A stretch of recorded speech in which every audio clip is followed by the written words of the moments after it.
Close enough. Whatever. Oop. Got a bunch of things happening already. Thank you. Icarus, 1,000 bits. Thank you. Resub Toddy Samurai. Thank you. What's up? Card battle. I hope you did better than a 10 here. Catman did a card battle really early. Really early. All right. So, 17, you lost. Okay. And we got a hype train. Oh. It's a freaking hype train. I'll poke her in the butt.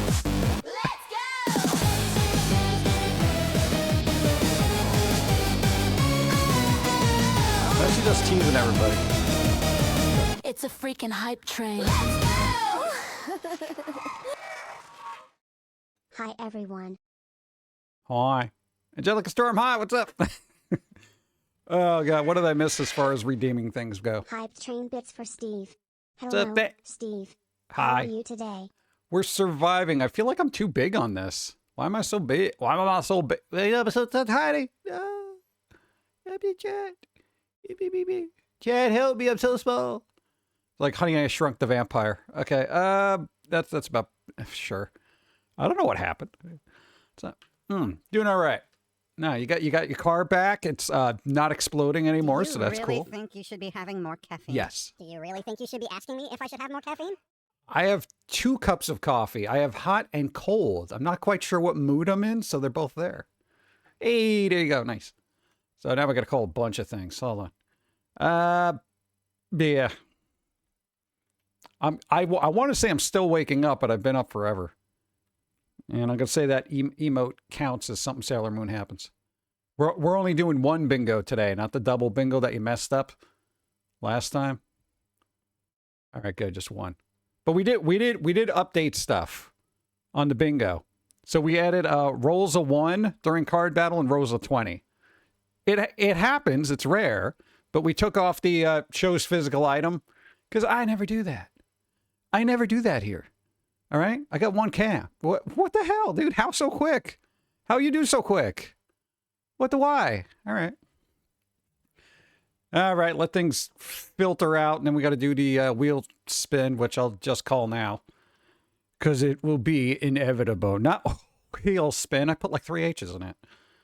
Wheel spin. I think I did do the dude thing. Damn, that was quick. Dude, I just got here. Malenko won. Oh, my God. Dude. All right, Lost Pixie, you going to be here for like a couple of minutes? Is that about to go? Let me say hi to people. It's a little chaotic. A little chaotic. Did I do that? What? The silly voice count. Yeah, I kind of did like, dude, I'm small. You know, that kind of thing. Did I drop any frames? Nope. Blood Angel, hi, what's up? CM Cali, hi, what's up? Icarus, hi, what's up? Irish, Negan, Zorochi, what's up? Chronicles, hi. Malenko again, hi. Do. Let's see. Random singing, does that count? God, what's wrong with my face? Yeah, I was going to organize everything and try to get like everything more manageable, but I did not do that because I didn't have the time. Because I was doing a bunch of other garbage. Oh, God. Hope you had a good day. I had to go to the dentist, you know, so that wasn't fun. What? Bingo. No, it doesn't count if you just show up in chat. Does that count? Dawn makes an appearance. It's text form. You could be an impersonator. You know? I don't know. Go. Everything is all happening at once, oh my god, even in my own life. And now Steve, everyone panic, but no, next week I am having my siding redone, so yay, oh. $47,000, and then my main line coming down from the weatherhead into my breaker panel, another $1,500. Oh my god, dude. Really? Dude, the siding redone is 47 grand? Oh my, what is it, gold plated? Oh my god. What? Okay, Dawn actually showed up. Good. Thanks for making the effort and getting out of the chair. Dawn appears. Yeah, you called it before it happened. So obviously, why? What's up? Siding is stupid expensive? Why? It's just siding. It's like a standard building material. That's more than a really good roof. On like a big house, right? I had no idea. What do you... Really? Labor? Yo, give me a nail gun. Tariffs? What, America don't make siding? Everything's expensive. Parts and labor. Ugh. Good. Yo, I duct tape, all right? Oh. Actually, that's a good deal. It was $57,000 but day one signing of contract and yet advertising deal knocked it out. It's actually like 46.5. Oh, that hurts my soul. That's crazy. Thank you. Damn, like my head is still trying to get around that.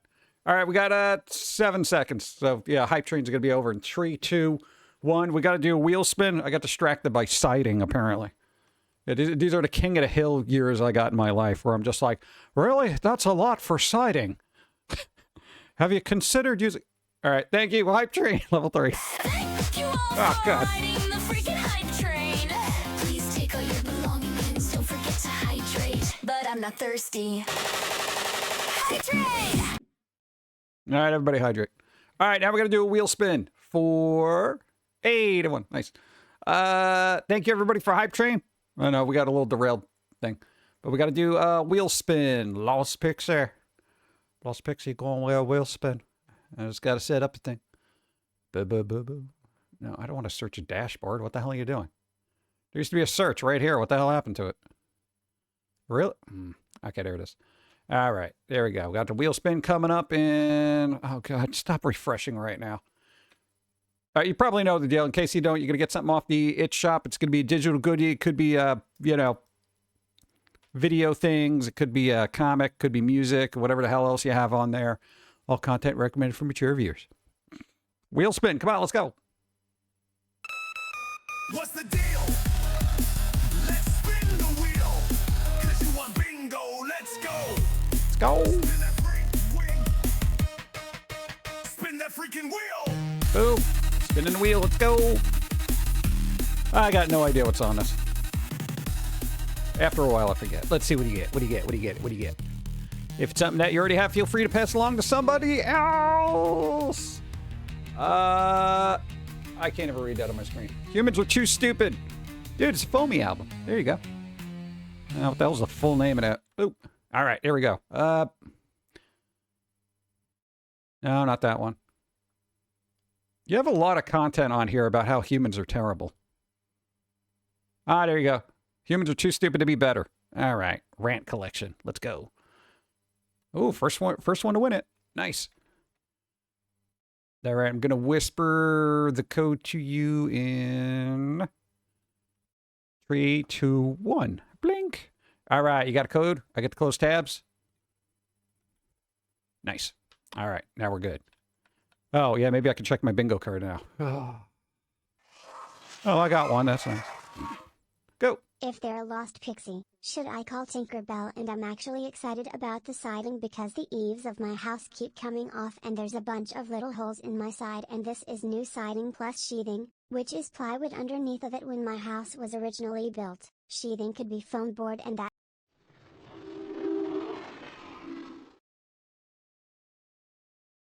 You resubbed? How did you resub?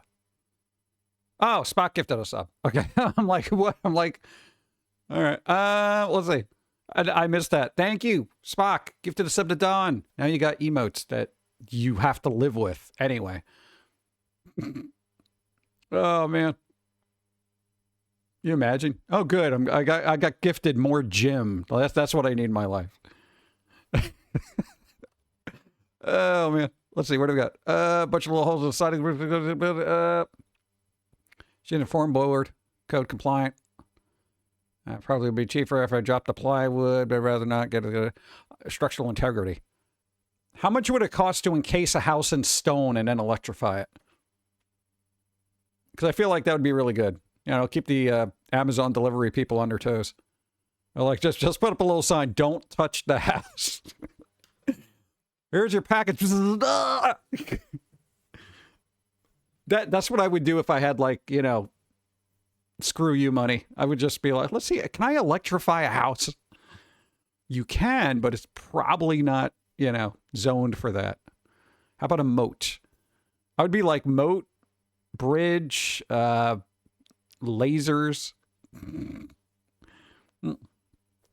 You did buy a lotto ticket. Yeah, because we got out of the dentist and we survived without having to get a root canal, another cap, or whatever the hell they call them. Go.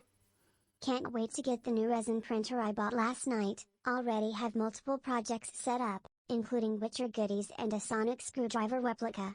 Also, the IRS was giving me heart attacks every time they sent an email to alert me that the money was getting deposited. Yeah, we got a letter for the IRS because we did the filing and with an accountant, and then they did the thing. But it's cool, you get a new printer, and they literally sent a snail mail thing, and they're like, "You owe us money," and I'm like, "I know, you'll get it. It's just, geez." I'm like, "You guys hurting? Like what the hell?" Bloody Angel, we don't get tax refunds. We work for ourselves. Nothing is withheld. We don't get tax write-offs. We basically work all year, and then at the end of the year, they say, you didn't pay taxes all year, so give us your money. So this is where we're like, here you go, government. I'm sorry you're so poor. Like, it's stupid, Ugh. Only people with income withholdings get refunds. Yeah. We haven't had that in 25 years. So every tax season is never a joy for us, because it's always money going out. It's never like, oh, cool, I'm getting a refund. Dude, the last time we got anything from the government was when the world was sick and they gave us like, what was it? Everybody got like the COVID check. They're like, stay home. Here's $1,500 or $1,200, whatever the hell it was. I don't know. It ended up just going to taxes at the end of the year anyway. So it's like, well, thanks for giving me money to give back to you, bro. It's ridiculous. So what are you guys doing? I know dentist wasn't fun. We got some, again, usual tooth sensitivity crap happening. So, got to check it out. You had to do a cleaning. Other than, you fracturing your teeth in your sleep, your teeth look pretty good. Government here. Keep this money for me. Yeah. Eventually, it'll be automated. All the tax stuff will be automated. Yeah.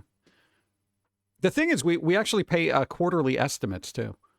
Because it's good to do that so you're not hit with a large bill at the end, but it still hurts. It's like you were chewing cud in your sleep or grinding so badly. I don't know what it is. I don't know. I need to de-stress. I got to get all zen about stuff. Or people have already won bingo, apparently. I don't even know how that happened. It was that stupid new song that you played in the beginning. Idiot. Go. We need to write certain people in power and tell them to kill off the Free File Alliance and give us return free filing.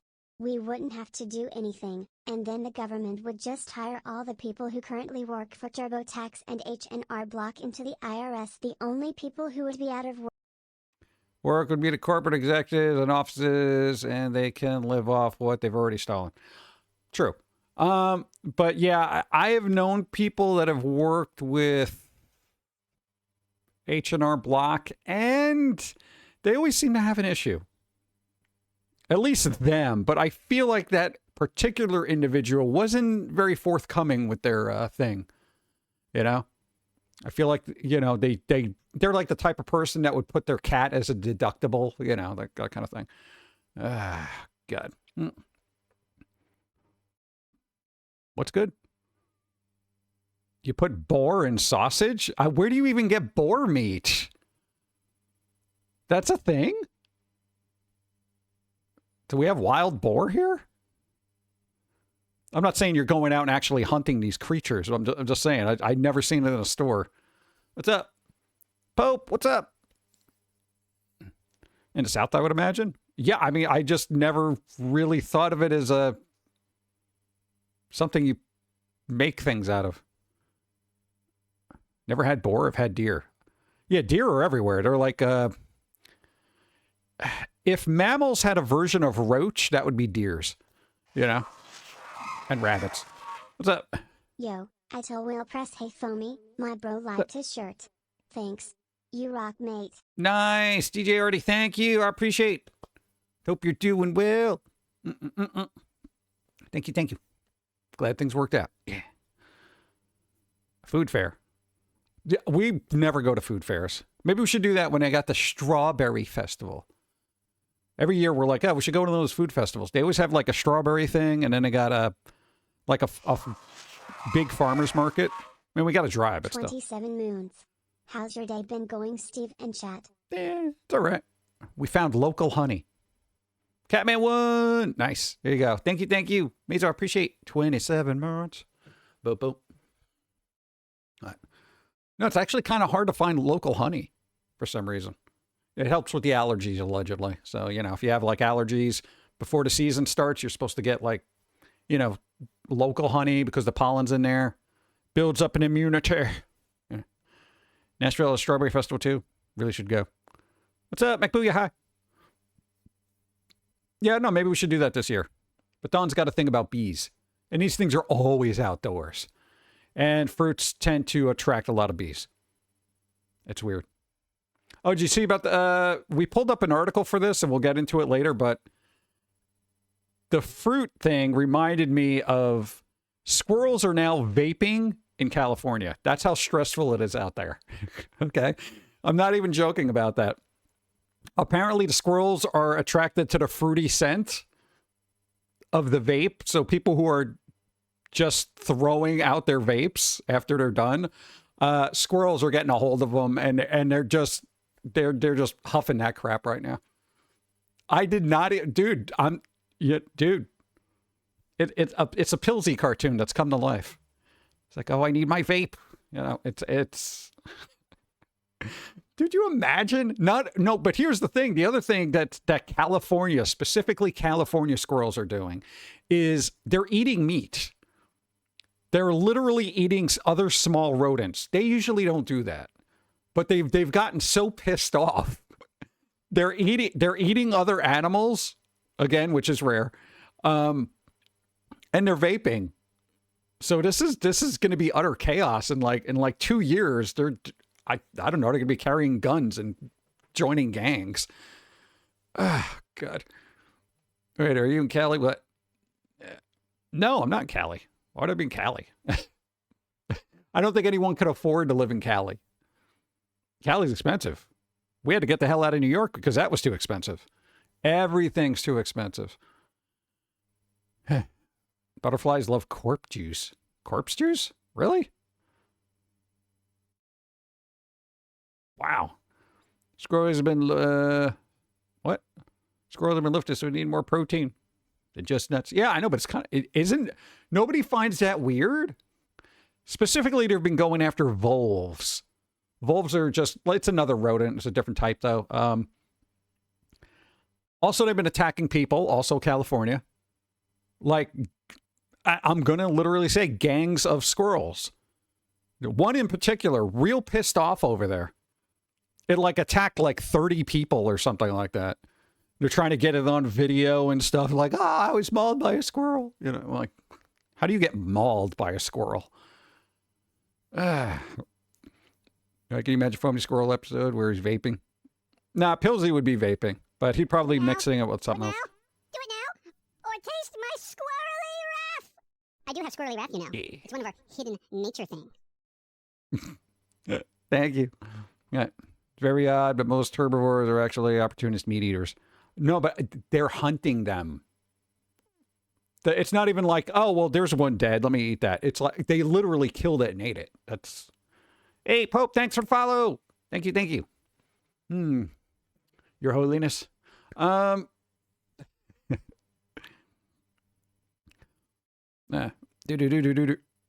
will eat meat if it's there. Oh, yeah, everyone will eat anything if it's there. Now, you put wild boar in front of me, I'll eat it if it's there. Hey, you want some boar sausage? Yeah, sure, it's there. Unless it's fish. Fish I'll always pass up on. I don't know why. Yeah, it is a squirrely wrath thing. It's crazy. Of course it would start in California, right? It wouldn't start anywhere else. Oh, God. It's gonna be the East Coast and West Coast. They're gonna have a squirrel uprising. But I think New York has got... I think the rats are kind of taking over there. You know, it all started with Pizza Rat. You know, they were all organized, and they're just like, all right, you get your subway rats and all this other stuff. Squirrels in New York are surly, but they're not, you know, city rats. California cannibal squirrels. Well, they probably just got a hold of all the fentanyl that's just lining the roads with the addicted people, over there. No, it's crazy over there, dude. You just look up news articles. It's like there's a lot of homeless people. There's fentanyl everywhere, and what the hell? I don't even know what the hell's going on anymore. The vapes made them evil. No, they attacked people first, started eating the voles, and then I guess they want to chill out now, and they're just like, yeah, we're getting crazy. We're getting crazy. Let's just vape and chill. I don't know.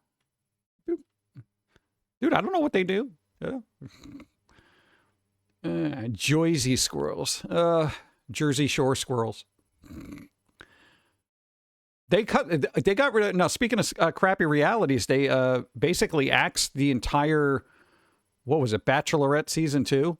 Because apparently a video came out of the lady that's supposed to be in that throwing chairs at her husband or whatever, or boyfriend. And I'm just like, what? It was going to air in like 3 days, and they're like, oh. I was like, that's crazy. Apparently they lost what'd they say, $30 million? I'm like, it cost $30 million to make the Bachelorette?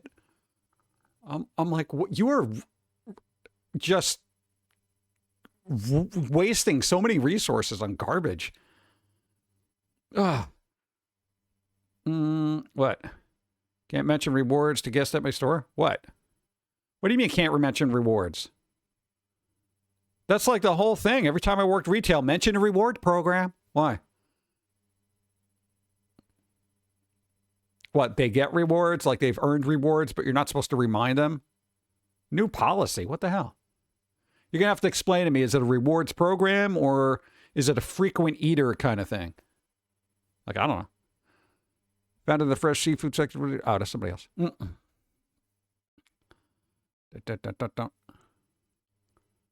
Whitefish. Why was she on The Bachelorette if she's not available? I don't know. I think it was a boyfriend or something. But she has a kid, apparently. Or maybe he had a kid from a previous... I don't know. I didn't get... It's The Bachelorette. Do you think I care about anybody that's in that? I just saw the article. It's like they canceled Bachelorette. I'm like, oh, good. Somebody in the network got taste. Oh, because one of the people was allegedly violent or something. We can't mention if the customer has rewards. It's a reward program. So basically, where you are, they don't want to let the customer know that they've accrued rewards that they could use right then and there. That's insane. They earned that. Why? Well, here's the thing. I would be meticulous about that. And I'd be like, I got 36 cents here. I want to use all my rewards. Yeah. It's 36 cents. They canceled the show. I didn't know what was happening. Yeah, I didn't even think that was still around. And it was season 2. I'm like, shouldn't they have 80 seasons by now? I thought that was a really old show. Did they reboot it? I don't know. The customer has to let us know, which means we're going to get screamed at by a lot of angry people. Just mention it, honestly. Because I'd be like, yo, you got your rewards? Rewards? All right. Write it on a napkin. Rewards? ? Be like, I didn't mention to it. Apparently, a carrier pigeon left a napkin with the word on it. Telling the customer about the rewards, more spending. It's... All right, here's the thing. What I don't like about this is every place I've ever worked at that had a rewards program, they wanted you to push it on the customers all the time. All the time, right? And then it's like, once they got enough rewards, they cash it in. That's how that works. So now it's like, what, is this going to be a new thing across other industries where it's like, don't mention the rewards? I mean, how much money are they actually accruing that they actually got to, don't remind them that they got credits. Yeah.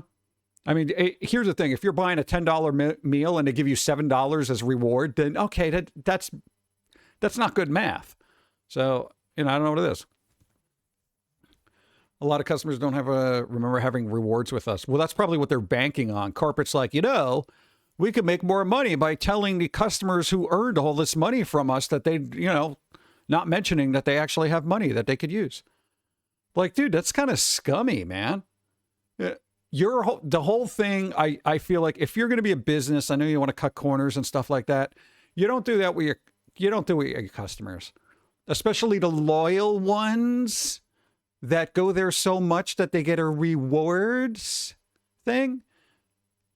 Here's the other thing. Do they actually, do the rewards expire over time? Because maybe that's what they're banking on. Is one, they forget about it. Two, right? They don't cash them in time, Where that goes. Yeah, I ignore the phone anyway. It doesn't matter. The points do. All right. So they're just waiting for lapses. It's like your Microsoft Rewards right now. Yeah. No, Microsoft Rewards does that if you get a certain thing, certain aspects of it will actually expire. Like if you get money through the rewards program, it'll expire after a certain amount of time. But, they cut off all the rewards that you could get in half. Like you used to do those little, Edge, Bing search things, and it'd give you 10, 25, or whatever, 30. They literally cut them in half. So instead of 10, you get 5. Instead of 30, you get 15. Is Microsoft really hurting? Is Microsoft like, oh, you can't give me 15 little credits? I gotta get 5,000 of them to get a $5 gift card, Oh, that's 3 months. What the hell? Yeah. Wear a pin that says, ask me about your rewards. There you go. Add some flair. Oh, that's funny. Thing is, telling the customer to have rewards encourages more spending. Tell the customer about the reward so they feel, rewarded for buying from you. Yeah, that's how you build brand loyalty, too. Like, when you used to get places used to do this. You go to a sandwich place and they used to give you a little punch card. This is back in the day. And you would go back, and if you had 6 or 7, you need 10, you get a free sub, that kind of thing. If you got 8 in there, 7 or 8, you're going to be like, yeah, let's just go here. I'll get another sub. Boop, another thing, boop, boop. And you felt really good when you got that free sandwich, right? So, and it kept you going back at least 10 times till you got that free sandwich, which wasn't free, really. I don't know. I would say, not that you want to make waves, but I would just say maybe mention it to management and be like, can we just let these people know about this? Because they've earned this stuff. It's literally their rewards, It's like doing this whole quest line and not having a cool chest to open at the end of it. Yeah, mom and pop places. We used to have a franchise Subway that was independently owned. But they had little stamps that you could do. They would come in there, they would stamp it. I think the bagel place too. Yeah, there was a bagel place that did that. And we just kept going there and getting little stamps on the bagels. Yeah. Got to be like, psst, ask about your points. I shouldn't have to be passing code off to customers to remind them that they have rewards. Be sitting there in the back with Morse code and hope they have an app to decipher it. Rewards. It's like, oh god. Speakeasy reward program. I know it seems weird. Just give them their stuff.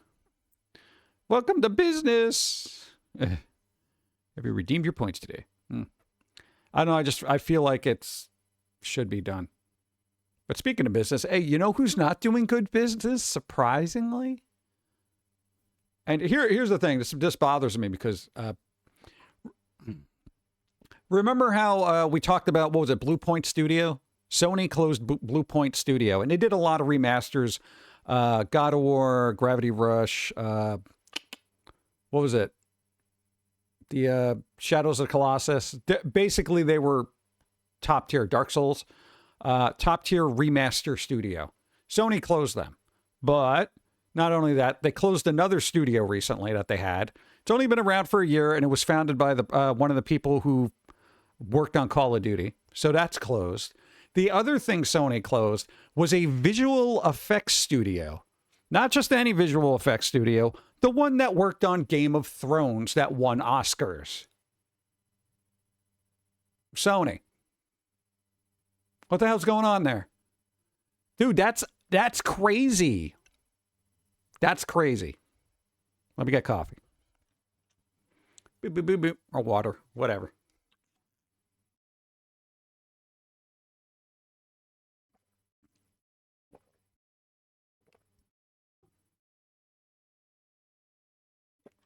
Boop. All right. Yeah, they had dragons. But I'm like, how do you do that? You know? And then there was the other thing. Yeah, we'll get into that because we got a whole news thing to go through. I'm like, are you kidding me with that? It's like between Microsoft and Sony, I feel like there's something's happening with all the majors right now that they're like, money, something going on. I don't know what it is because I'm not privy to all that. But you usually don't have companies closing a lot of studios unless there's a reason. Yeah. And cutting reward points, Microsoft. God, it takes me like 6 months to get $2. Sony absorbed them. They didn't absorb nothing. They just threw them out. If customers don't know they have rewards, they might wonder what's the point of being part of the program. Yeah. There was, Borders used to have a reward program. Barnes & Noble still has one. I mean, like every place. I think even True Value, a hardware store, has that. But, what are you going to do? That bothers me. It really does. Hold on, I got a thing not updating here. Okay, better. So who's been doing what this? Is it? God, it's only Wednesday, right? This has been a long 3 days. So she's got to sell that info to junk mailers. It's weird. People still get junk mail. It's bizarre, right? Like, oh yeah, it's junk mail. Like what? Junk mail? I'm predicting backtrack within the next few months. Yeah, I feel like that place has been backtracking on a lot of stuff recently. I don't know why. Mentally checked out of everything for the past almost 3 weeks. Yeah, I've been in a mental haze as well, where it's just like, yeah, I'm just doing what I'm doing, not really here. What is it? Is it the change of the seasons that's getting us all to just zone out for a little while, where we're not aligned, and then all of a sudden we'll sync up with our internal self and be like, boom, there we go. That's where I'm supposed to be. Yeah. Can't focus, staying distracted. Yeah. Hey, junk mail is a waste of valuable trees. Yeah, I mean, how often does anybody even respond to junk mail? I don't think I've ever gotten one where it's like, oh, wow, that sounds, wow, I better contact these people. Never. Everybody goes on the internet to look up stuff that they need. Yeah. The only time that works is if like you're in a small town and you're like a handyman, or somebody who does local stuff. Because then they may not be able to find you on the internet, and then that's a good grassroots approach. But I mean, do I need mailers for like Verizon? Like, hey, did you know Verizon exists? Yes, I do. God. What's up, PC? Huh? That's it. My taxes are done at least, but I'm busy with code projects. Let me try that. What? Thomas and Friends game yet? Thomas and Friends? No, I didn't try that. Hey, what's up? Hunts, thank you. Thanks for the follow. Welcome. That's like you're closing studios because you don't know how to manage a situation and hate losing money. Nobody likes losing money, but you gotta figure something out, right? Think about that. How's it going?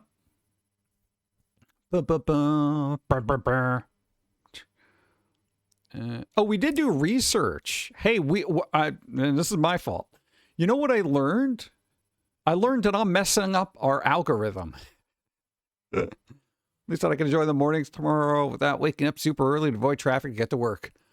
Yeah, that's not some place that you can just Zoom it, right? You know, they don't have remote working, huh? One day they will. Don't judge me. What? Think Thomas the Tank Engine game. Sort of open world, curious to see what they're able to do. I know, it could be fun. What? Dawn played Paw Patrol. She liked it. Playing Lara Croft Tomb Raider. You know, the chick with the guns. Which one, though? There's like 80 of them now. Splurging a bit on an Uber tomorrow. Ooh, Uber. Nice. I still have yet to take an Uber. I have a problem getting into a stranger's car. Just because they have an app, I don't feel confident about them. You know? Where they're just like, yeah, you know, it's all you need is a ride. Like, it kind of bothers me. I know it's like the new norm and stuff like that, but, you know, I do like official taxis and cabs because they're hired, they got a license there, they're accountable to somebody. You know, they can't just shove me in a trunk and drive off into the sunset. Yeah. I took an Uber once to Toronto because we took, what? The Go Station, the place was still further away. Oh. Gonna start playing through Baldur's Gate 3. Ooh, just finished the main story of Hades 2. Nice. Yeah, Baldur's Gate is gonna be a time sink for you. It's Tomb Raider Legends. Oh, all right. There you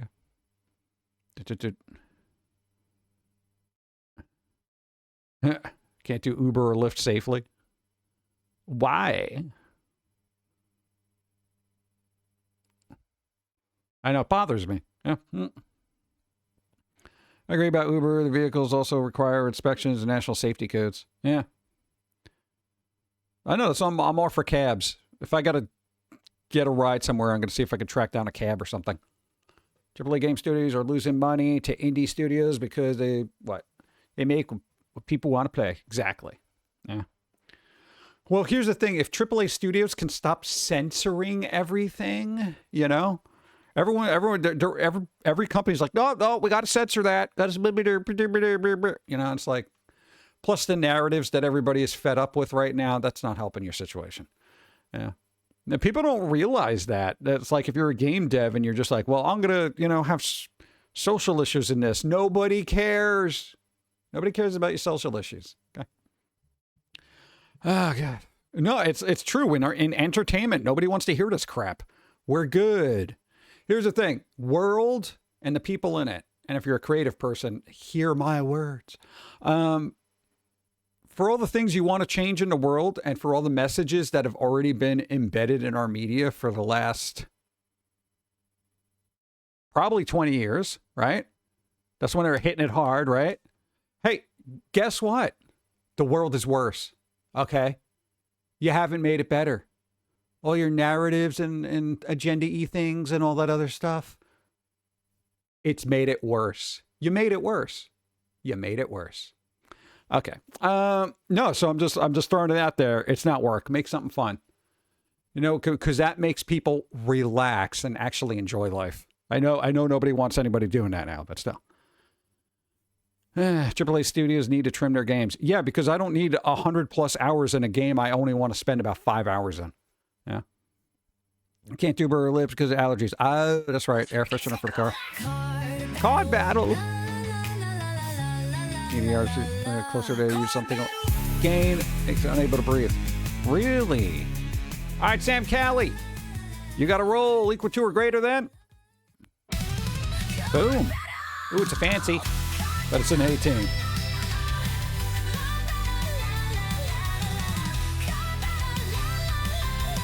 $20. Oh my God.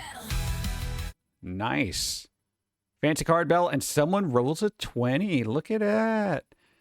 Dude. We got that? Yeah, all right, cool. Nice. And also, you get to pick whatever number you want off the bingo card. Number 5. so special about number 5? Doodle on stream. That was the one I got to get rid of. Yeah. All right, cool. But I know technically I can doodle on stream. I can just pull up an app. It's fine. Boop, boop, boop, boop, boop. Nice. Good job. Nice. That was like a 3 for 1. That's awesome. Do do do do do do do do. The bingo number. I play 100 plus hours just when I get to it. I don't mind sinking a bunch of time into a game I really like, but none of these games that they make now seem very, yeah, I want to be more in this world, you know?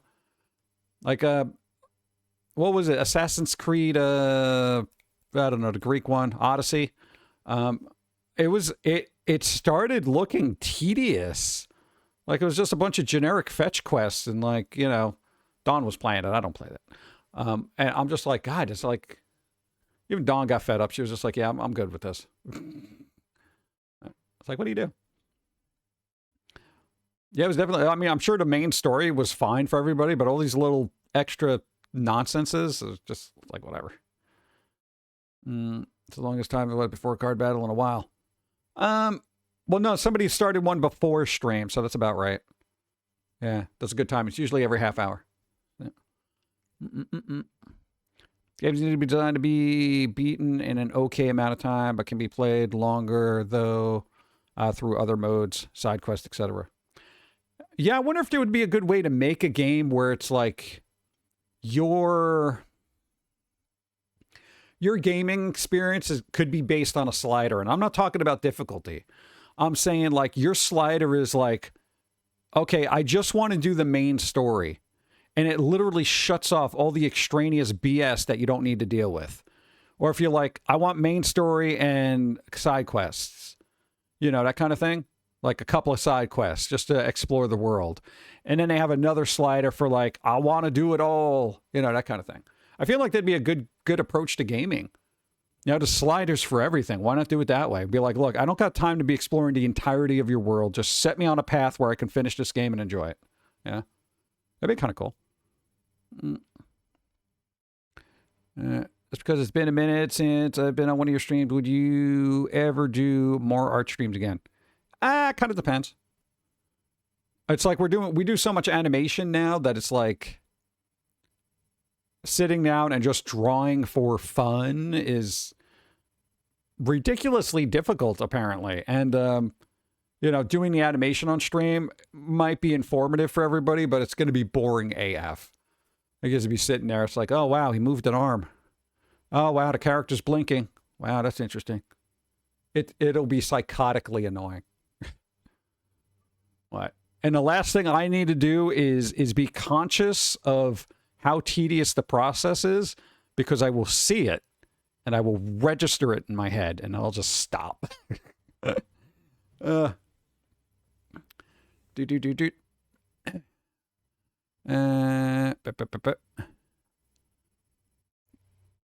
Just vibe and doodle. Do you like what? I'm more group draw. I don't know. Not going to rule it out, but when there is time, it's always a big problem. There was time. I like to play devil's advocate for social issues in game AAA. Just does it badly and needs to get better with subtext and not in your face. Well, no, dude, social issues are great. In games, they're super important. However, when it like you said, when it's in your face all the time, and that's like the main thing where the character's actually like berating you as the player to be aware of stuff. And I'm just like, bro, you know what? Save this for the 5-year-olds that don't know what the hell's going on in the world. I am well aware. That should be another slider. I want a social issue slider. Are you aware of what's going on in the world? Yeah, okay. Turn all that shit off. Yeah? So you just want to relax and have fun. You don't want to be inundated with some kind of nonsense that you're well aware of. Yeah. Like that moral, you know, just because we're different doesn't mean you shouldn't treat everybody not. I get that. Like, holy crap. And it's like, how many of these issues are you going to shoehorn into a game and try to squeeze it in there and just make it actually organic feeling? That's the problem. It never feels organic. It comes off as very blatant and in your face.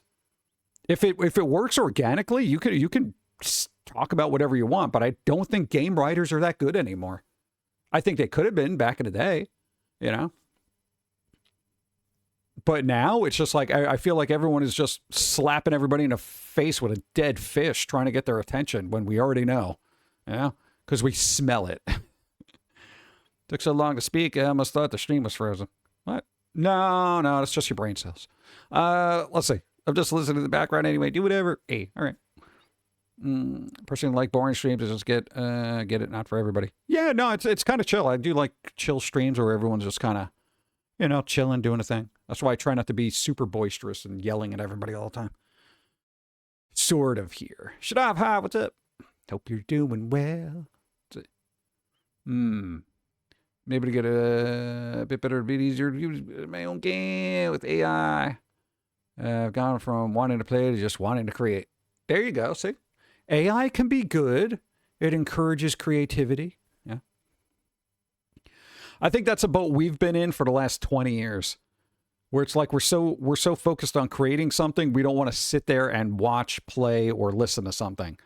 I'm like, why am I listening to music when I could be making some? You know, that kind of thing. Feel like crap. My monitor went walking, kicked my motion sickness, and oh, yeah. It's weird that monitors do that. You're playing a game, and it's like, oh, I guess you're gonna get sick. Here's the thing. I'm gonna be that person. Back in my day, nobody ever got motion sickness from a television, a CRT, tube television. Nobody. Why is it such a thing now? Is it the refresh rate? Is it the hertz? What the hell? Because it's astounding to me that a lot of people get motion sickness because of their televisions. Now they're televisions. You know, the big ones with the refresh rates and all that, and monitors. And I'm just like, what the hell? No, I mean, even us, every once in a while, if I'm playing a first-person game and there's a lot of movement, I'm like, whoa. And I'm just like, why? This never affected me at any given point. You know? Not until recently. CRTs you got was a little, what? All you got was a little can. Yeah, that's fine. Unity crashed and made my monitor flicker like hell, black screen. Then move from left to right. Oh, God. All because of Unity? Really? Wow. Fun static when you touch it. Zzz, right? You can't even do that now. That was a big thing in Poltergeist when you'd like, you know, you're going to touch the TV, zzz, it comes out. Shh, oh, no. All right. I'm still in the spot with my game, Tiff, but I'll play it. What? Play if I'm not feeling it at the time. Currently I'm in a state of code phase. Trying to get the camera rotation right. Yeah, all that stuff is above my pay grade. You're like, I'm the doodler. I like playing around with code and stuff like that. Vibe coding and whatnot. But, you know, it's kind of limited if you don't really know what you're doing. At least now, you know. So like people with certain kinds of epilepsy have problems. It's weird, yo. Nobody cared about epileptic seizures during early anime. Yo, I was on a retro anime thing, and everything was just... There was so much flashing in there. It was insane. I'm like, how did people not die in their rooms watching this? It's not like it flashed a couple of times. It was like a 3-minute segment of just this constant flashing because there was some kind of space battle or crap. And I'm just like, oh my God. Didn't that happen with like Pokemon? They had to edit something because it was too much flashing. It was ridiculous. Super glad to finally be able to watch a stream catch up. Hey, what's up? Aaron, hope you're doing well in Canada. Hope Canada's doing well. The whole world's getting a little crazy. Hey, UK's fixing itself up a little bit, though, you know?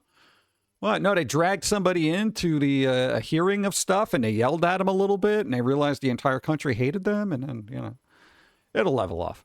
Let's see. Simpsons made fun of that. Even shows we used to watch, and I can't now for some of the newer TVs. It's so weird.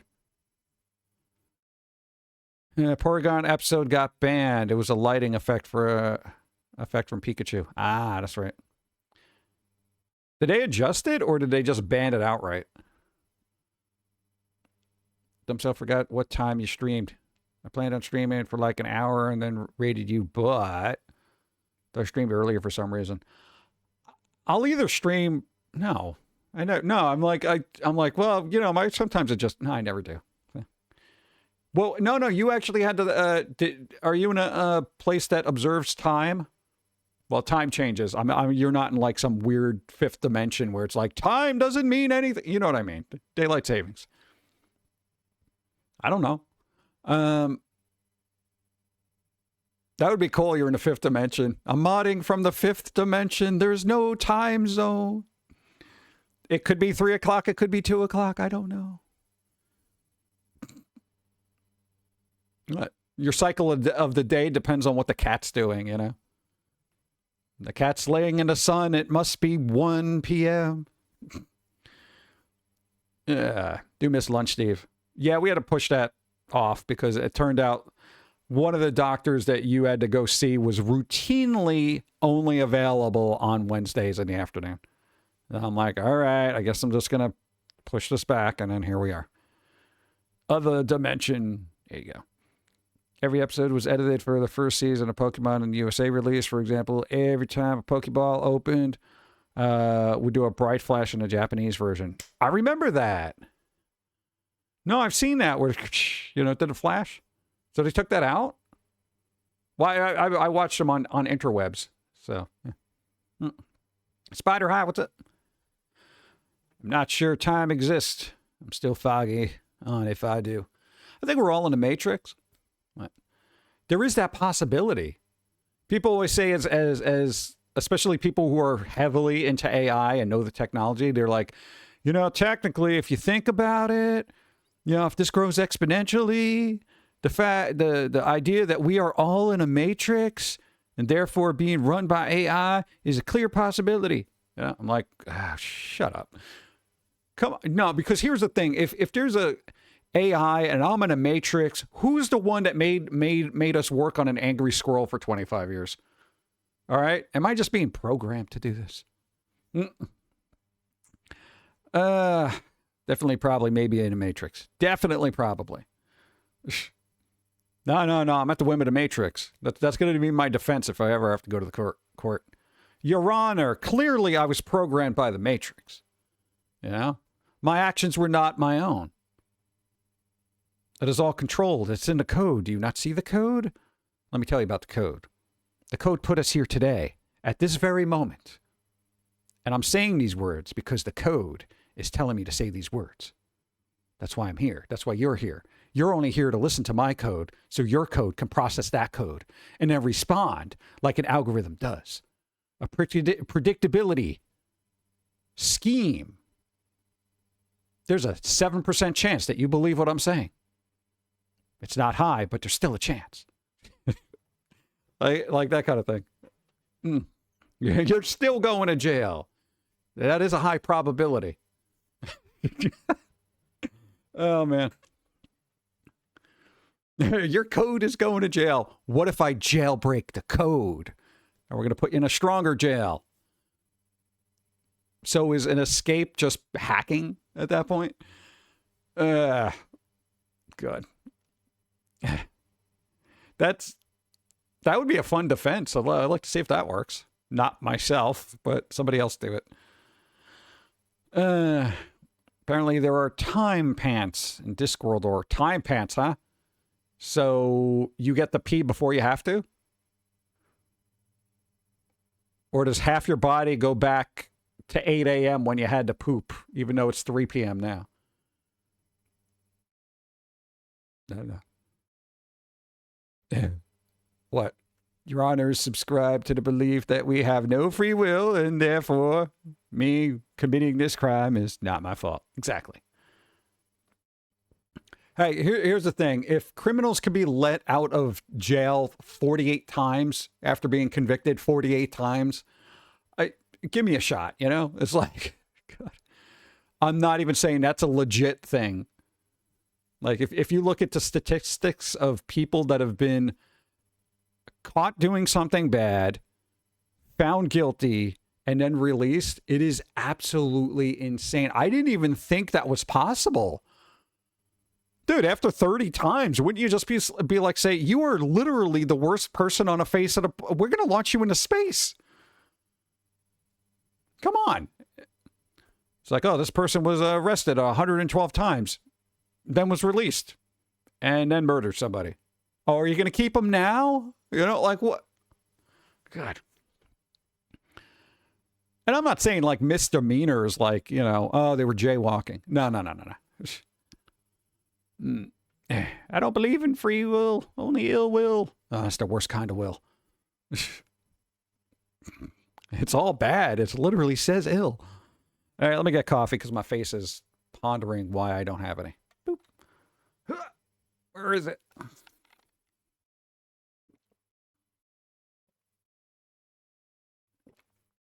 Boop, boop. That one's kind of bouncy. Boop. All right, there we go. Ah. No, I still got a tooth bothering me, but I think I traumatized a nerve. I traumatized it. What?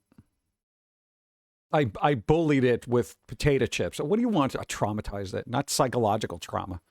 It's not sitting there crying in a corner. Just 2 cases out of many. There is, let's see. San Francisco man who chopped up his landlady and told police he was sucked into the Matrix. He was declared mentally incompetent to stand trial. Joshua Cook, 2003, a Virginia teenager who shot his parents while dressed as the character Neo. Really?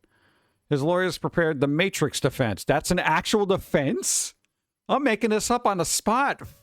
Fuck, I am lawyer level sneaky. You know? Arguing he believed he was living a simulation, but he ultimately pleaded. Oh, come on. Then you pleaded guilty. Yes, Your Honor, I'm guilty of being in a Matrix.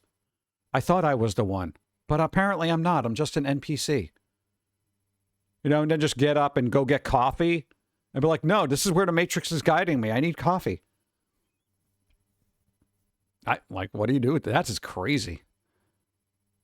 Messed up nerves and teeth are so painful. We have figured that out, yes. No, because we grind our teeth just from the sheer existence of stress and anxiety constantly. We've gone to doctors where they scan your face and stuff and poke at your teeth and make sure everything's okay. You know, we got no abscessed nerves or any crap like that. It's just, there are just certain times when, these things fire off and they are just obnoxiously upset at us. I don't know what it is. So this has been a kind of a new thing for us, along with every other weird nerve pain you have had, you know? So we're looking into it. Whatever. It's very bizarre. It could be a spine thing. Maybe your spine's broken. Maybe your spine broken? You break your spine? Do you need lumbar support? Make your chair out of trees? No? Okay. Yeah, you really have no sympathy. I have no sympathy even for me. It's just like, I'm like, yeah, you know what? Fucking walk it off. Just, what? No, dude, dude, that article about the aspirin basically making rejection easier. I'm like, why didn't they give you that as a kid? You would have been fine. You know, not accepted? Fuck off. Have an aspirin. Let's see. CBD is good for spines and anxiety. Yeah, but I don't like to mess with my cynical edge of everybody should die. You know? What? Nah, man, I'm focused like a laser 90% of the time. Yeah, maybe 99%. Not today, about 82. Recently, a man was convinced by GPT that his family was actually all CIA. He ended up killing his mom or something. I'm not even talking about the weird crazy like that. I'm just saying there's been a lot of actual criminals who have done a lot of weird crazy crap and have gotten arrested like 40-something times. But those are cool defenses, though. I like that. You know? ChatGPT made me do it. My whole family was CIA. You know, that kind of thing. It's the Dale Gribble effect. I wear a mouth guard at night for that. Yeah, we got a mouth guard. We have cracked the professionally made ones in half. They literally shatter. We had a dentist. He made one, and he's like, you'll be good with this. And it was like, I think it was like 3 weeks later. I'm like, yeah, this is cracked. He's like, what are you doing? He's like, did somebody punch you while you were wearing this? I'm like, no, this is the amount of force I put on my freaking teeth when I'm sleeping. They're like, you're going to have to stop that. I'm like, yeah, that'd be nice. Yeah, so we got the moldable ones. 125 moons. And on we go. Oh, you know what? That requires blood. There you go. Beautiful blood rain. Let's go. Thank you. I appreciate that. Thank you, thank you, thank you. Boop. That's a lot of moons. That's a lot of moons. Thank you for putting up with us. Properdale Grid will challenge the authority of the court. No. Well, we got a Tangia banana kit.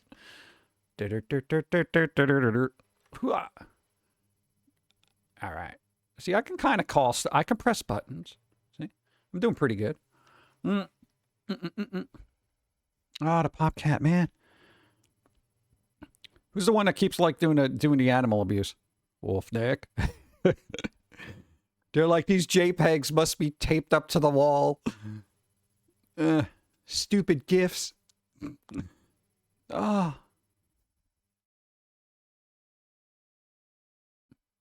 You know, we were just talking about farmers market. You know what's weird? Because every time I start another stream, I forget that I leave these up, and I like come to, I'm like, oh yeah, I got to turn off the cats. Thank you, thank you, thank you.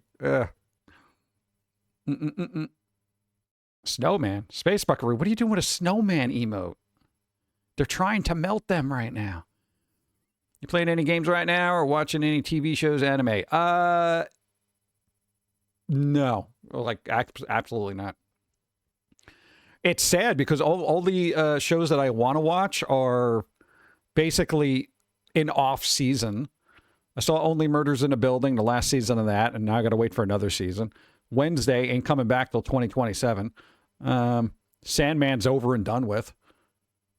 And then it's like I only got so much free time. I work like 14 hours a day. I'm an idiot. You know? You calling them faster than I can. Putting clothes away. Separating. No, do what you got to do. You know? The pumpkin usually needs help. I can poke things. It might be a little bit slower than usual, but I can do it. I could do it. You know, I appreciate when you show up and you do help, but I never feel obligated. Yeah. That goes for every mod. Yeah. Boop, boop, boop. I would like to get some games going because there was the video store one. What is it? 99 Rewind or whatever? I forget what it's called. You basically, it's video store simulator. I feel like I'd be good with that. You know, I could sit there and just yell at all the customers, and I would be so insulting. Hey guys, thank you. I would be so insulting to every customer that comes in. I would criticize every freaking movie that they do. I would be a nightmare. Wolfneck 1, nice. Burning fingers on the printer bed. Why are you touching the printer bed? Not supposed to do that. Retro Rewind. No, it's a different one. I think we got an article for it. We should probably go through our damn ass days, right? Let me get a mouse. There we go. I got my mouse. I got my Mies. Mies's pieces. Oh, God, I'm big in this one, too. What the hell? I'm usually not this big. Why am I this big? Why so big, bro? Brrr, now I'm getting tiny. Brrr. All right. Let's see. Probably around, here. You're going to give people motion sickness. Relax. Yeah, maybe around there. I don't know what standard VTuber size is. Some VTubers are just like, they're the whole screen, and whatever they're playing is like tiny. I don't feel like I'm that important. The information here is important. Like, it's Greek Independence Day. Does that include Greek yogurt? International Day of Remembrance of Slavery Victims of the Transatlantic. What? Where is it? Slave trade. All right. Let's see. International Day of Solidarity with Detained and Missing Staff Members. What, for like Best Buy? Like, where is this for? Oh, United Nations? Are they still useful? I don't know. I try not to keep up with a lot of news because I already grind my teeth. Feast of the Annunciation. So it's a celebration of grammar. That's pretty good. Enunciate. Annunciation. Okay, I better go to do that moving forward. Struggle for Human Rights Day. See? Enunciation. Independence Day. We got, what is this thing? Annunciation of the Lord. Lord. Okay, that's going to work then. International Waffle Day. Yo, you got a Waffle House? Dude. Let's go. Oh, Spanakopita. Is that how you say it? Spanakopita? Yo, that stuff is awesome. Yo, we got one. Oh, dude, it's so good. Very salty, though. I love that stuff. I could literally eat that all day and I would die. Anniversary of Arango. My dyslexia wanted to read that as Aragon because I just saw an article about Lord of the Rings. So I guess dyslexia strikes. Anniversary of Aragon. I was like, oh, dude, Lord of the Rings? No. National Lobster Newburg Day. What the hell's Lobster Newburg? What's Lobster Newburg? I got to look it up. Thank you. National Medal of Honor. There you go. National Little Red Wagon Day. What? Little Red Wagon? What, like a radio flyer? Oh, National Tolkien Reading Day. Oh, man, dude, I was right on board with that. Oh, I guess that's why they announced the thing, right? Because it was National Tolkien Reading Day. All right, I see how they contrive that. National Red Wagon Day. Manatee. God. I've read it as Matinee Day. Matinee Appreciation Day. Manatee Appreciation Day. Okay. Matinees are awesome. I don't know about manatees. Maryland Day. God. This one almost went to an art college in Maryland. And then he said, you know what? This place is not New York. So, Mother's Day. Let's see. American Red Cross Giving Day. What are we giving them? Money? Yeah, all right, whatever. National Day. Oh, that's tomorrow. Okay. Those are your days. I'm going to go with Greek Yogurt Day. What is this? Oh, God, that doesn't even look like something I want to eat. What is Lobster Newburg? Heavy cream. Oh, gross. Wah. All right. It shop. Yeah, you should have showed us before the wheel spin. Know when you do the wheel spin, and this is the thing where that's like a really good thing where you'd be like, this is the stuff you could win. Yeah, all right. This is why we're not good at self-promoting. Oh, yeah, remind me later about why I'm messing up the algorithm. What do we got here? Bert, look at this. All right. Yo. Fortnite Epic is losing money. Imagine. Look, Fortnite art lead behind iconic characters like Jonesy has been laid off by Epic Games. Okay, it's not just him. There were 1,000 people that they let go. 1,000. Epic Games. Not only did they raise the price of V-Bucks, they laid off 1,000 people.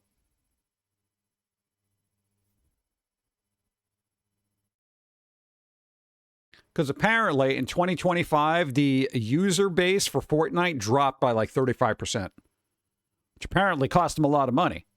But on the other side of it, they have been spending a ton of money fighting Apple, so Apple doesn't take 30% of all their money, which maybe if Fortnite was actually on the Apple shop for the, 6 years that this lawsuit's been going on, then maybe we wouldn't have to raise V-Bucks and fire 1,000 people. Okay, here's the thing. What, Marvel Rivals took part of their player base? Probably. What? There's a lot of jiggly characters in there. And hey, we were into Marvel during the 90s when all the female superheroes and X-Men and all that other stuff, they had basically pasties, okay? And Rivals makes it look that era kind of stuff. What is it? What do they call it? Like a Gooner game. There you go. Card battle, DJC.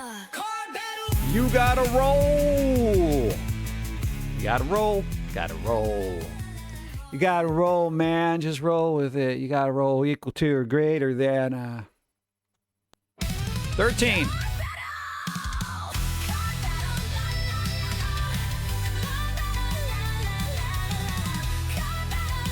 2.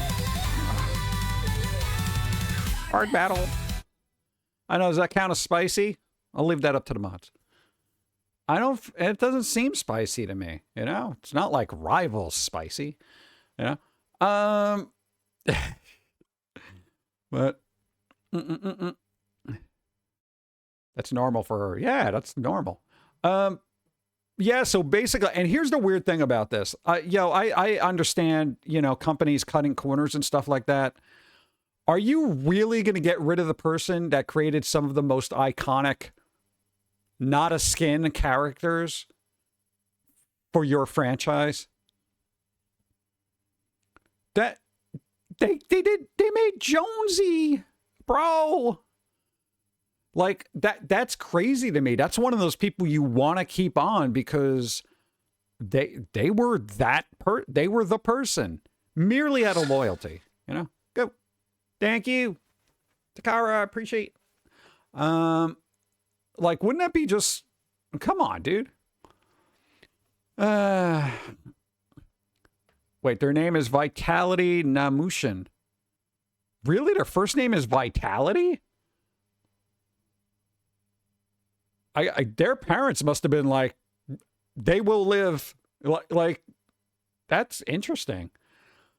They worked for, what, Epic Games for 11 years, and you'd only look at his ArtStation page to see what an impact he's had on Fortnite. With models for notable characters like Ramirez and a female constructor we'd later known as Penny. So basically, they did a ton of work, and they got fired. Speaking of the layoffs, hold on. Remember earlier we were talking about how Sony closed 2 studios and a visual effects studio, right? Laying off a bunch of people. If Xbox did the same thing, Microsoft, everybody on every social media would be complaining about it, that Microsoft is, or Xbox is the gaming Satan. You notice that concept of the Xbox tax? Well, no matter what Xbox does, everyone's got to crap all over it. So how come this isn't the case with Sony? They're like, oh, they closed these studios. Oh, yeah, the visual effects thing. Yeah, well, what are you going to do? No, but I didn't see crap on the internet about that. It's very selective, this rage that the internet has. Very selective. Be angry at everybody. If I have enough fuel to be angry at everybody, you should too. Like, what the hell's the internet doing? Well, it's Sony. They had God of War. You know? Shut the fuck. What? God. They have the art already. Why would they keep the artists? You have AI now. I guess. Wouldn't that be messed up if Epic just trains their, like, an AI model on their artwork? They'd be like, yeah, we don't need them anymore. Technically, Epic owns the right to that artwork. Ironically, I know everybody hates AI, blah, blah, blah.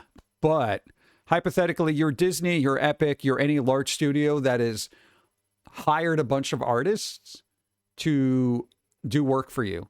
The art that they create, you own because you're the company. That's your job. Doesn't matter. Like if you're Marvel, all that art, Marvel owns. Right? Comic book creators, the creation of the characters, all that stuff. They can literally create a data set on the art that they technically rightfully own and just churn out a bunch of AI crap. Legally, you know? Like, that's the thing. Draw on a napkin, Marvel owns it. Exactly. So it's very bizarre that that's even a possibility. Because, you know, if you don't know, if you are a freelance artist or an artist in general, if you do work for Marvel, Disney, and stuff like that, anything you create within your tenure there is their property. Like 99% of the time, unless the contract says otherwise, which is very rare. Like they won't even hire you if you want to redo that contract. Let Rob Liefeld train the Marvel AI. No, but then we're not going to get good feet. All right, so Fortnite/Epic is hurting right now, so get all the free games while you can. This guy, look, Meta cutting several hundred jobs across Reality Labs, Facebook, and other departments. Yeah, imagine AI cutting out a lot of tech jobs. This guy, yeah, because, you know, they got to save more money. I really don't know what all these tech people are going to do. Here's the thing. You know what I'm going to recommend? Hey, tech guys. If you're getting laid off, if you're a developer or something like that and you get laid off, right? I would say if you have a little bit of money saved, and you fucking should, I would see what you can invest in that you could get an AI to maximize as far as investments go. You know, of course, you know, don't gamble more than you can afford to lose. So if you have like, because there's been numerous stories of people making, I guess, trading bots through ChatGPT, and it would trade.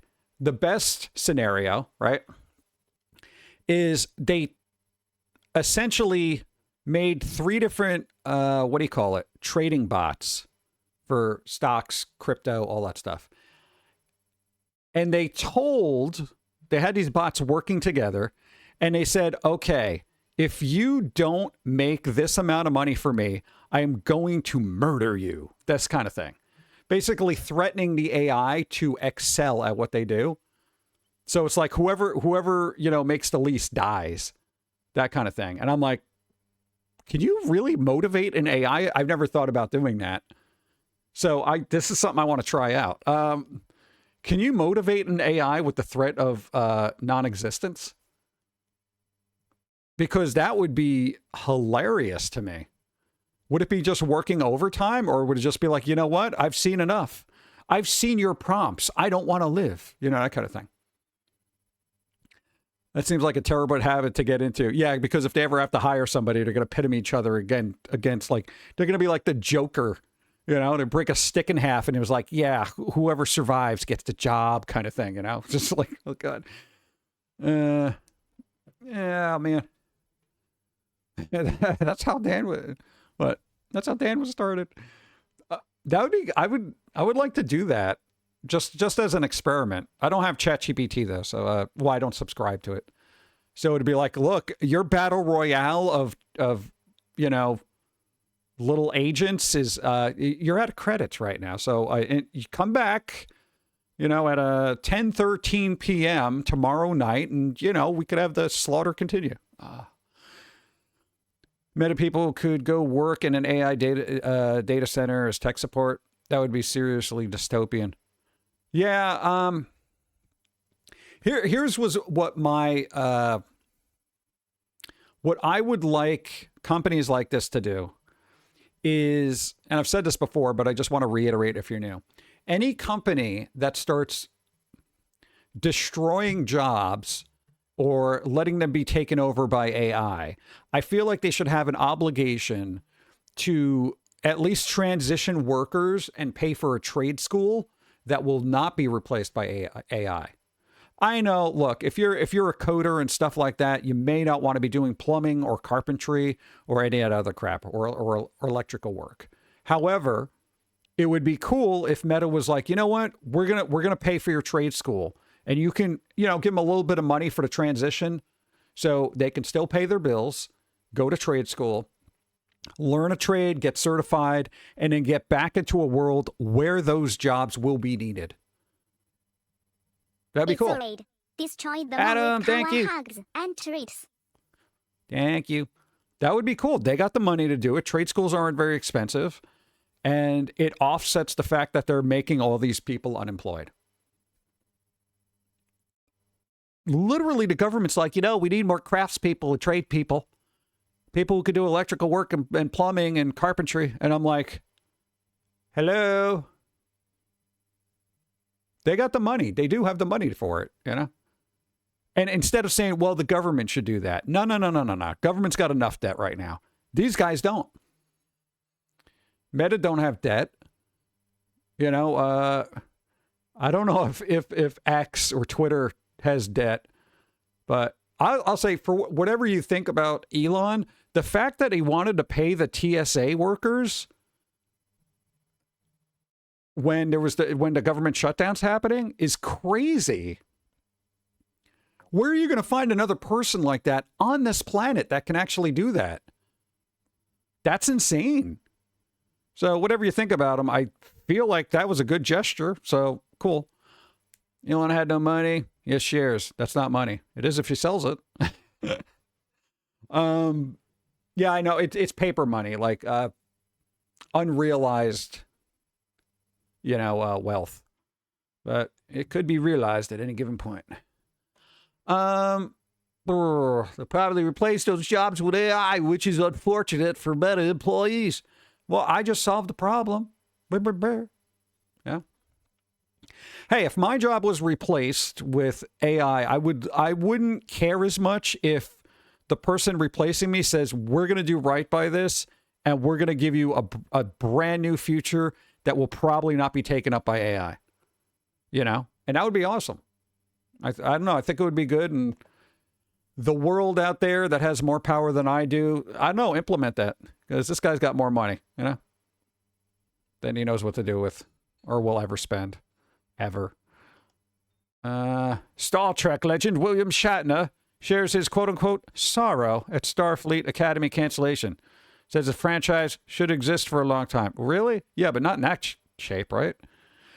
People really hated Academy, Starfleet Academy.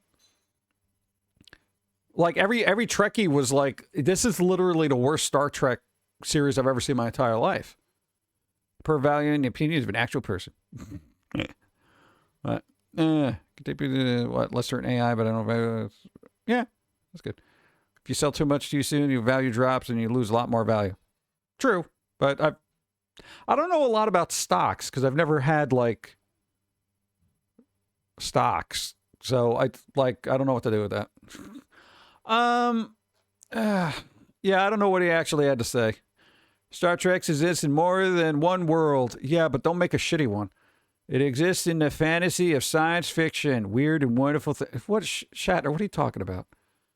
Possibilities of exploration and human endeavor.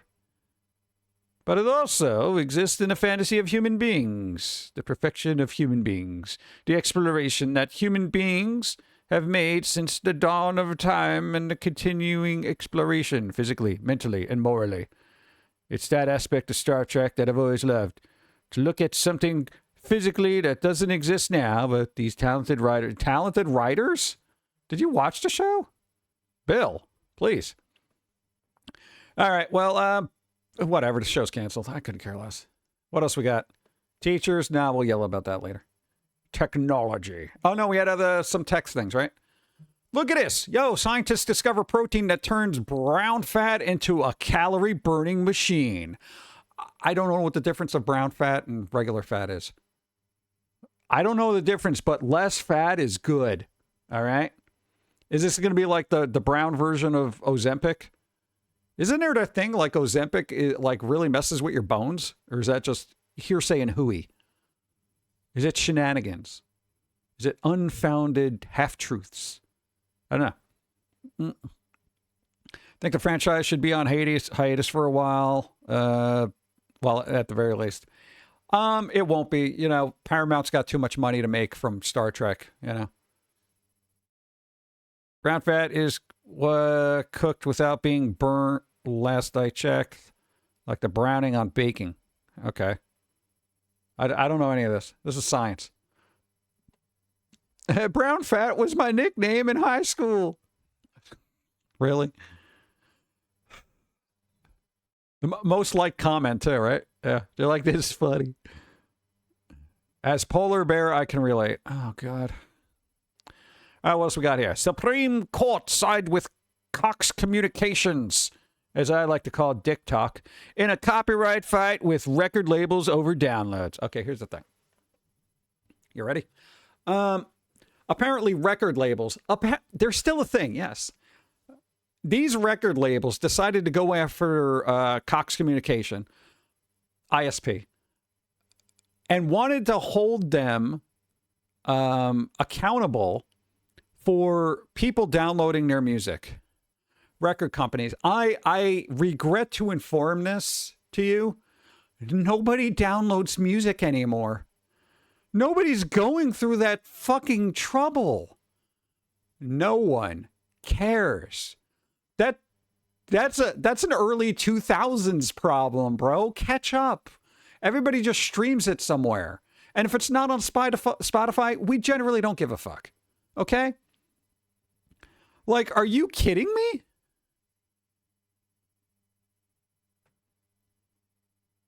that. Okay, and record companies, you want to know why nobody's buying your music? It's because of stuff like this. Okay? Yeah, you can listen to it on YouTube. There's so many streaming services. And the other thing, everyone can make their own music now. You know, you got all these AI music making apps. We make our own crap because we don't want to deal with record companies saying, you played our song. You guess you got to die now. No. Sorry, guys. Go away. Like, it's absolutely astounding to me. Like, we're going to go after the ISPs for who's downloading stuff? Guys, like, in all seriousness, when was the last time that you downloaded an album illegally from, like, Napster-esque type stuff? I noticed Pirate Bay and stuff like that, and I'm sure there are people who do that. But generally, if it's on Spotify, people don't... Why? It's on Spotify. You can literally rip it off Spotify. Yeah, and even if you download it for offline thing, there are programs that will rip that stuff off. You could either do it real time or you could do it, what do you call it, in offline mode. Yeah, just buy off Bandcamp. If it's something I want, I'm going to buy it, you know, just because Spotify is squiffy with, that kind of stuff. I don't know. Maybe if every song off the album was good, but it never is. No, it never is. Never is. There's always that one where I'm like, skip it. I just don't want as much. Yeah, but the thing is, people used to want it so much that they would search for it somewhere. But now that there's so much of it available everywhere, nobody cares. That's the thing. It's like the internet has destroyed the importance of the art. Any art, really, just because everything's so readily available. Something's not available, I'll listen to something else. Can't watch this, I'll watch something else. You know? Like, literally, you could take every major platform, like the networks, the letter networks, CBS, ABC, cable companies. You could shut all that crap down, and people would be like, whatever, I'll watch Twitch. Nobody cares, I watch more Twitch than anything else, honestly. Just have it on the background. I don't got to be super invested in it. I hope AI makes everything free. What? There's a race to the bottom. I think digital stuff is going to be an ad for what? Physical merch? Yeah, it kind of is. Like we've said, like if we sold an album for $10, that pays for, if anybody wants to do the math, every play for our stuff on Spotify, we get 0.0277 blah blah blah blah blah blah blah blah blah blah fractions of a cent. Okay, so we're getting 0.02 a lot of numbers, fractions of a cent per play. So if you want to sit there and do the math, how many plays do I got to do to make $10? Because it seems like a lot. Somebody buys one album, $10. Here you go.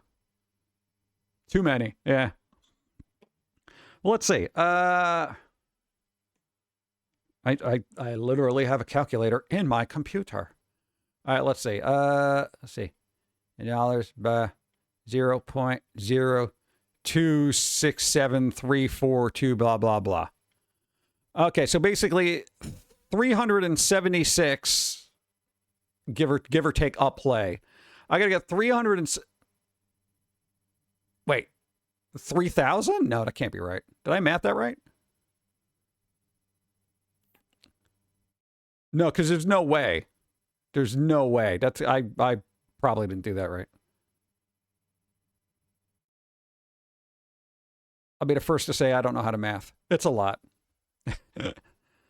You getting what, like half a penny per? I would.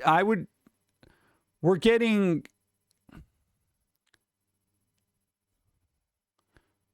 a little bit more than 1/10 of a penny, essentially.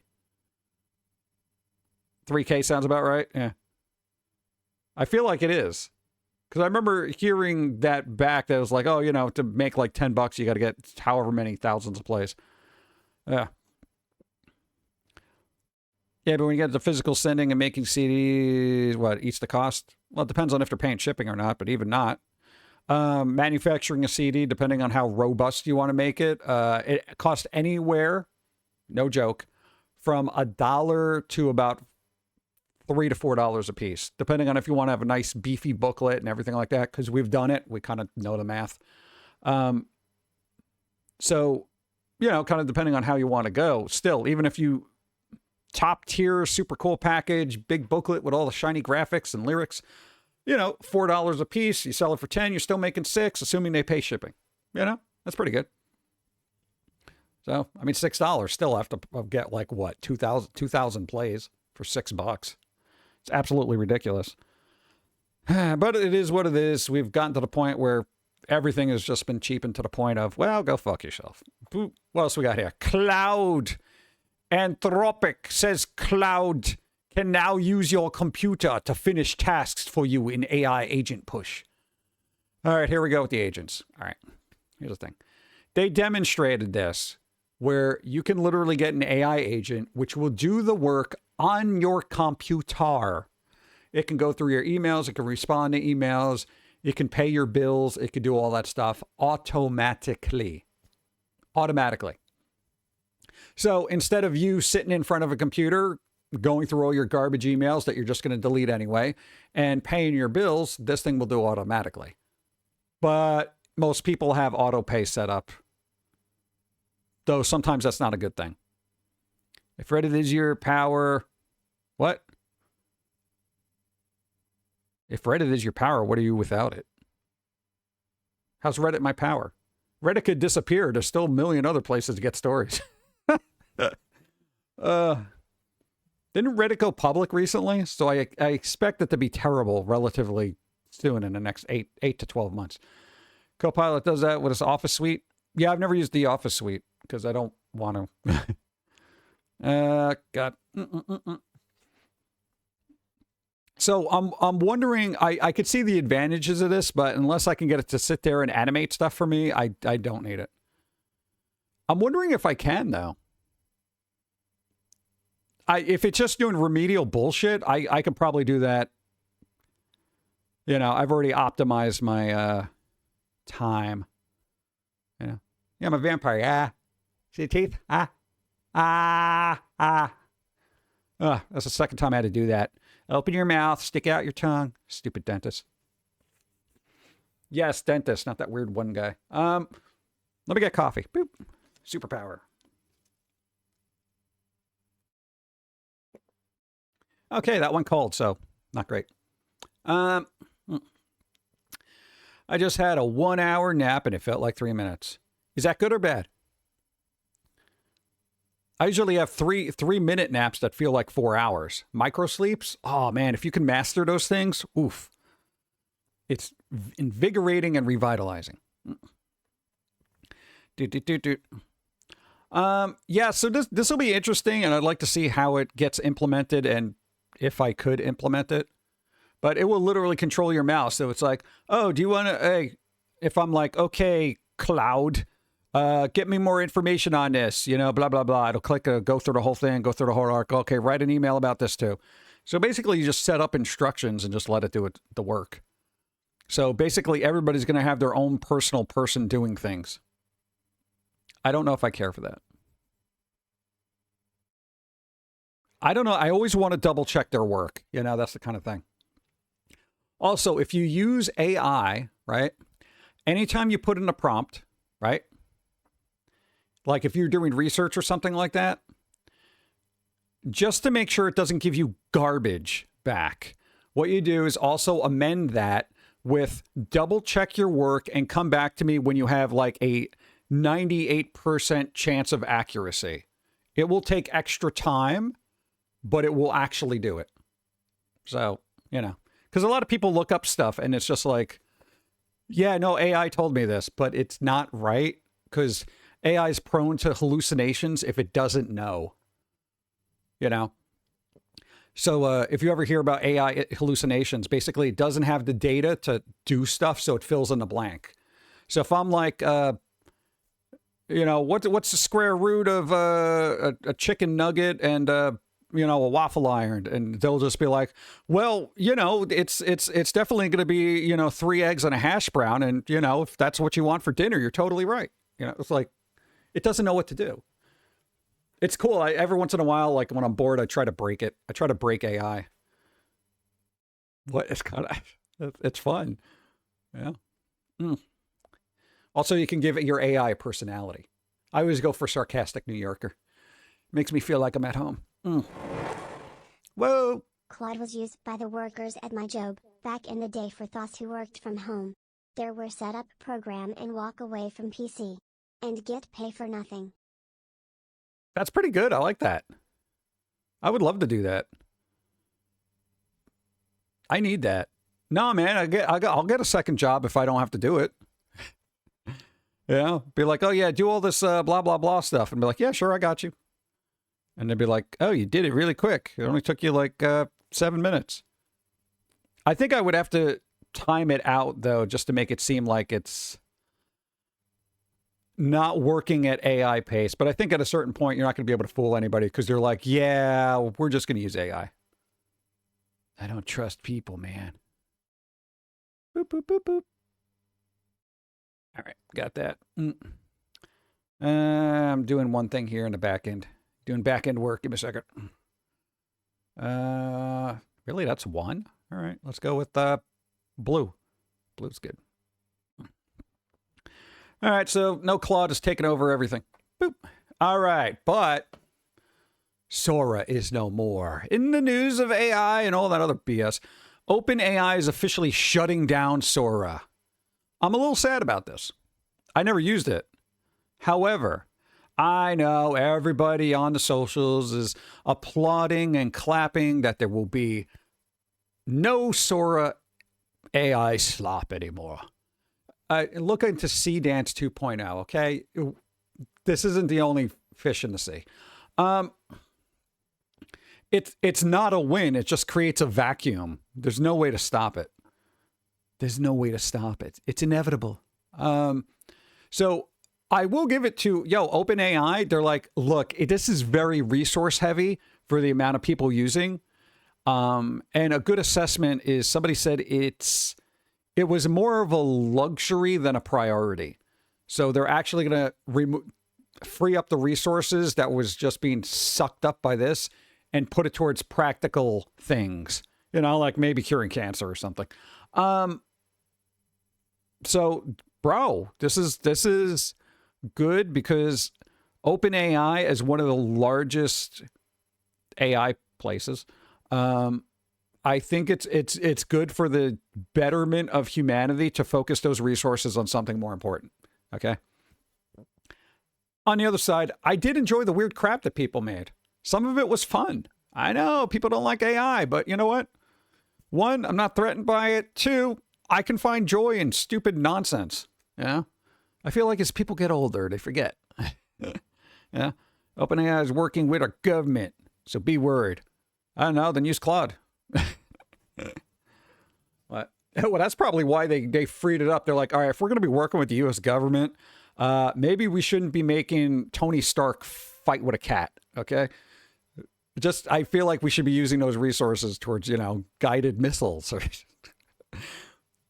What, you imagine to be like, yeah, you need to free up some resources because we need, super great, awesome guided drones and missiles and stuff like that. And what can we cut from this? Well, a lot of people are making, Tony Stark fight weird creatures. He fought Sonic the Hedgehog and then his kid. Cut that out of the system.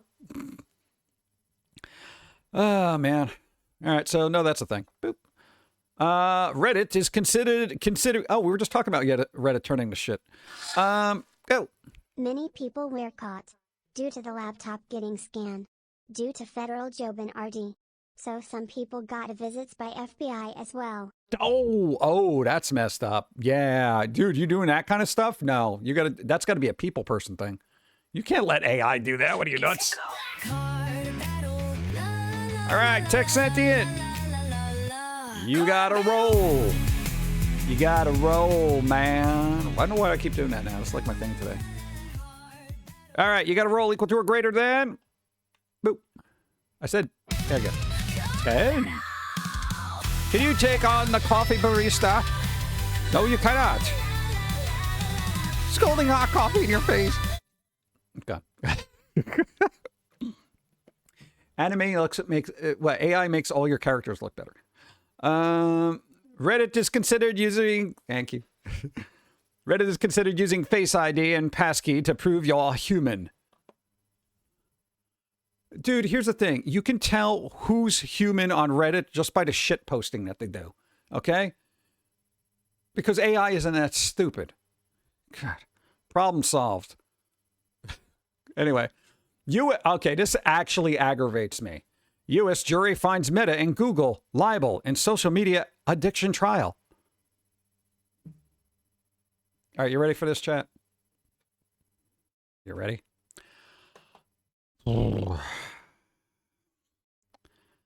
All right. Summary. Verdict could affect thousands of similar cases against tech company. Plaintiffs' focus on platform design may make liability harder to avert for companies.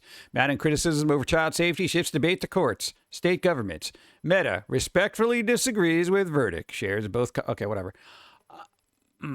This bothers me. This bothers me so much, and I'm going to preface this with, I'm not a big fan of Meta as a business and a company, and not so much Google either, right? They're big companies. Nobody likes big companies. However, all right, listen, Los Angeles, oh, of course, right? There we go, the meat-eating squirrels that are vaping.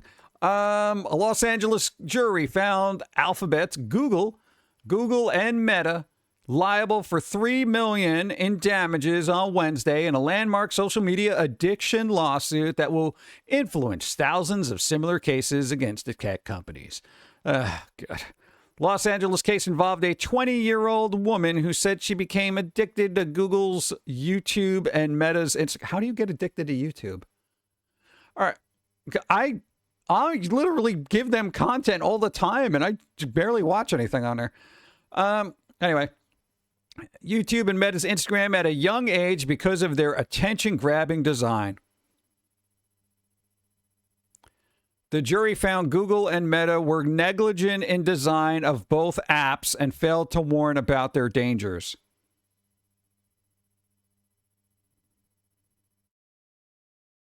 Today's verdict is a referendum from a jury to an entire industry that accountability has arrived. The plaintiff's lead counsel said in a statement, oh, wow, it's cool that you judged without bias. Wow, doesn't that sound like they literally hate the company and they want to see them fail? Weird. Okay. Shares of Meta were up 1%, and Alphabet shares were up 0.2%. Little changed after the verdict. Yeah, because $3 million is like a used tissue to them. It doesn't matter. They'll throw it in the wastepaper basket.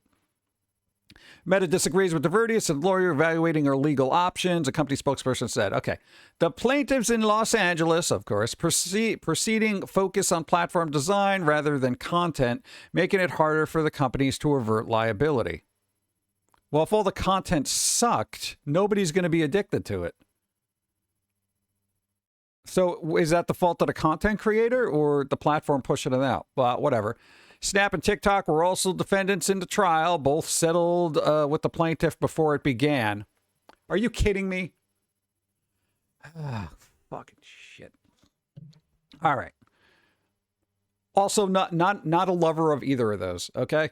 Mounting criticisms. Large technology companies in the U.S. have faced mounting criticism in the last decade over child and teen safety. Parents. Here's the thing. Unless these kids came from an orphanage and were just magically handed phones, there are parents. There are parents. There are responsibility. Grown adults are addicted to social media. They're fucking grown adults. There's nothing you got. Go back to work. Like, here's what. Oh God. At least 20 states enacted laws last year on social media usage and children, according to the. Here's the thing. I would say, again, for those who know us, we have a long history of having issues with YouTube. YouTube has decimated their content for the sake of saving the children. Okay? like across the board. They ripped and gutted everything they possibly could that was remotely interesting from their platform to save the children, because parents couldn't take 5 seconds out to have screen time limits or just not give their kid a freaking phone. Okay? Well, they got to contact me. Get them a stupid phone. Get them the phone de stunad. Okay? The dumbest phone you can find. Flip phone. Whatever you got to do. Meta lose a $375 million lawsuit in New Mexico with my state filing lawsuits. Yeah. And that's the thing. Why? Same crap? Like, this is absolutely ridiculous to me, because what it does is, much like everybody in U.S. society, everybody loves shifting the blame for their poor fucking parenting on some other entity. They always do that. And again, not a lover of Meta, YouTube, TikTok, Snapchat, all this garbage. I am not a fan of it. I barely use it. I use it because I kind of have to. That's it. But I leave. I go home. You know? Besides, I'm too busy to be dealing with garbage. So it's like, again, we're just taking the responsibility off ourselves as parents, good human beings, all that other stuff. Remember, we used to have this whole thing where it was like, it takes a community to raise a child. It doesn't fucking matter if nobody's paying attention to the kid. If the whole community's got their heads in the phone, what the hell do you think the kid's going to do? Lead by example, jackass. You know? And whatever. You know what? Here's the thing. Fine all these companies all they want. I don't care if they lose money. You know? But have that money go to something good and not validate the irresponsible actions of a parent. Because the other article we read, apparently, is YouTube especially, when they looked at the analytics of this person that sued, there was very little usage. But the other attorney was like, well, you know, they used it a lot, but didn't sign in. Then that's not admissible evidence. And I'm not a fucking lawyer by any, but you're making up shit. They didn't sign in. Then how could you, how is this evidence? Basically, you're saying we're guilty without providing proof. You're saying, well, they watched it for, say, hypothetically, 5,000 hours. But they claim that it was like 50,000 hours. But analytically, they have 5,000. That is what a court of law is supposed to deal with, is the facts. You know? Well, they used it for this amount of time. No, they didn't. They did it this much. Well, where's your evidence? Well, they didn't sign in, so there's no analytics. Well, then fuck you. Throw that out. Who are these lawyers? How do you even manage to do that? Internet history, you can ask the ISP for it. Yeah, but for how long? This has supposedly been going on for 10 years. You know? ISPs usually burn all that info in a year. Unless they're psychotic. You know, so it's just like, and they didn't even bring that to the table. They weren't like, well, according to this ISP was on YouTube the whole time. Were they actively watching something? Did they just have an open tab? Like, what's the deal? If I went with analytics, it would look like I'm on YouTube probably 12 hours a day. No, I'm just fixing up my content. I'm not watching anything. Oh, God. What happened? Can I sue TV for keeping me in front of the TV Saturday mornings when I was a little kid? Dude, that's a good point, man. Yo, dude, back in the day, you grew up with that television. Yo, you had to sit in front of that television because there was no DVRs. If you were lucky, you had a VHS. And the only time you got a bathroom break was during the commercials. Okay, now you can bring your phone into the bathroom and still, you know, watch Ren and Stimpy. But, you know, it's like, whatever. Not the company's fault for, what, Peeps gullibility? It's kind of weird. Like, I don't get it. Internet history, I read that. If the lawyer is telling the truth, which he's not, then the telemetry would be very limited. Well, that's the thing. It's like, God. I really feel like there should be, let's see, legislation includes bills that regulate the use of cell phones in schools and require users to verify their ages, open social media account, net choice, a trade, oh, I don't care, blah, blah, blah. Separate social media addiction case brought by several states and school districts against technology companies expected to go to trial this summer in federal court of Oklahoma, California. Oh, again, California, they are so screwed. All right, I got a bit of a lag happening here, so let the lag spike happen. Boop. I don't know why it's doing that. Oh, give me a second. I'll go back to regular screen. Boop. Could call it tech issue. Wah, wah.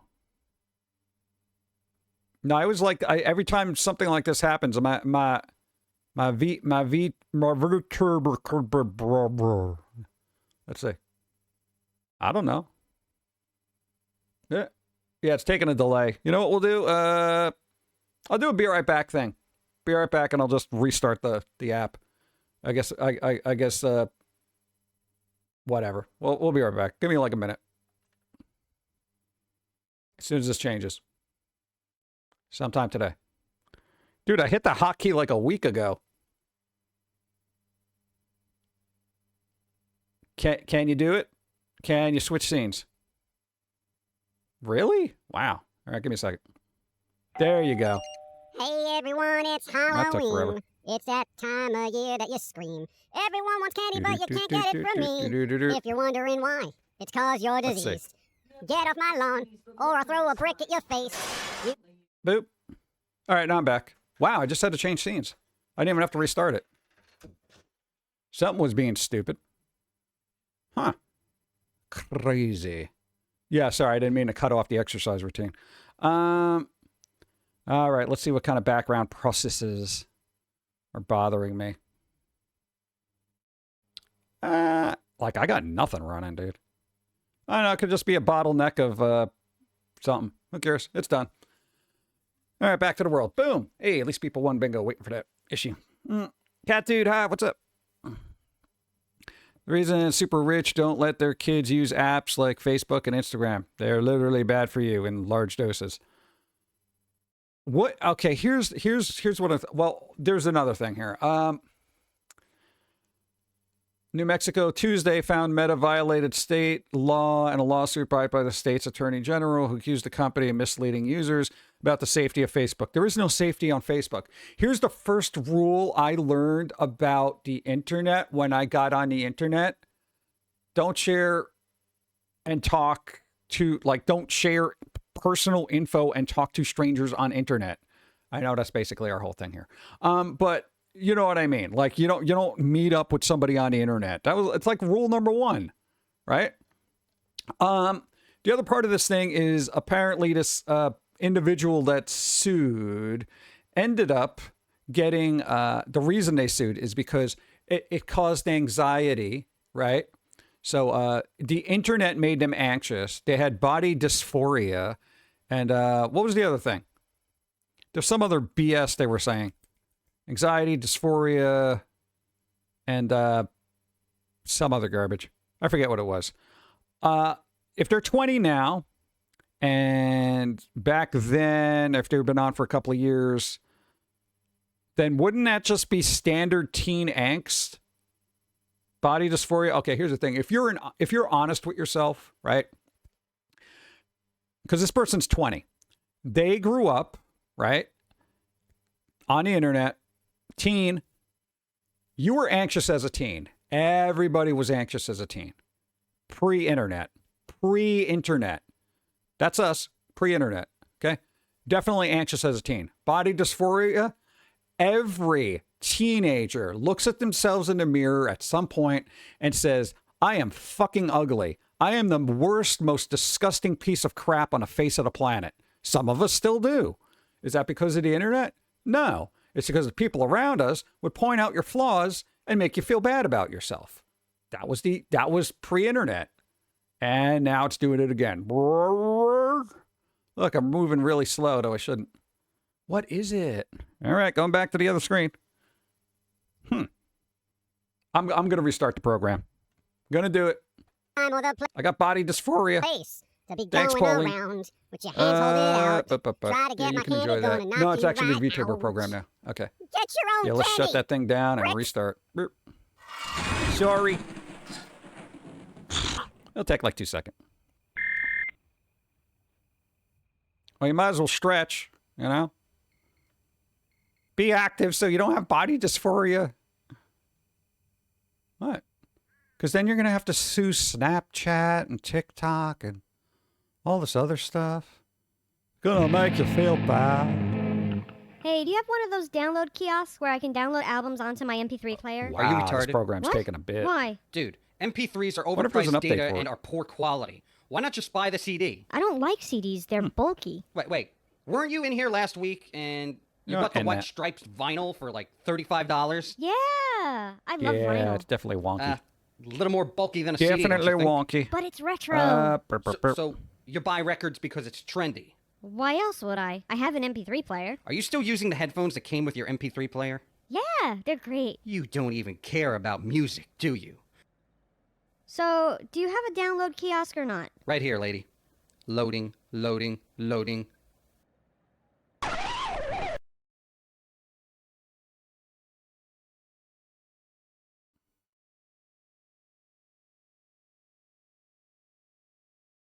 I need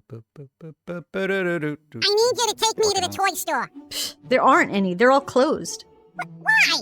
I don't know. I guess people don't have the imagination to play with toys anymore. They just play games. But games are boring. All I do is pokey poke to make things happen or slicey slice. Oh, now I'm small again. What the hell? All right, well, I knew there was something off. No. All right, gotta put that back. No, I did that thing where I like literally selected everything on my screen and now it's all just like, did you mean to move everything at once? No. All right, let me make me sort of bigger. My body. All right, that should be okay, right? No, oh, good. Boop. No, I don't remember how big I was. There you go. All right, let's go with this. Which means I probably have to change the other screen. Oh, God. This never ends. What's up? Hello, Steve. Haven't been here in a bit. What's new? I don't know. Chaos, apparently. Also, Facebook gave us body dysphoria because I don't look like Henry Cavill, so. All right, let me do that. Boop. Okay, we should be ready. Good. Sorry about that. Tech issues do what tech issues do.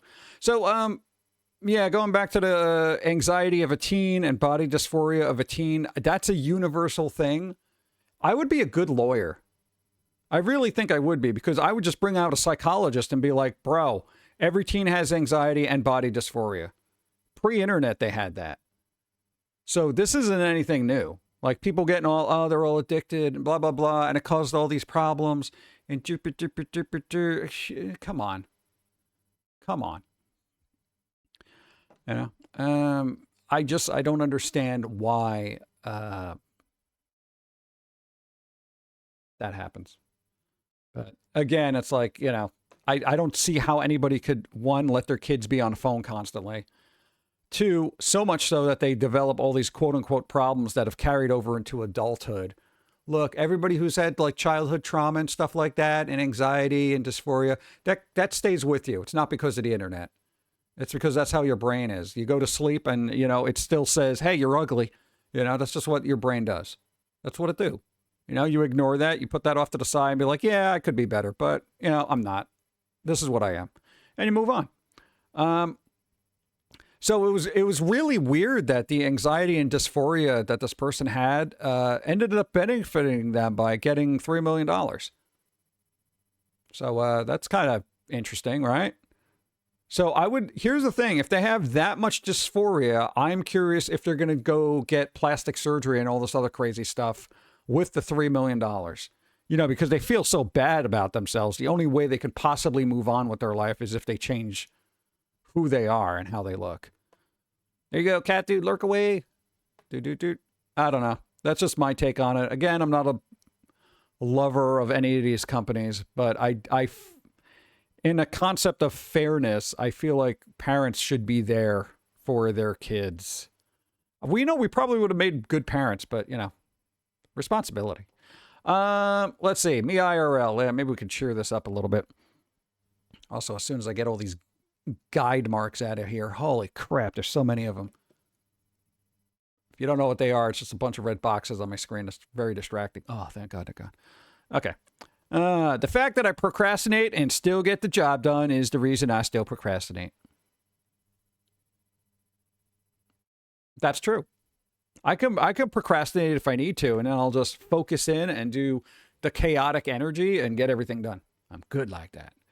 I would seek therapy instead of suing. Oh, therapists cost money. That's another good point. I wonder if that money is going to go to a therapist.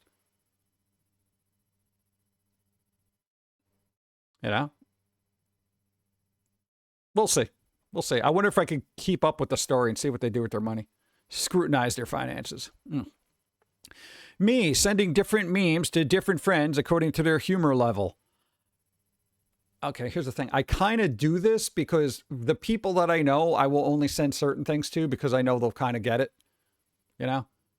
Like there's this one person, that's really into music and stuff like that. And if there's a joke about music, there you go. You ain't sending that to nobody else because nobody else is getting it.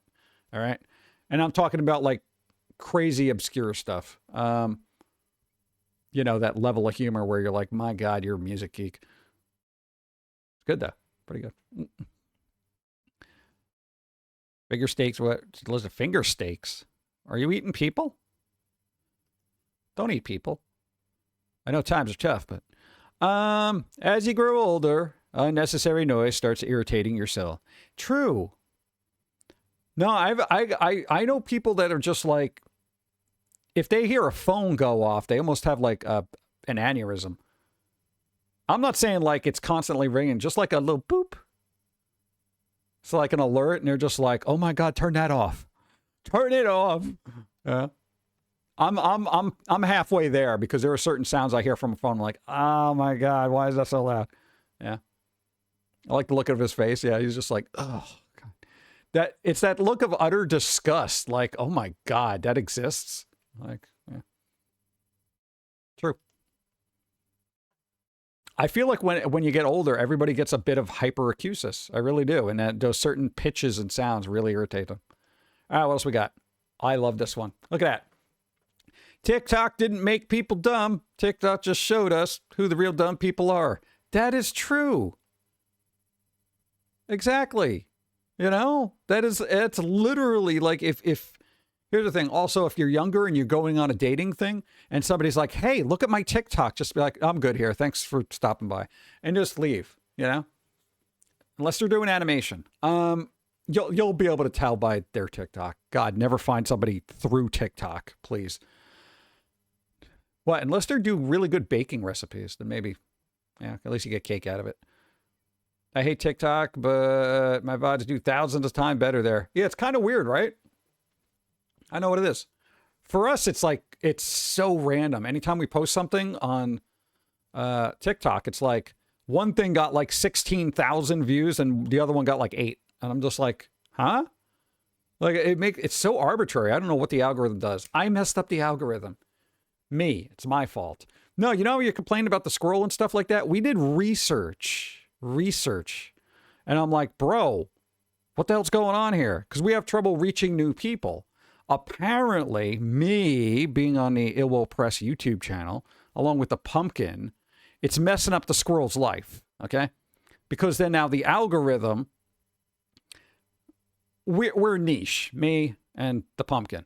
So, no, we've got to go back to this. It's interesting because I learned something. Since we are so niche, we don't get a lot of views. But then that ends up dragging down the whole channel because and then they don't push it to more people. So the algorithm is like, well, you put up 12 things this month. 2 of them did really, really good, the Foamy cartoon. And then everything else, yeah, you got some views, but there wasn't this, So essentially, it's like my mere existence and wanting to do different creative things is actually hurting everything. That's stupid, right? It doesn't make any sense. But I mean, it's algorithm. They just push more higher viewed stuff to more people so it gets higher views. Yeah. So, and the only way to fix it is to like not post me there and just post more foamy stuff. And I'm like, well, the algorithm doesn't seem to take into consideration that animation takes a long fucking time. Like you can't do that, you know? Like, what do you do? 10 years, people have social media PTSD. Oh, they have it now. What? Like, it's crazy. It's crazy how much weird crap you see on the internet. And you're like, oh, I didn't want to see that, you know? Does having a separate VOD channel help then? I think separating the VOD channel was a better idea. Because, you know, it's a 5-hour long VOD. You maybe get 100 hits on that if you're lucky. That definitely drags down everything. So, you know, my clips and stuff like that, you know, maybe 1,000 here, 1,000 there. But essentially, the general consensus is do more shorts. Because that pushes more content to more people for some reason. And I've noticed that even like a crappy short with me in it will get like 6,000 views. And I'm like, what, really? You know. So maybe we'll gear up some more clips and just start, you know, shorts and start working on that for the fall to try to raise the channel a little bit because not enough people sharing. You got to share it. I know you guys are, but you know, that's kind of weird. I didn't think I'd be the problem. You know, I'm the new guy. Okay, I know I'm not as sophisticated as a squirrel. I don't have the lineage, you know, but I'm a quirky little dude, you know. Figured it'd be on brand, right? But apparently not yet. God. It's ridiculous. Yeah, so if I just whittle all my crap down to shorts, I feel like that would help the channel as opposed to having like, here's that cool clip about the Reddit we went through that's 10 minutes long, you know. Get like maybe 1,500 views and people are like, all right, thumbs up. And it's like, then it stops. Yeah. I don't know. Yeah, say like and subscribe every time. Make sure you like and subscribe. Like and subscribe, like and subscribe. Oh, yeah, you ever think it? Hit that bell. Hit that fucking bell. If you don't hit the fucking bell, we all fucking die. Hit the bell. You like hitting buttons? That's like a button, but it's the fucking bell. Hit it. Like, I mean, I don't want to be that guy. Like, come on, dude. It's so car salesman-y, you know? I'm not the pitch dude where it's like, hey, if you like what you see, I put it in the description and nobody reads that. So I'm just like, ugh.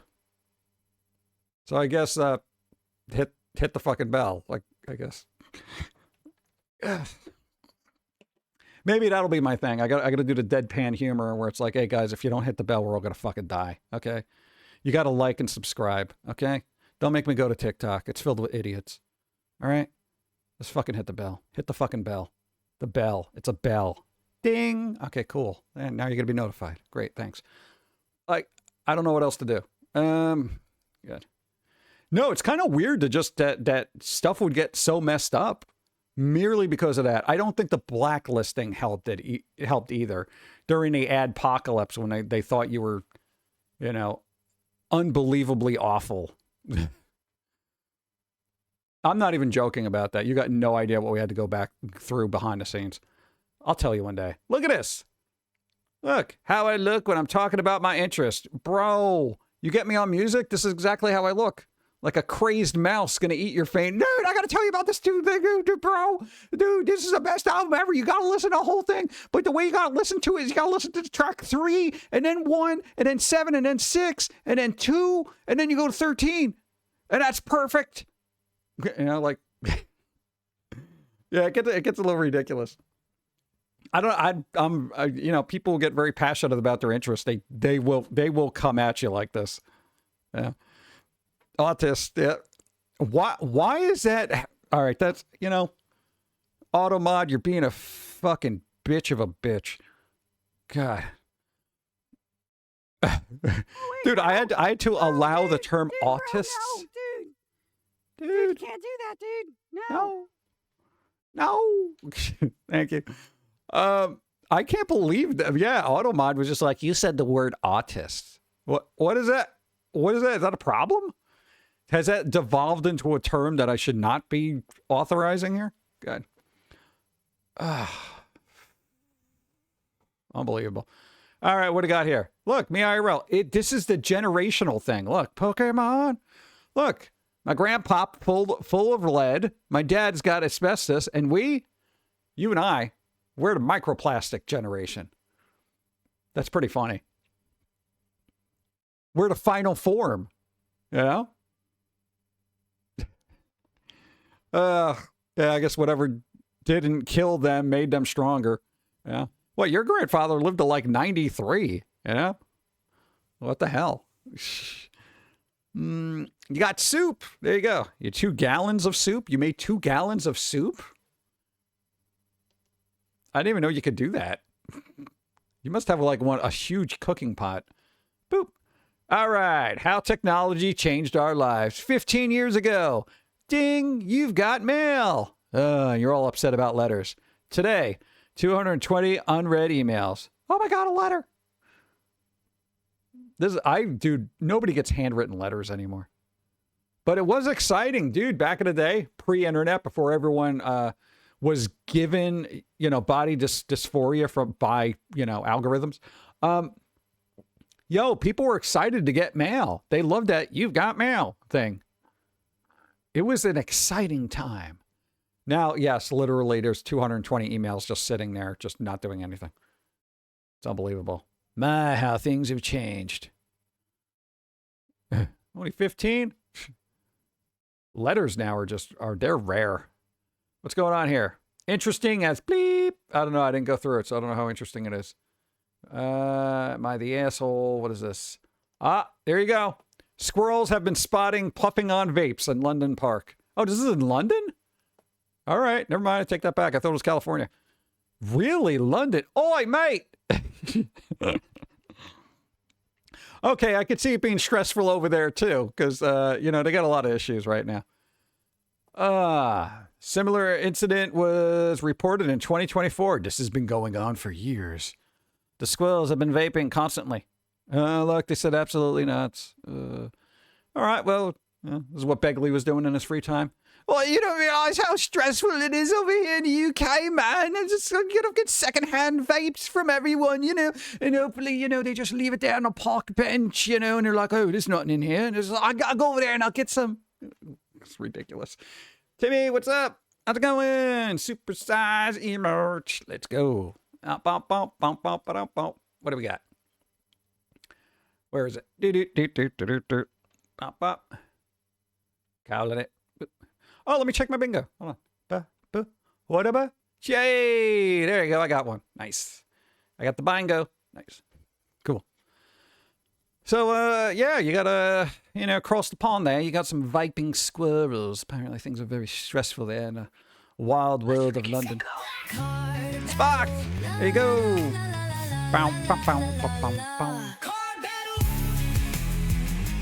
Card battle, bro. You got card battle. All right, Spock, you got to roll equal to or greater than, what do we got? 15.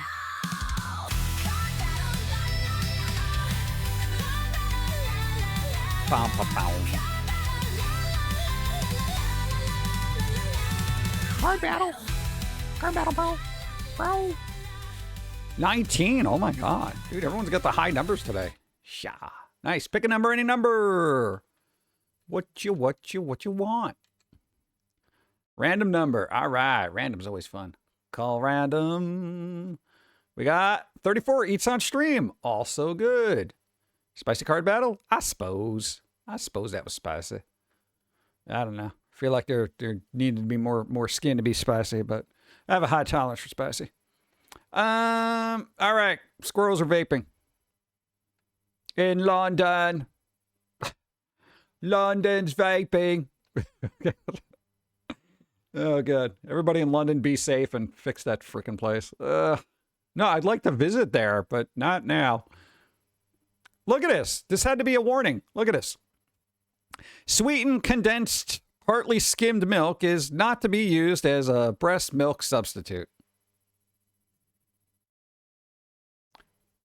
moms out there, if you're using this as a breast milk substitute, your kid's going to have diabetes at like 3 months old. Okay? Why is this even on a label? This doesn't make any sense to me. Did somebody try to do this? God. This is crazy. This is crazy. There's somebody out there right now who's like, oh my God, I did that. You were the one. You caused this. Sweetened condensed milk? Like a warning label, some brands of honey do not feed to kids under the age of 3. Well, yeah, but that's a legit thing because they could choke on it. This is like, I would never think condensed milk is okay. You know, honey's something that you find in nature. That's like as natural as you get. Little baby crawling around in the woods back in the Stone Age, find some honey. Oh, look, honey. You know? I don't know. I like, all right, whatever. I see that warning on pretty much anything milky. Really? I never looked at the warnings because it's milk. I'm not doing anything weird with the milk. It's milk. It goes in my coffee or my cereal. That's it. Maybe some recipes. I don't know. I don't even give it to my cat. Because I'm like, this isn't great for cats. Yeah? Because all what homeopathy and BS medical nonsense that has nothing to do with science and everything to do with like health influencers is idiot telling people that formula is bad. Oh, that's good. So what? Somebody on TikTok is like, you don't use the formula that they put out there because it's filled with all sorts of bad things. It's gonna be bad for your child. So you know, give them condensed milk. It's a lot better. It's more natural. Oh God. Don't do that. Read the warning labels. It's the enzymes in the milk and honey. Yeah, I mean, they're not developed yet. You just got to give them that weird crap that they're supposed to have. Harry Potter HBO series won't have a new season every year from a production point of view. It's just not possible. The more they reveal casting, the more people are complaining about this. Why couldn't they just get Adam Driver to play Snape? Like, that actor might be good, but we're at this weird point in time where a lot of people don't like things being shifted, to put it nicely. You know? They just dropped the trailer. What, on the floor? That's irresponsible. So yeah, I feel like this is gonna be a bi-yearly thing just because. What's up? Max Marvel High. They just dropped the trailer right now. I don't know if I generally I mean, yeah, it's cool. This is gonna be more Harry Potter stuff, I guess, but it's not the Harry Potter everybody grew up with. And if you grew up with Harry Potter, guess what? Welcome to the old people's realm, because now everybody's gonna be looking at you as a boomer because you grew up with this version. You know, everyone's gonna be like, "Oh, you grew up with the Radcliffe one." Like, I don't know. We need more Harry Potter? I don't know. It was kind of a cool world put together for everybody to watch. So, you know, I don't know if you need to reintroduce it to another generation. They've probably seen all these movies. But, you know, money's money. So, good. That casting better be good. I like that they got Nick Frost to be Hagrid. John Lithgow is Dumbledore. Meh. He's got range, so I think he could do well. He's been getting a lot of hate mail too. He was astounded by how much negative stuff he got, because you know how people don't like the writer Rowling because they have opinions. Yeah, but apparently that's spilled over to the cast, and now everyone's just like, everybody who's in this is terrible, and I'm like, yeah, leave them alone. You know, it's like, come on. It's like, everybody figure out what you got to do with your life by yourself. Who cares about the opinions of others? Yeah. If you're that worried about it, you're not confident in your decision to do whatever it is you want to do with your life. That's just how I look at it, you know? Yeah. Yeah, so this is, I don't know how this is going to go over. I feel like I want to be the one that says, don't expect this series to have a warm reception. In certain circles. And not for the reasons you think. So that Maya from Ernest Scared Stupid. What? Maya who? I don't know. Boop. No, that's happening. Frodo! All right, look. A Lord of the Rings movie set after Frodo's passing is in the works. It's kind of weird because, look, it's Tolkien Reading Day. We already know that we're getting another Lord of the Rings movie set in the same universe as the original trilogy via The Hunt for Gollum, which is still on track to theaters for 2027. I may actually go to the theater to see that. Right? I might. Now we know we're getting at least one more movie after that, as a new project dubbed Shadow of the Past has been announced. Peter Jackson, the iconic director behind the original Lord of the Rings movie trilogy, broke the news to celebrate Tolkien's Reading Day. The announcement, which has been shared by Warner Brothers and in various other social media accounts, connected to Lord of the Rings. I lost my spot. Where did it go? Oh, no, it's right there. Okay. Connected to Lord of the Rings movie to begin with Jackson providing an update on the hunt for Gollum. Okay, blah, blah, blah. Words, stuff happening, book, things like that. Looks amazing. The script is coming along. That's for the other thing. Frodo. This was such a good, like, okay, here's the thing. I know people weren't crazy about the CGI back then, but one, the CGI was decent for back then. God, if they were ever going to go back and fix it, that would be a good thing to do. You make it a little bit more realistic. That'd be freaking awesome. This was good. It was probably one of the best CG characters you're ever going to get in a movie. And that's because of Circus. Circus was freaking awesome in that. April Fool's Day too early. The two then discussed a newly announced Lord of the Rings movie with Colbert, Stephen Colbert, explaining the inspiration behind it and which part of Tolkien's story Shadow of the Past will draw on. Colbert, before you laugh, a huge Lord of the Rings fan who has worked with Jackson before. All right, so bear with that. Explained that the new movie will adapt parts of Fellowships of the Ring that were passed over by Jackson when adapting The Lord of the Rings into a blockbuster trilogy, blah, blah, blah. Shadows of the Past will take place after the events of the original trilogy. Get out of here. Colbert notes that those leftover chapters from the book, specifically chapters 3 through 8, could be their very own story. He believed that so much that he and Jackson are going to attempt to tell the story. And wait, so Jackson's going to... is Peter Jackson directing this? Because then I'm on board. I'd be on board with that. Colbert had a cameo in the extended version of The Hobbit, Desolation of Smaug. Nice. There you go. Yeah, Shadows of the Past, early days. Yeah, of course. Well, we're in the early days here. So, I mean, I guess expect more Lodo rings. And at least we're getting Ian McKellen back for the next movie to play Gandalf, which is cool.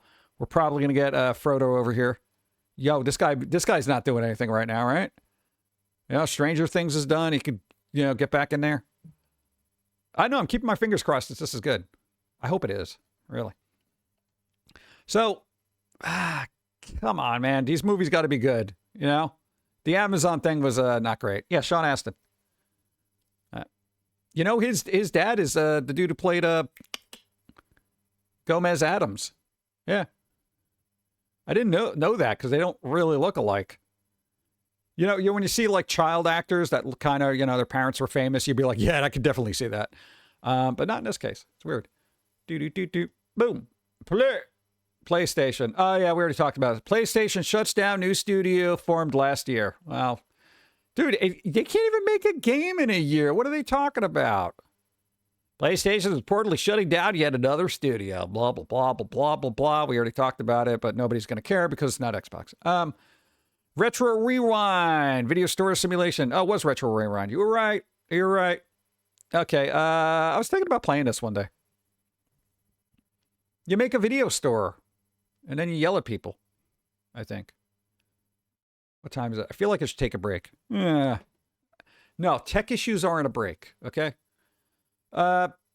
Yeah, did we just run an ad? I feel like we did. All right, let me just run one real quick. I need like 5 minutes. I got to move around so I can get feeling back into my legs. All right. What? Yeah, do we have a takes breaks for ears? No, is that on his? Yeah, I don't talk loud. All right, whatever. I'll be right back. Give me like a minute. I'll run an ad. It'll be fine. It'll be fun. And if you're a subscriber, you get the exercise routine. Come on, got to keep the blood flowing. To all your limbs, not just the one. Not fun. I don't know what to tell you. Toys devolved into shelved collectibles people hoard so they can resell them and make a fortune. Oh, like Beanie Babies. No, not like Beanie Babies. They still make them, and the old ones will only increase in value. Sure. People got divorced and had to split their Beanie Baby collections in court. They're valuable, like NFTs. I am so glad you don't have money to invest in stock. Stocks are legacy money. It's all about the crypto. I bought $7 in coin. What's a coin?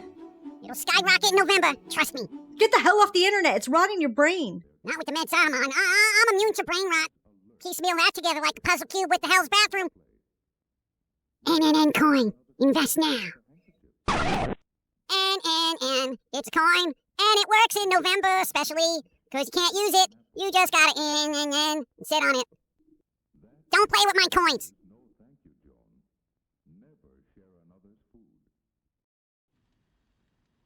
Hey, you're a human. You may know the answer. Why do humans who don't eat meat go out of their way to make vegetables taste like meat?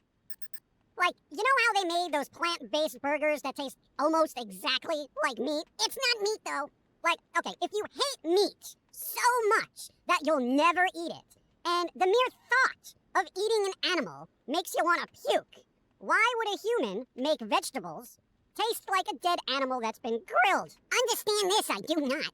So, by eating those meat-tasting plant-based burgers, aren't non-meat-eating humans conceding to the notion that meat actually tastes good? I'm just saying. That's like regular humans who aren't cannibals going out of their way to create human-flavored chicken wings. Oh, what if plant burgers that taste like meat are being used as a gateway meat? What?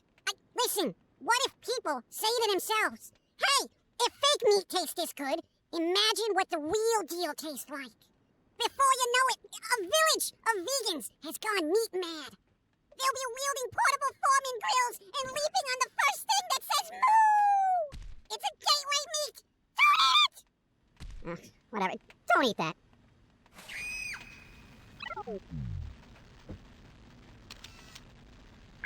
Don't eat not meat that tastes like meat because it's not meat because it tastes like meat. Vegetables should taste like vegetables, but you're eating meat-flavored vegetables. If you want to not eat meat, why eat something that tastes like meat? Meat! Meat!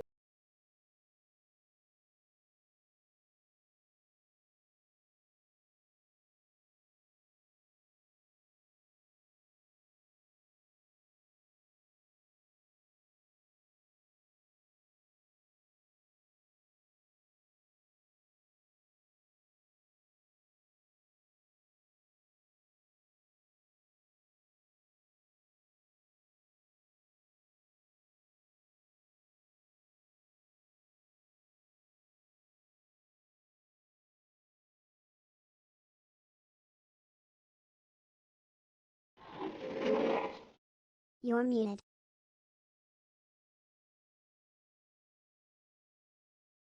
How am I muted? It shouldn't have been. I pressed the button. Come on. Weird. Okay, never mind. So what I did say is, yes, Gandalf's going to be in Hunt for Gollum because he's already signed up for that. What was the other thing? I forget. What the hell got 200K? In 2 days, Matt Bradley's Clara. And the below is another win for indie animation. What is this? I don't know this. Oh, it's a teaser. I'm not going to play it now because I'm going to get in trouble. Ooh, it looks spooky and weird. This guy's all messed up. Why it makes me excited about the future of animation. Yeah. Chat, should we start a Kickstarter and see if we can get $200,000 for an episode? My God. Really?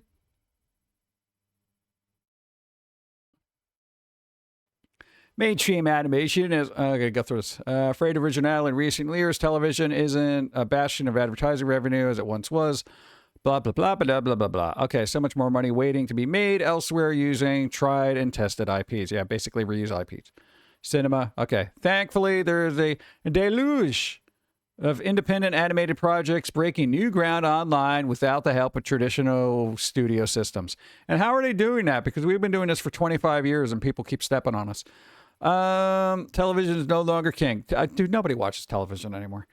An easy unicorn. Okay, well, tell me how. Tremendously successful. Where? How? Matt Bradley's launched a new Kickstarter campaign that has already been tremendously successful.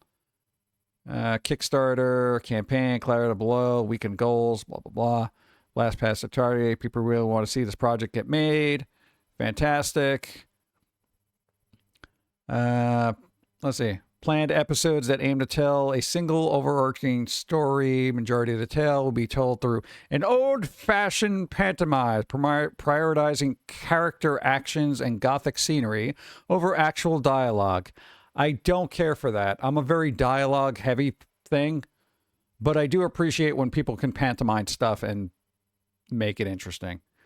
Also, no budget for voice actors.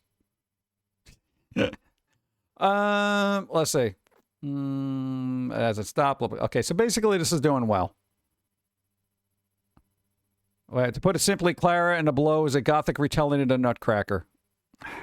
Okay, I'm good here. The article is just like, hey, my dudes, guess what we're doing? I'm super excited because everybody's using all these old IPs and they don't want to invest in new ones. And we're making a gothic retelling of the Nutcracker? For that, we can just hang out with Gora and have him step on your junk.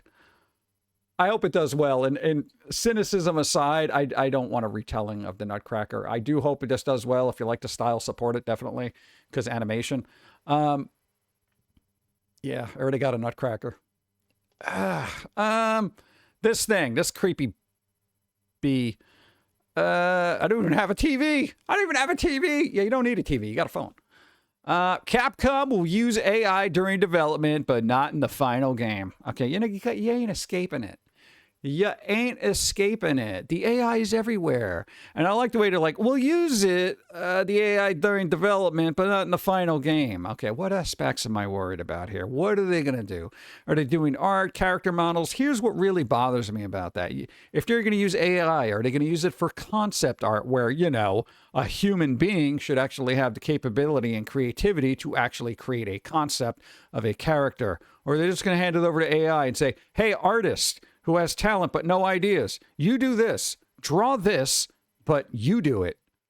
Draw what the AI did and you do it. So we don't get any blowback and we don't get ostracized by the community. That's what I want to know. That's the thing. No, I'm referring to Gora.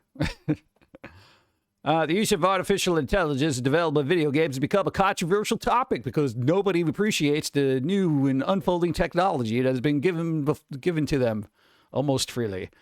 So everybody's complaining about AI, blah, blah, blah. We're going to double back to the DLSS 5 fiasco. Let's see. Our stance is clear. We will not implement materials generated by generative AI into game content. That is a loaded fucking statement for me. Because here's the thing. Where does this end? No, because I'm actually legit serious. Okay, chat, hypothetically. If concept artists get paid a lot, all right? Environmental artists get paid a lot for, creating an environment, doing textures. This is how spooky it's supposed to look. Hypothetically, I'm not saying Capcom's doing this, but if a company decided to say, all right, we need spooky environments, AI generates a bunch of them. Okay, cool. Hands them off to an artist. The artist has just got to redraw them. Okay, we need a bunch of creepy characters. AI generates all these creepy characters. It hands it off to an artist. The artist just redraws them so it's human, right? So is this how it's going to go? Because that is my first concern, where just because the AI didn't make it into the final product, it doesn't mean that it wasn't used to create the important stuff. You know what I'm saying? I'm always all about the originality of a human and how they design a creature, how they design a zombie, a character, whatever it is. So if they have AI spit something out and just get an artist to redraw it, I feel like that's going to be very disingenuous. I'm not saying they're doing it, but you know a company will. You know a company will. You know artists already do.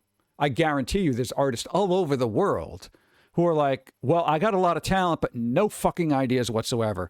You know what? Let's have AI create an original character for me, and I'll just redraw it and say it's mine. You know there's somebody who did that. It's true. It's good. It's going to happen. And it may actually become big, and, you know, I guess, but, you know, then they're going to have to be more original and come up with more original characters and stories, which AI might do, and they'll just refine them a bit. AI is going to make its way into everything, and all these stances, I feel like, are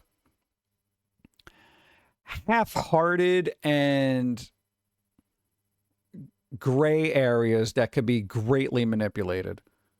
So, however, we plan to actively utilize this technology to improve efficiency and productivity in game development process. To that end, we are currently exploring ways to apply it across various departments, including graphics, sound, and programming.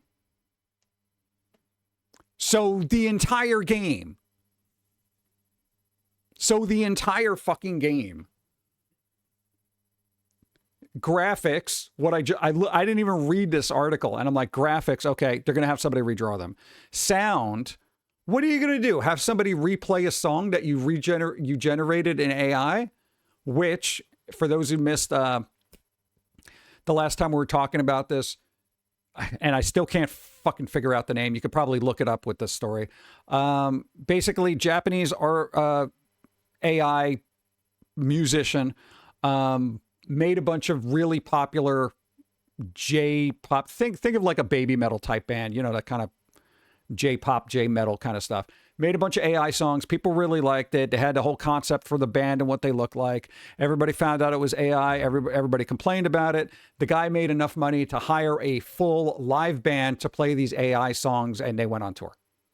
This is a thing that's happening right now. Okay? So is that what's going to be the case? They're just going to have AI generate these songs and then hand them over to musicians and say, you do it. All right, kawaii metal. There you go. Like, that's another thing. And programming, what do you do with that? How much of the heavy lifting is AI going to do? Because what are you going to do? Have it do all this coding and it's not going to end it up in a game? Hey, Bob, retype everything that it did. Come on, dude. This is what I'm saying. It's like a read between the lines kind of thing. And mark my fucking words on this. Capcom wanted to make Resident Evil a yearly gaming experience. In other words, they want to come out with a game every year. You ain't doing it without AI. There is no budgetary way you're coming out with a AAA game every year without AI. You're not doing it. It's not happening. There's no way. And the thing is, to make it affordable for a company, especially a Japanese company, they're all about the bottom line. They're all about the bottom line. So, mark my words, even though stuff may not end up in a game, a lot of it is not going to be made by a human. It's going to be retold by a human. That's going to be the thing. So this way they can sit there on their high virtuous horse and say, well, no AI made it into the game. It was all done by humans. Don't fucking lie to me. Because I know how the creative process works. Don't lie to me. Fucking shit. And again, I'm not going to say Capcom's going to do this. They may have 100% humans doing all the work all the time. And, you know, the graphics and sound and programming are merely arbitrarily unimportant layouts. Even that, what if they do a whole layout for a map for a game? Then it wasn't done by a human. You imagine, say, AI making this super intricate Dark Souls type map. And then, you know, you just hand it to, you know, a world builder and you're like, yeah, you do it. Wait, you don't, so you don't want me to create and have any forethought here. You just want me to rebuild what the AI put out there. Yeah, this map, let's make it real. All right. Yeah. Programmers will often use AI to create a boilerplate and then build upon that. Yeah, but, you know, I would think AI would be really good with game testing. Quality assurance, you know, make sure there's no bugs.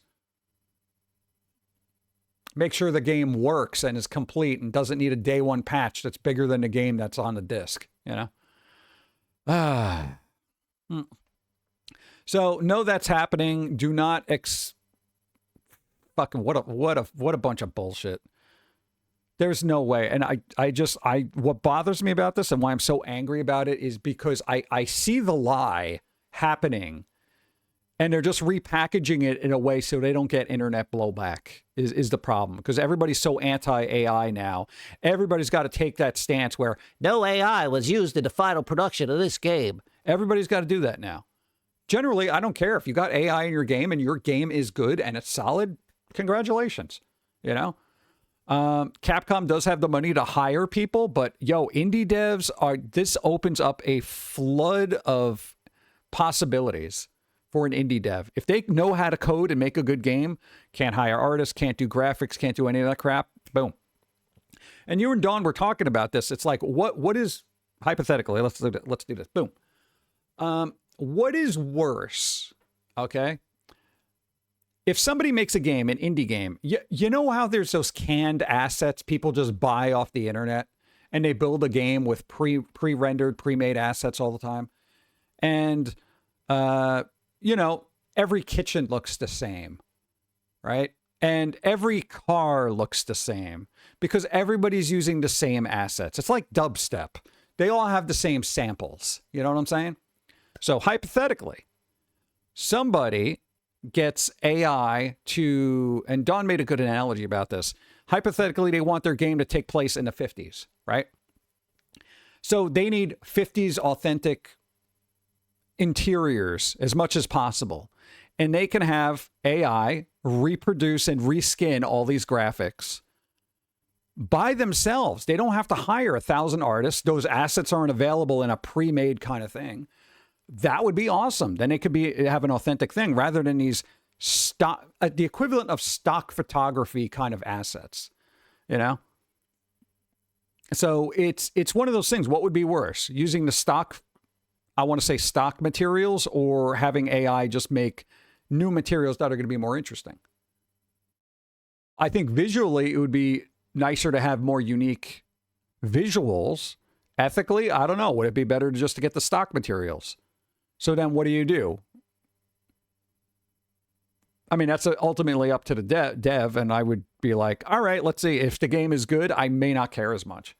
You know, if it's the actual definition of AI slop where it's just like, yeah, the AI did 99% of this and I don't care, then it's going to be garbage and you're going to tell that it's garbage. So it's kind of no.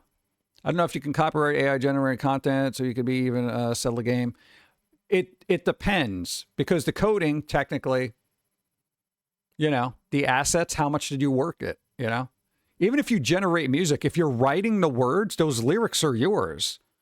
Those are your copyrighted lyrics. Those are your words. So, yeah, maybe the song is it, but somebody else is still going to be using your words, you know? And be like, excuse me. Yeah, that's mine. Repost from earlier. Yeah, I got distracted. I'm sorry, I messed up stuff. I can't wait for all the class for people against it, honestly. AI is so powerful for creatives and difficulties. Doing so much stuff to speak into the area. Struggle to do things, but really creative AI blows it wide open for me. I know, because I don't think there's going to be a way, like if you're anti-AI, believe me, I get it. And as a creative person, I, of all people, should feel threatened about it. I generally don't care. It's either going to be used or it won't be. And for everybody who's anti-AI, like I said, I get it, but I don't think it's going anywhere. Like, even though the Sora thing got basically discontinued from ChatGPT, it doesn't stop every other company out there from having their own models. Seedance 2.0 is probably better than Sora. So there's always an alternative. It's not going away.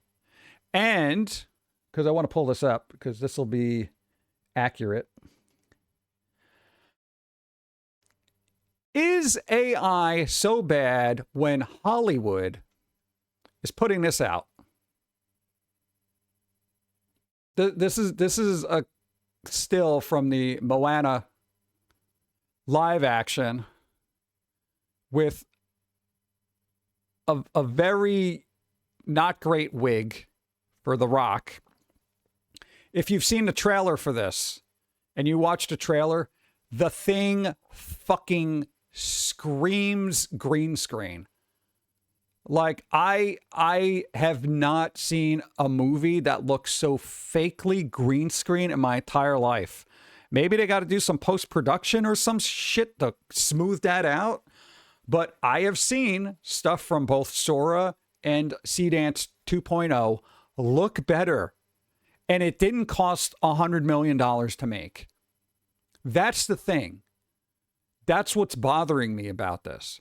And the inevitability of companies realizing the bottom line when it comes to finances, as they always do. Even if the anti-AI crowd, and I'm just saying this is logical math here, okay? Logical math, so don't get upset or think I'm defending one thing or the other. The logical math here is a company can make a movie like this now for $20 million instead of $100 million. So even if it gets half of the views that it was supposed to, right? So say it was supposed to expected to make $200 million, but everybody who doesn't like AI, nobody goes to see it. And it only makes... The Rock can't believe it's not butter, and probably has stock in Garnier Fructis. I don't know, but oh God. Watch the trailer. I mean, everything just looks so fake. And if AI can get physical movements down a little bit better, it's doing really well. If it can get physical movements down, it will be as good as CGI should be. We can all agree, if you've ever gone back and watched the Pirates of the Caribbean movies, especially Dead Man's Chest, my God, the CG animation in that is astounding by comparison to 20 years later. You know, it is this. What am I looking at here? Look at this. It jumps out at me as fake. And like this is like a decent res picture. She doesn't even look like she's there. She looks like she's just standing watching. This is not good. This is hurting my soul. And I never understood why films can't do this anymore. They don't have a consistent tone when it comes to green screen and live action and all this other stuff. There's this thing that they're forgetting about, which is consistent tone. When you start using fake CG lighting, it looks like fake CG lighting. And you can fix that relatively easy by having at least a consistent filter that makes sure everything melds together into one scene. So it doesn't look like you're pasting a live action character over a background that looks fake. There's a way to do that. I don't have the money for it, but it can be done. But apparently Disney has not done that. I don't know where they're outsourcing their crap for. So this is... When you see how much money gets put into something like this for what you get out of it, even for large companies, I feel like they would weather the blowback of the anti-AI crowd rather than sink, an extra $100 million into a movie for CG. That's terrible. Go. The Star Wars prequels were a cautionary tale, Disney. Not a goal. Yeah, I don't know what their goal is. I mean, I know it's money, but thank you. I'm trying to think of the what the hell was it? Oh, it's gonna bother me now. Okay, I was looking at this derpy guy. This wig looks as bad as remember when John Cena did the mermaid thing? And I think Barbie, right? And he had that really terrible wig. That's okay because it was campy, right? Like that whole movie was campy. It was supposed to look ridiculous. This is supposed to be a little bit more serious, and that's what bothers me about it. You can't have a wig look like that. No, it's not good. No. What were they thinking? All right, whatever. Yeah, but okay. Snow White. Remember the Snow White Disney movie that came out? Hey, steampunk one. Nice. Everybody hated the Snow White movie. CG was not great in that. How much money did they lose on that? $100 million? Even if they made an AI version of that and put that out instead of the it would have been better for them to lose $20 million as opposed to $100 million. Because then technically they did not lose $80 million. You see what I'm saying? It's... I don't know. Only his face and neck is real. What, this thing? Yeah, I don't know what's going on there. It looks like it could be him, but no. Did they bulk him out here? This doesn't even look... What is that? Does he have like a chunky chest thing underneath his arms? And that's makeup over there? Because that does not look great. It doesn't look like it's matching. I feel like those are his arms, but this is not his body. Oh yeah, he doesn't have any nipples. What happened to his nipples? What the hell? Oddly enough, I don't gravitate towards guys' nipples. So this is like the anime thing all over again. But guys never have nipples. Add AI, make his body 80% of the shape of the cartoon.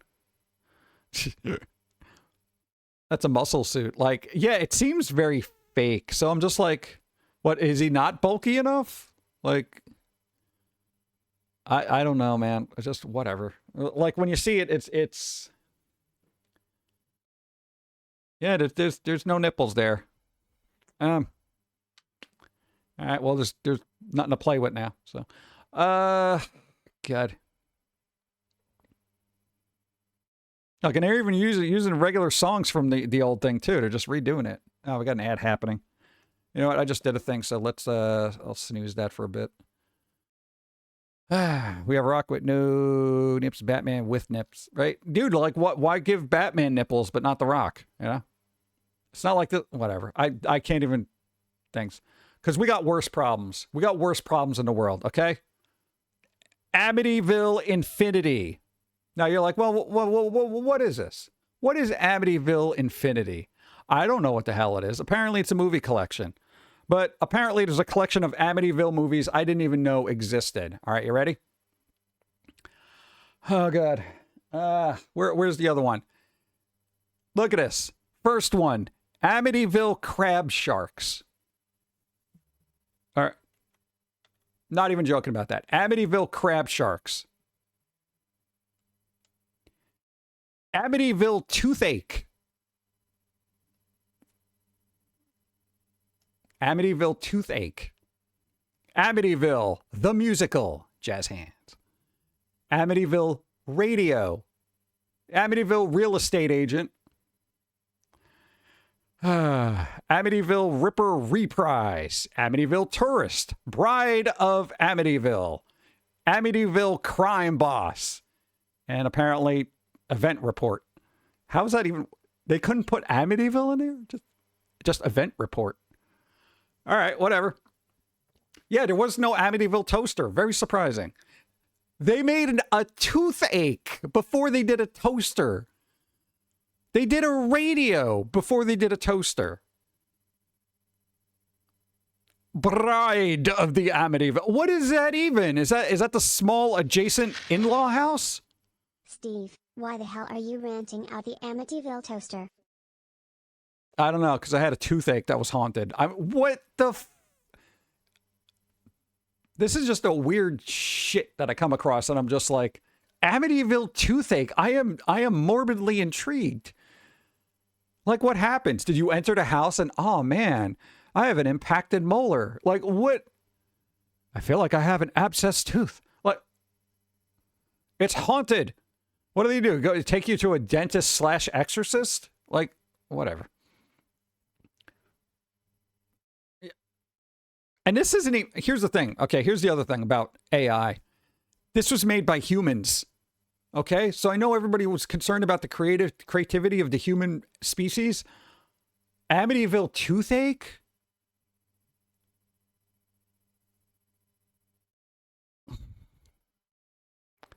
I don't even think AI would come up with that. This is the AI hallucination aspect of it. It's like, I don't know what you mean. A haunted tooth? All right, but that's... No, that exists. Again. Oh, and speaking of things you would never thought you would see, and take this with a grain of salt. The Sisters of Mercy cancel concert at this year's Brutal Assault to move up the recording schedule of their new album. I'm going to call it bullshit. Because I can't imagine that happening. Okay? Because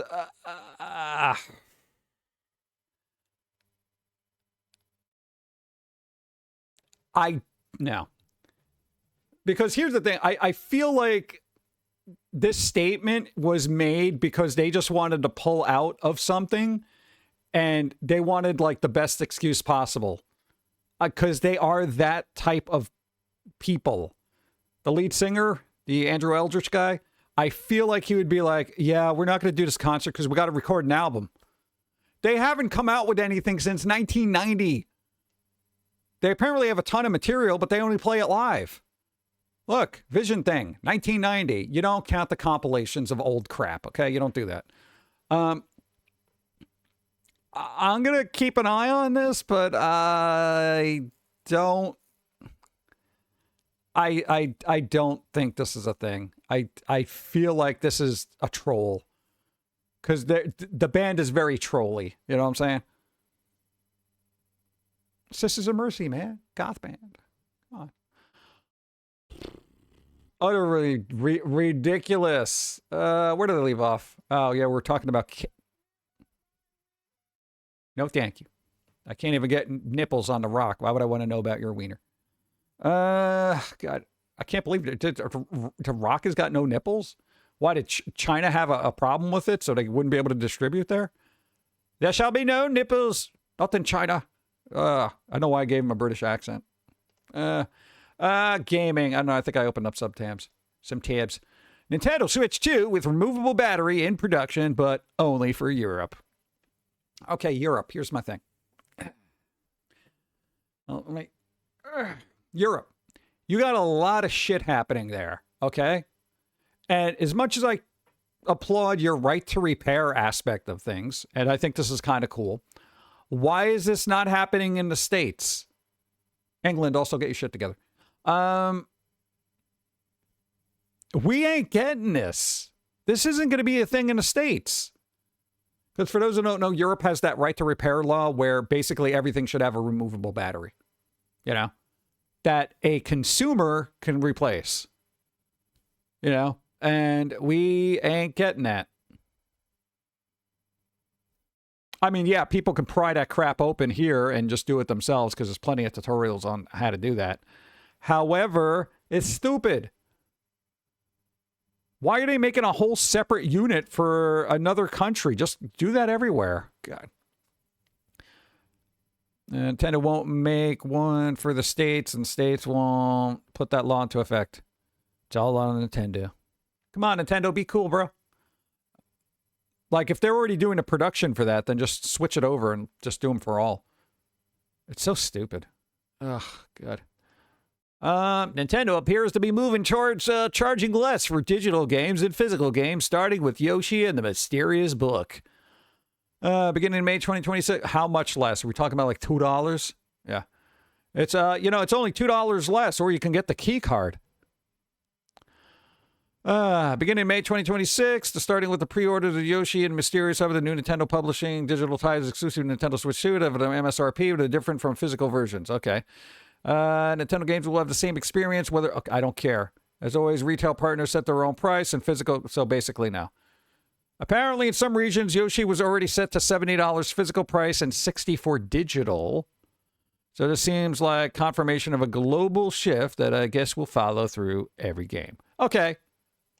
Here's the thing. I can get behind that. All right. I mean, for me personally, Nintendo could just shove off until they leave Power World alone. I've said it numerous times.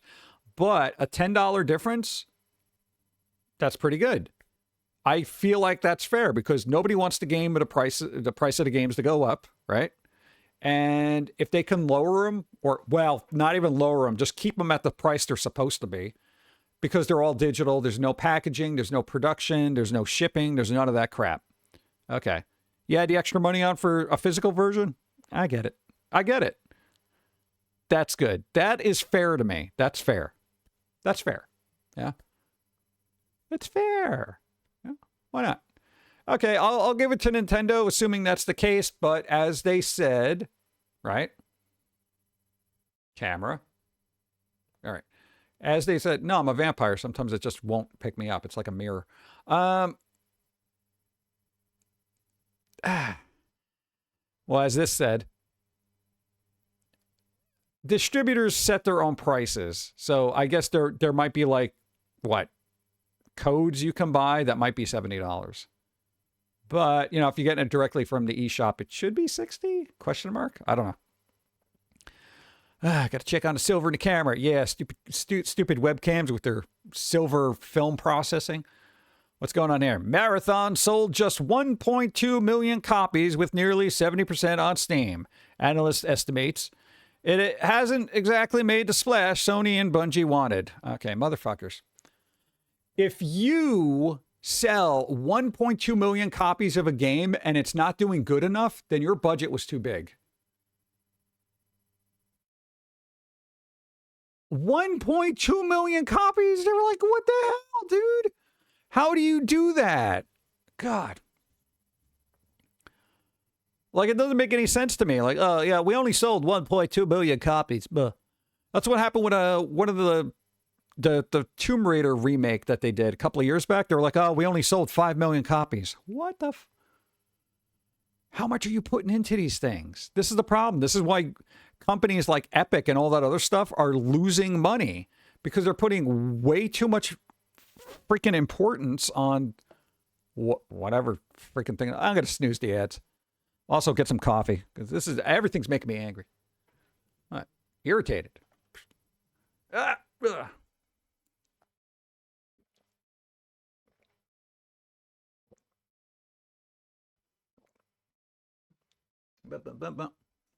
Wow. Well, I almost knocked over coffee. Let's see. Spidey did that. Marathon isn't a household name like Halo. True, but Bungie does have a very strong lineage as a developer. Plus, they got Sony backing them. See, what's what happened? Hey, Bungie, you should have stayed with Halo. Halo would have been a good series, and you wouldn't be shit right now. Here's the thing. When it comes to, like, Bungie, I don't care anymore. I don't have studio or developer loyalty. Every game is like, this game is all right. This game is I'm not one of those people who's like, Bethesda makes everything great. You know, from what I saw of Starfield, I didn't like Starfield. I thought it was bland as fuck. Skyrim, that's a great game. You know, same thing with Oblivion, great game.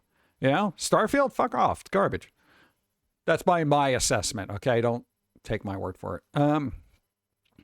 So it's just like, you know, Bethesda does either really good or they do utter crap. Most of their stuff, like 90% of their stuff, I think is done well.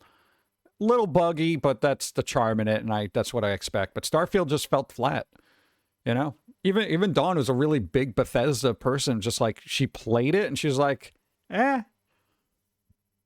You know? Starfield gets better once you get into it. Pacing doesn't help. Well, I would never play it. I'm never going to sit that kind of thing in there. So I'm again, my opinion's from a watcher. So like I'll watch and I'll just be like, you know, I think I got spoiled watching Dawn play Skyrim because all the side quests were interesting. Lol, I am playing Starfield right now with 2,600 hours. Wow. Really? You didn't find it bland? Well, I don't know what you're doing with it. Again, Dawn just went through the main story and she was like, meh. Yeah. Dude, that's crazy. Well, I'm glad you're getting that much play out of it. Holy crap. Dude, like a $60 game, you know how many hours of play you're getting per penny? That's astounding. Holy crap. I know, but everybody's got their own taste. This is a good point. Is pinball the original roguelike? Pretty much. It was just like, come on, camera. Okay. You know, it's like you died. You lost all your stuff and you had to start over. For those who are confused, roguelikes allow progression to be carried between runs. Roguelikes are a true permadeath game with zero progression between runs. Jupiter.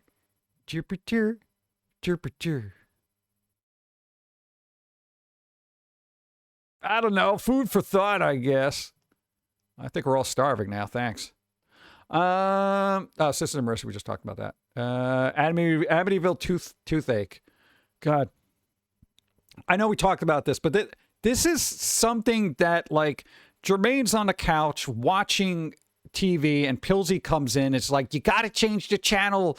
Amityville Toothache is on. Like, that's a name of a movie that you make up because your character is fueled by drugs and cream cheese.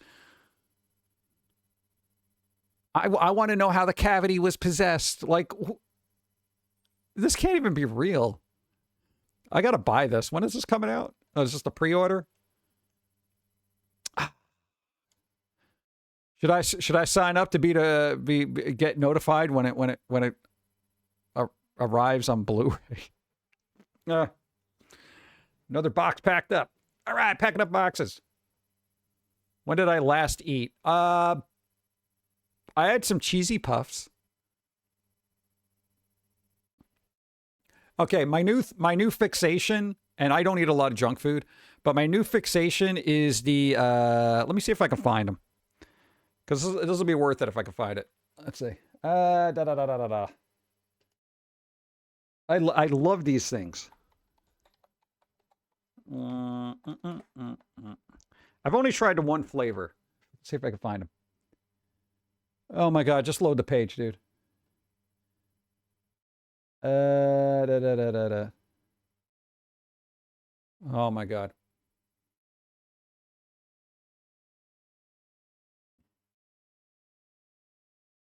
There we go. Okay, I think I got it. Ad starts. Come on, I'm talking about cheese puffs. All right, quickly. Boom. These things. Bro, Chester's cheese-flavored puff corn snacks. These things are absolutely really good. Because we got the tooth sensitivity now because our nerves are exploding. These things are awesome. They're not super crispy. They're super cheesy and everything. The butter ones. Yo, I can't find the butter ones. Like, I don't know where the hell they are. Like, I don't think I've ever seen them. Buy online. Oh, there we go. So yeah, but we don't got them. Are these the hot ones? Oh, they got flaming hot. I don't like hot stuff, but still. These things are fun. Plus, they're cheap. Look, $2.69. That's kind of cool. Yeah. But these are my favorite. I like the cheese ones. I haven't tried the butter, so the butter ones might be better. If the butter's better, I could buy the butter. But I'm not going to buy them unless I don't know if the butter's better. Bitch. Yeah, so that's kind of fun. That's been a fun thing. Amityville toothache. I'll send some. I can only find them in certain places. Yeah, that's the problem we're having too. But hey, you got to go to a different place and see if you can find them. And if you do find them, you buy a bunch of bags. So don't send anything yet. I'll give you an update.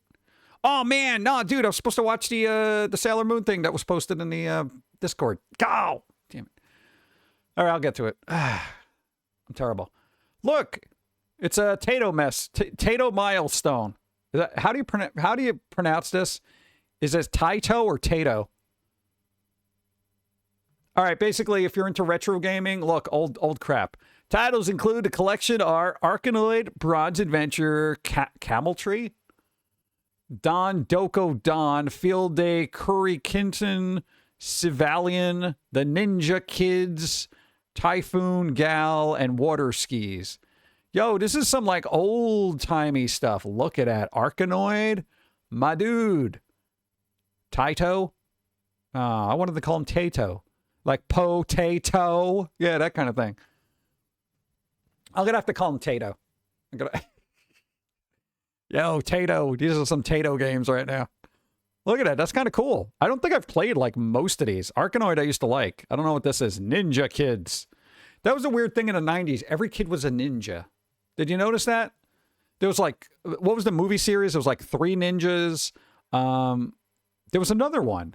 Not the turtles. The other ninjas. There was a couple of them. Yeah, English crisps. Yeah, so dude, that'll be interesting. I can't imagine paying a lot for this. Like these are just some weird games from who knows when. Arkanoid was fun though. There's so many different versions of Arkanoid now. Like you can pretty much, it's basically Brick Breaker, you know. All right, well that's cool. Note it's coming out in tomorrow. So if we stay up late enough, we could be up for the midnight release of Tato Milestone 4. There was other milestones? Oh, all right. I know when I get free time, I'll check out the other Tatos. What else we got? What is this? Gaming like it's 1999. Who keeps posting these things on Reddit? Tech Jess. Yo, they got all. Look at this. Just part of me. Okay, here's the thing. Oh my God, they got all this cool stuff on it. Dude, they got CDs. Tom Clancy. All right, here's the thing. I know this sounds stupid, right? Tasman High, Spock High. 3 Ninjas had too many movies, but it did something, become a series. It was 3 Ninjas? They had that many movies that I thought it was more than one? Blame Power Rangers. Oh my God. Speaking of Power Rangers, there was, I gotta look it up. Give me a second. Now, I was going to say something about the nostalgia, but when my brain's on this, this is weird. Let's see if I can find it. What? I'm doing the guy in the chair thing right now. All right, this might, oh my God.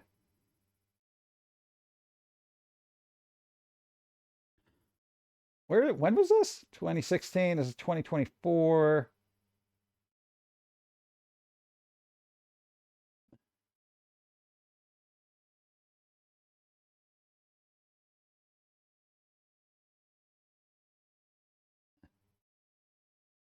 I got to look it up to verify. Hold on.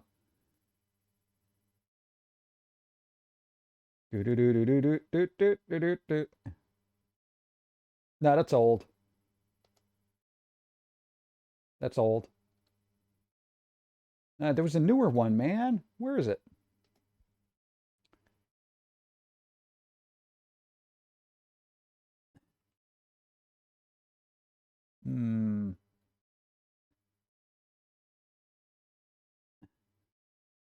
All right. I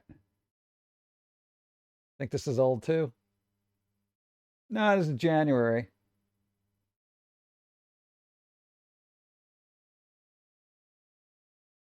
Okay, this is kind of a weird thing. Boom.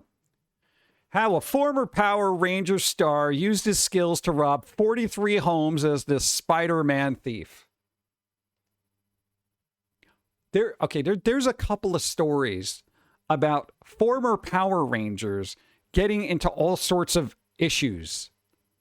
From a quick search, I found the mention in the article of the Animation World Network. Mentioned visual effects for the newest Disney remake. Bill Westernhofer is the visual effects supervisor. Visual effects of the film include Clear Angel Studios, Item Night, Alma Lola, VFX, Weta effects too? Oh my God. Interesting. Tammy, what?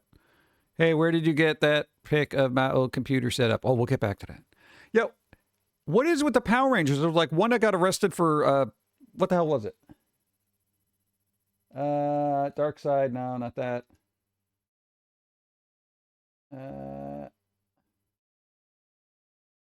What is this? Look, Red Power Ranger actor avoids prison for role in 3.5 million, what, PPP scam.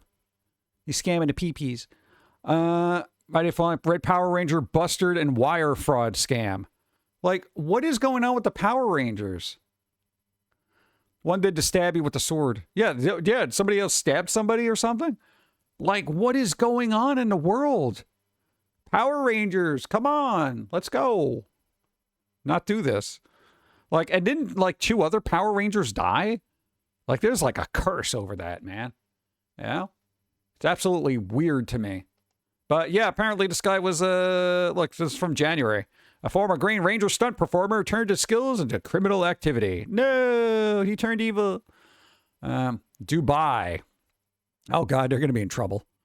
The skills we learn from our careers are meant to help us succeed in life, but sometimes those same abilities can be misused in ways no one ever intended.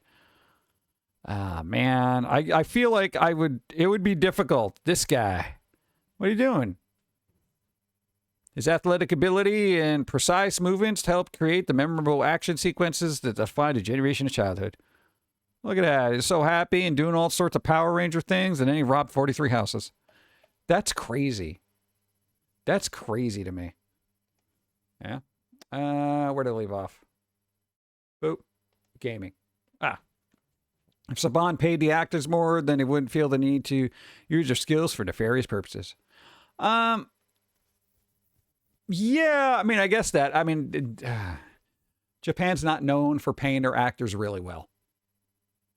They don't do that. Like, and I don't know. I mean, I guess but they're a stunt guy too, so it's even worse. Even the Power Rangers struggle in this economy, lol. Right? That's great. 43 homes? That's crazy. All right, getting back to the nostalgia thing. Every time I see a setup like this, I mean, I know my brain is going back in time where I'm just like, man, this was so cool because it was like, you know, again, you didn't have a lot of internet. This is supposedly from 99, you know, or gaming like it's 99. Internet wasn't prevalent. You didn't have the social media interruptions and all this other stuff. But you had your little room with your little CD player there and your 3.5 inch floppy disk card holder. They paid them very little, that's why they change actors so much. The original Black, Yellow, and Red Ranger got fired because they asked for more money. They had a plan to stick together, but Green, Pink, and Blue Ranger betrayed them. Oh my God, it's like a real life kind of weird thing. Like, we're all going to band together, right? And work together. And then it's like, how could you betray me? That kind of thing. You know, it's kind of weird though, right? I don't know what it is. Money messes with people, man. You know? Thank you. The nostalgia. Like, it was cool just to be able to sit at a place, and that's where the internet was. Like, the internet was here. It wasn't in your pocket yelling at you all day, right? This was it. This was the internet. This is boop. I'm going to play my boomer shooters and just hang out and do stuff. Warning, adult content. It says it right there. And it's like super fun, you know? It was super chill. You know, you didn't worry about the world or anything because you didn't know anything that was going on. Now I probably have more information about the world, politics, perspectives, ideologies, and all this stuff a lot more than I ever thought I would in my entire life. Because the information is just basically shot into your brain every single day. But this is that kind of nostalgia that I would like to get back to at some point. This would be my retirement age, right? Where I'm just like, you know what? I don't care about the world. If I die tomorrow, whatever. I'm old. I lived a good life. You know what? I'm going to be playing, you know, the original Alice game on a MacBook from, 2002. You know, I don't know what I'll do. But, just shut off the phone, throw it out a window, or I'll be bagging groceries. We'll see what happens. What kind of surge protector you got back there, Jesse? That's kind of cool. I know, it'd be nice to just... I feel like everybody should have this little spot to get away. Like, if you do have the means to make a little nostalgia nook for yourself, and you go in there, right? And that's your world. Like, you don't do anything. You don't have any current stuff, like card battles. And you just have your spot. Yeah. Curve Planet, you got to roll equal to or greater than 15. It's a shiny. Oh, that looks heavy. All right, we got a shiny. And probably spicy. Card battle, dude. Da-da-da. 17. You made it. Pick a number, any number, but not shiny card battle, because it was there. Shitty. It's a shiny card battle. Bum bum bum bum. Da da da da da. All right, let's see. Did I get any more? All right, you want number 29? All right, let's say we're number 29. Number 29. Let's hit some mic with face. I've been very good about that. Haven't been off balance or nothing today. All right, here you go. Nice. Here you go. Congratulations on beating the really tall lady with the side boob. Let's see. Dark Jedi, hi. How's it going? Hope you're doing well. What do I eat today? I got to figure out some kind of food to eat. And I literally just hit my face with the mic. Are you kidding me? I guess now that the pressure's off, it's like, God, all right, whatever. Build yourself in a little nostalgic area. God, unbelievable. That's always happens too, right? Where it's like, oh, good. Now I don't got to worry about, ow. Yeah. What is this? Getting demos and samplers at concert. They don't do this anymore, do they? Look at this, dude. All these cool samples. I still got a sampler from Ozfest. Dude. Yeah, it's a cool little sampler. You know, they have a bunch of bands on there. I think they just throw up a QR code, you know. Hey, just, there's a QR code up on the screen. Just scan that. You get a sample of music, whatever, man. Woo! You know, it's like, oh, God. You didn't get like a cool little free... Oh, look, it's a medicated DVD. Oh, jeez.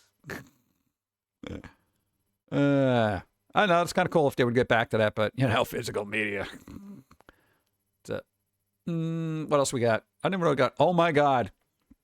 Going back to nostalgia. Look at this freaking arcade. Bro, this place is popping. Look at this.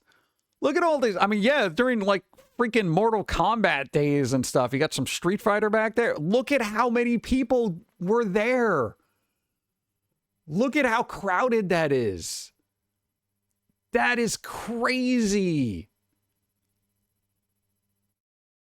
Dude, that's the way it was. Like, look at everybody. They're like, oh, dude, it's nuts. It's absolutely nuts. People be throwing the quarters up there. Next game, bro. Yeah. Right? Dude, look at that. Everybody. Yeah. And it wasn't just like this here. It was like that in America. Dude, I remember trying to squeeze through. There are at least 3 people in that picture getting their pockets picked. Yeah, probably. But, you got to get quarters somehow. Thank you. No, but dude, it's like arcades, not only there, but in the States, they were this crowded. I actually remember going to an arcade and it was just like wall to wall. And it's like, I'd be like this little dude just trying to get in there. I want to play a game, and every once in a while you'd have the cool person who'd be like, all right, you want to play? Go ahead. And they'd wait patiently and because they knew I was going to die instantly. I was like, they didn't care. I don't know. I'm not saying I want to go back and be in this kind of sweat pit of gaming, but it was definitely a particular time that I don't think anybody's ever going to be experiencing again unless they're at a convention. Like, how they have there's the speed runners and they have the game room there. Probably a lot of people. That's I think as close as you're going to get, unless you go to a barcade, but everybody's spilling drinks on everything. Cool times, bro. Look at that. Cool. Street Fighter 2. Yeah, I know. We can read. Plus one. Blue Can and Dragon Punch. Yep. I was one of those. Brr. Okay, you're going to reminisce about that. And what the hell is this? This is an audio visualizer built into the computer? Dude, back then? I thought that was a myth. I thought it was a legend. Like, so when you would play audio, that thing would just be like... This was like before iTunes had those visualizers and, you know, the graphic equalizer that would go up and down and stuff. That's cool. I mean, I wouldn't sit there and get high and stare at it like you would with the visualizer in iTunes. That thing was trippy as fuck, and I didn't even do pot. Audigy sound card also? Really? Huh. Oh, God, that's right. They had separate sound cards back then. Sound Blaster, bro. What is this? Japanese, right? These Japanese kanjis. So this is a... Wow, this person went out of the way to import this, or is it literally from Japan? Because look, that just says DVD. Everything else is in English. Look, creative. Huh. Wow. Interesting. That's cool. Like, I guess if I had the money for that, I would have done it. I have that in my box of parts in the basement. Nice. That's pretty cool. Huh. I've never seen one IRL. Not even when I used to go to Circuit City. What was the other place? Comp USA, I think it was called. That was just a whole computer store. It's basically like a micro center, but basically in this era, you know. Comp USA, bro. Dude, that's why I bought Warcraft, man. I bought Warcraft and Warcraft Burning the Crusade. Dude, that was fun. Go. Yup, Creative had a serious audio setup available back in the day. That monitor is nothing different than the ones that were on stereos. That's pretty cool, though. The fact that they worked it into a computer is pretty nice. Yeah. They cared. Thrift store hauls. I haven't gone through that. I haven't vetted it. Boop. Thank you. Look at this. Hey, you know how everyone complains about the, I would say, modern quote-unquote variations of stuff? You know, they kind of change characters around for different things. Shades, as it were. I forgot about this. Part of me remembers this a little bit. But yeah, there was a time in the 90s when they tried to hip-hopify everything. You know, it's like the Poochie the Dog syndrome, you know, from The Simpsons. This was a terrible period for Looney Tunes. I don't know what they were thinking, who they were trying to appeal to, but yo, Daffy Duck, come on, dude. Come on. This is embarrassing on every fucking level. Look at, come on, dude. Really? Look, what is this? And look at this schlub back here. This is like Looney Tunes, a Spike Lee joint. That's embarrassing. Okay, this is embarrassing. I have vague recollections, but I honestly think this was one of those moves where I'm like, what the fuck are they doing with Looney Tunes? Because remember, I kind of remember that, and I'm just like, this is, what? I was like, whatever. Because even as a kid, you would be like, yo, pull your pants up.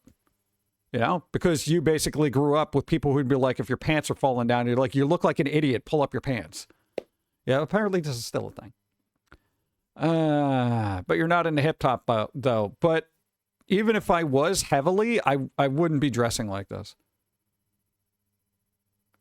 Okay, here's the thing, and this is one of the reasons why. Okay, I'm going to tell you right now. We have watched so much OP Live. You don't know what OP Live is? It's On Patrol Live.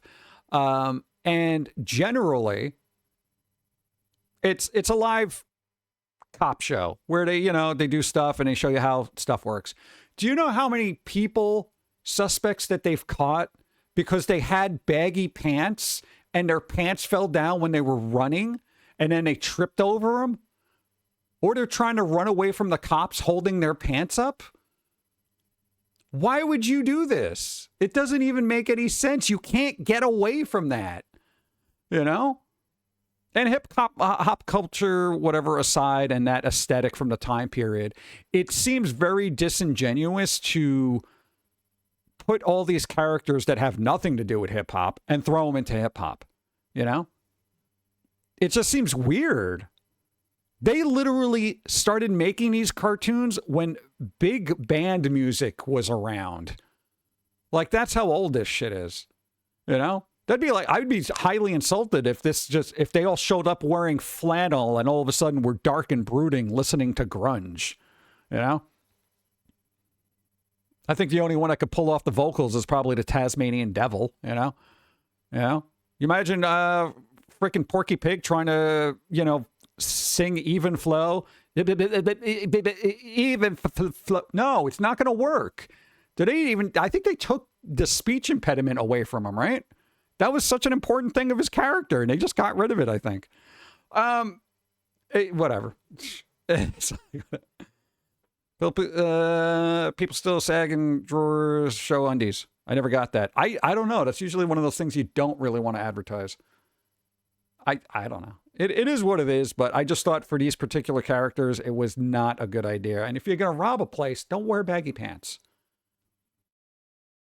Emo Porky. Dresses in bacon. That'd be kind of funny. But yeah, I mean, dude, it's like if they all went punk one day, I would not be happy about it. If they all went hip hop, which they did, not happy about it. You know, grunge, metal, whatever template you put them in that they are not, that's a problem for me. Yeah, because basically you're saying, oh. Baggy low pants is a style from prison. It means you're open for a relationship. If you catch my drift. Yeah, I get that. And you would do certain things for certain amenities, like cigarettes. Yeah, that's not something you really want to be advertising in the real world, but it doesn't... I don't think they figured that out until they may go to prison. You know, like if you're a baggy pants person and you're doing crime and then you end up in there, then maybe someone will fill you in on that. But if you already know about that, don't do that. Like, I don't know. It's a different world. I don't know what was going on in the 90s. Pandering, that's the word. It's pandering. That's what it is. No, because hip hop was, you know, getting more popular, and I guess they were just like, yeah, you know what? Let's get that demographic and just try to make them all hip and stuff. It was kind of annoying too when they had everybody skateboarding, you know, because that was a cool thing to do. Everything was radical and stuff, you know. Like, Robot Chicken had the Looney Tunes 8 Mile mashup. Wow, I didn't even see that. That must have been funny. I don't know. Just don't do that. Can you imagine if you did this with a squirrel? You know, you already got the Hatter. That's. I could see you doing that with the Hatter because that would fit. But you know, Pilz-E, you know, hat on backwards, trying to be like, "Yo, what's up?" You're like, come on, dude. This was a really cool tattoo. Yo, all right. Here's why. All right, look, it's the, whatever, Goblin Imp from Final Fantasy 1. You know, whatever, blah, blah, blah. Somebody took this little pixel thing and it said, yeah, you know what? Make this into a tattoo. The lines in this. And I'm not very impressed with tattoos most of the time. I'm impressed with the fact that they have to work on skin and don't get punched in the face a lot. The line quality on this is astoundingly good. That is one of the crispest tattoos I have ever seen in my entire life. This thing is flippin' crisp. That is an excellent tattoo. That is an excellent tattoo. And whoever did this, bro, that's some awesome work. It's so good, and I'm not a tattoo person, but if I was going to get a tattoo, I would want this person doing it. Because I could recognize when somebody knows what the fuck they're doing, and this person knows what the fuck they're doing. So, good job. Yeah. I'm not easily impressed by things, but this was, like, you can't see it because it's small, or maybe you can, depending on the size of your TV. This is crisp. This is crisp. This is super crisp. Look at that. I don't even look like, and this was done, like, recently, but you don't see, like, they didn't go in too deep, where, you know, you get that puffy scar tissue and stuff like that, and everything puffs up and gets super red around it. Because look, his arm is just shaved, you can tell, so it's relatively new. And like that's quality. That's some quality shit. Give it a year though. Yeah, I mean, yeah, it may start fading out and stuff like that. Get some touch-ups, but I mean, right now it looks phenomenal. For that, just throw a sticker on your arm, you know. But that's cool. Cool stuff. Bro, I haven't seen an image of one of these on in forever. The guy's playing Batman Returns on a Lynx, but this bro repaired it. Look at it. It was a broken screen. It was like, oh my God, my screen is broken, bro. I got to rip it apart. Look at us. Look at it. Oh, no. Oh, no. Bring me back to life, bro. Oh my God, dude. Look, they got a X-Acto knife out there. Look, they got this piece. Where are you finding replacements for that? Got changed the battery. Oh my God, dude, you could probably put a kick-ass battery there that actually gives it life. Look at that. Look at all the work that they did to get Batman playing again. That is awesome. I love when people restore old shit. Yeah. What was the console that was that the console that started melting? I don't know. I never had one. Yeah, that goblin tattoo is just an amazing recreate of Yoshitaka and Wano's original Final Fantasy I concept art. Nice.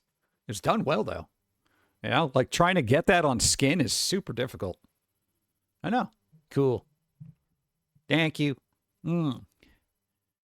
Porky Pig would be a mumble rapper. That's a good point, actually. It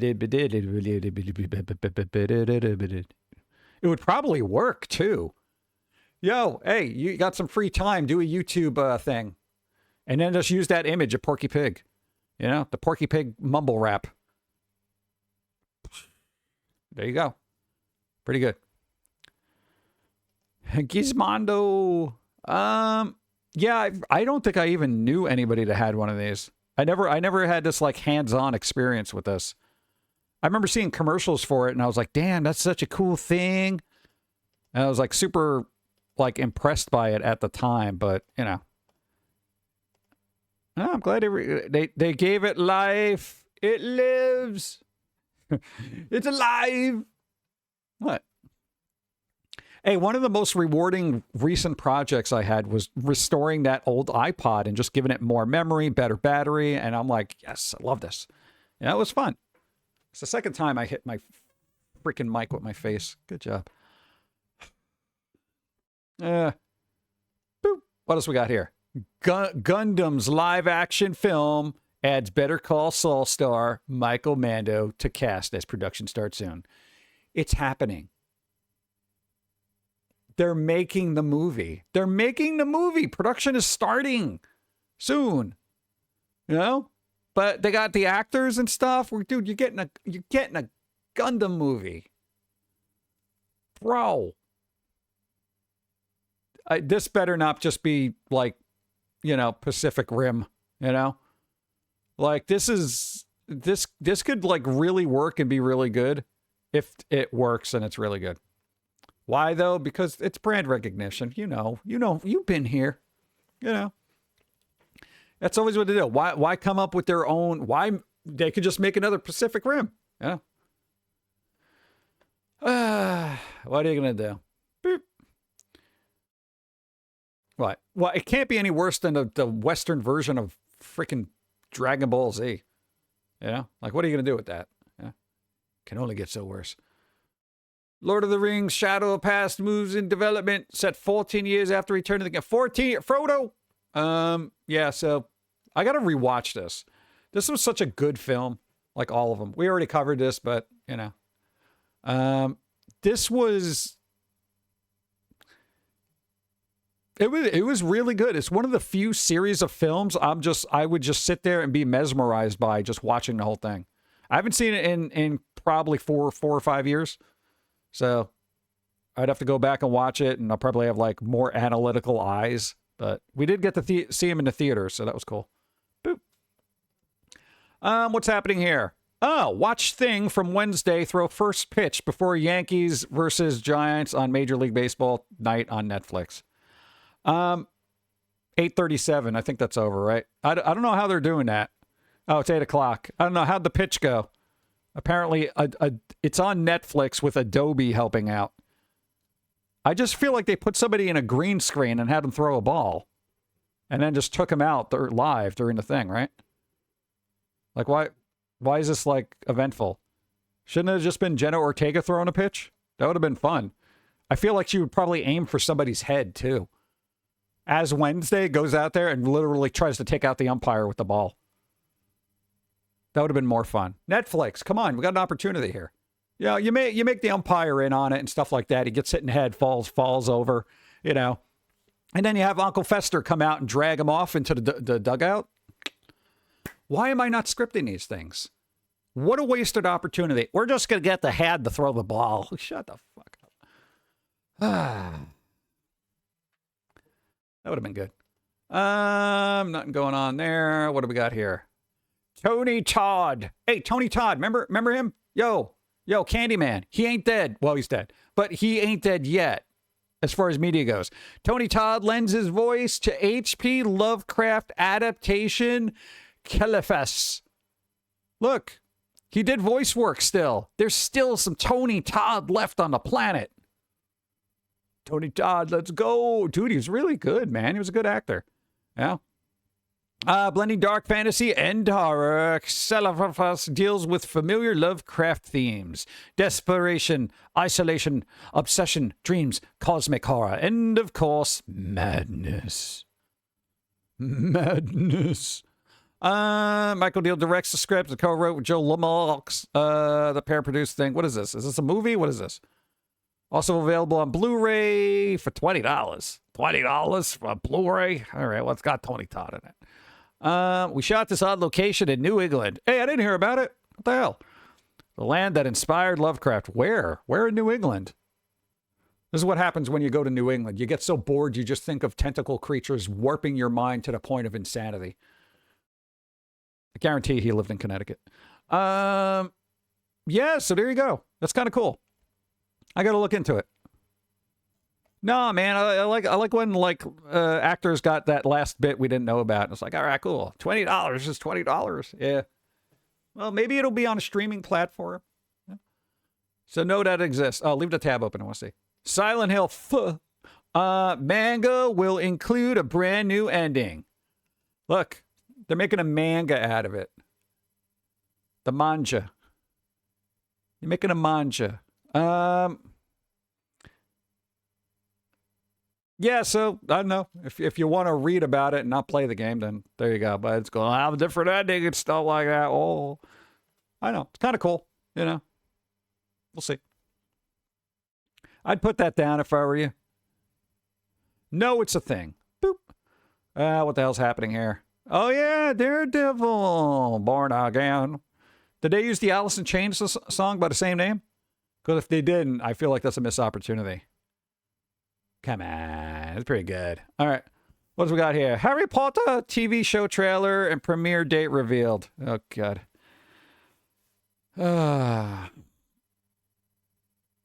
I'll look at it later and then let the pumpkin complain about it Sunday. J.R. Tolkien didn't want a Lord of the Rings sequel. Should we? All right. 2 words. He's dead. Okay? If somebody can handle a really good... Whatever. Oh, God. It's like, should we really be doing this? Yeah, okay. What, you nothing else to be controversial about? Why didn't you talk about Harry Potter? Do we need another Harry Potter? That should be your article. Do we need... Yo, the actor that played Snape, he's dead. Do we even need another Harry Potter? Come on, dude. How are you going to replace him? A little off, but not terrible. I'll take a look at it. I look at people. Yeah, it's a little off. It's not terrible. Yeah, you don't see the world with my eyes. Everything is terrible. Oh, God. Let's see. Pretty lethal review. No, thanks. Amazon Kindle Colored. Oh, yeah. Amazon's got like a spring sale or something like that. I don't know. I guess if you need to look at stuff. Duh. What else we got?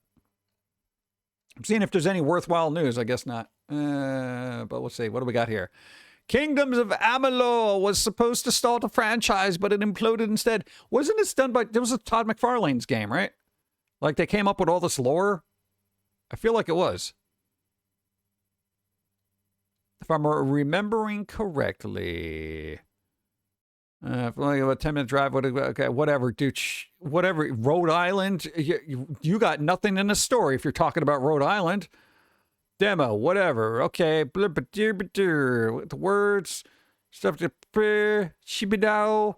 Shibida. They remastered this, by the way. I didn't bother seeing the game. What? Let's see. State of Rhode Island made. Well, okay, I don't care. They're talking about Rhode Island in the studio. I don't care. Oh, we noticed that ads aren't being displayed. Me too. Let's see. I think they did animated for the what? Roheim? What, the animation for that? Go. It was right there. Yes, it was McFarland. All right, there you go. I'm glad you saw it. My dyslexic eyes just glossed all over it. GameStop. Thank you. GameStop keeps increasing prices for Pokemon cards, and it's getting out of control. For certain releases, fans can expect to pay 50% more over the MSRP. Fuck yourself. Why? Why am I paying more for cardboard? Pokemon? Why? Few people are aware of the meaning of MSRP, manufacturer's listed retail price, like GameStop customers in search of Pokemon cards. It's trading cards for blah, blah, blah, blah, blah, blah. Okay, demand for Pokemon cards. Okay, the video game retailer has recently shifted to focus its business model on trading cards. Oh, God. Oh, my God. Fuck these people. We're still heavily rely on brick and mortar sales. To this end, GameStop now grades cards, purchases cards for resale, and even puts together its own mystery packs that guarantee collectibles of a certain rarity or value. Oh, wow, like loot crates. Hey, New York. New York. You know how you're suing Steam for, loot crates? Oh, looking at GameStop? James, stop screaming. Please, I am still relevant. I have Pokemon cards. Really? Yeah, well, I mean, here's the thing. The only way they can survive is to change their business model, because physical games are basically 90% dead, right?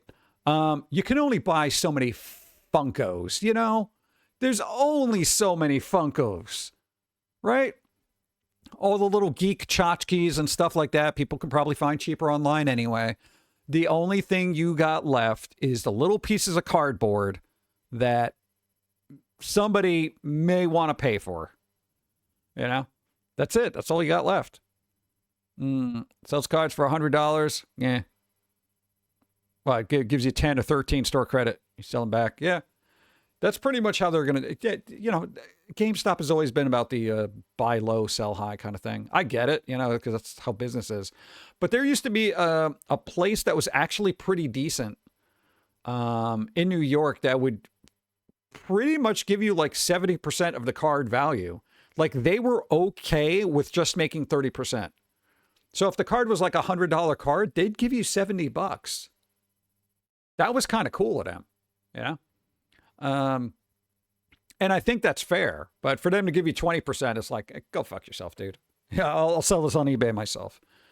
I do like the fact that they grade cards. Do they actually officially grade cards? And how much is it per card at GameStop? Because I got a ton of cards that are probably not worth anything. But if they can grade it, I'd rather do that than mail it in to who the hell knows where.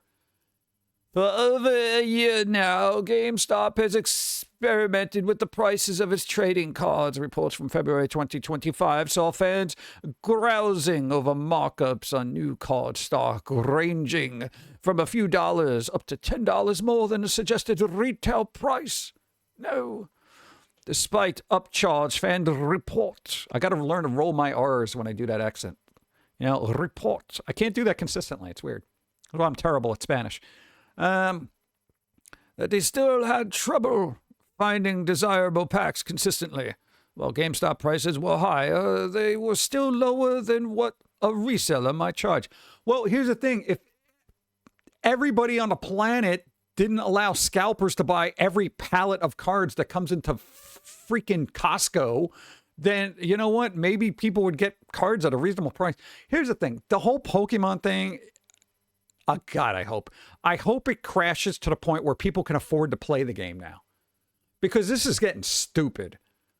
Like, you're literally pricing people and everybody in your community out of actually playing the game. People don't even play the game anymore. They just run around trying to get cards to resell them. Like, what the hell? It's stupid. 70% is very generous. Yeah, and unfortunately, that place went out of business because they weren't making enough money. So, yeah, generosity is not something you want to do in business, unfortunately. So, you know, that price, let's see. November 25, what's the difference price? GameStop started charging $6.99 for a sleeved booster packs, typically priced at $4.99. A 55% change. On the higher end, a GameStop Executive Ultra Premium Collection was initially sold by the retailer for $180. That price was reportedly at lowered to $159.99 at some stores.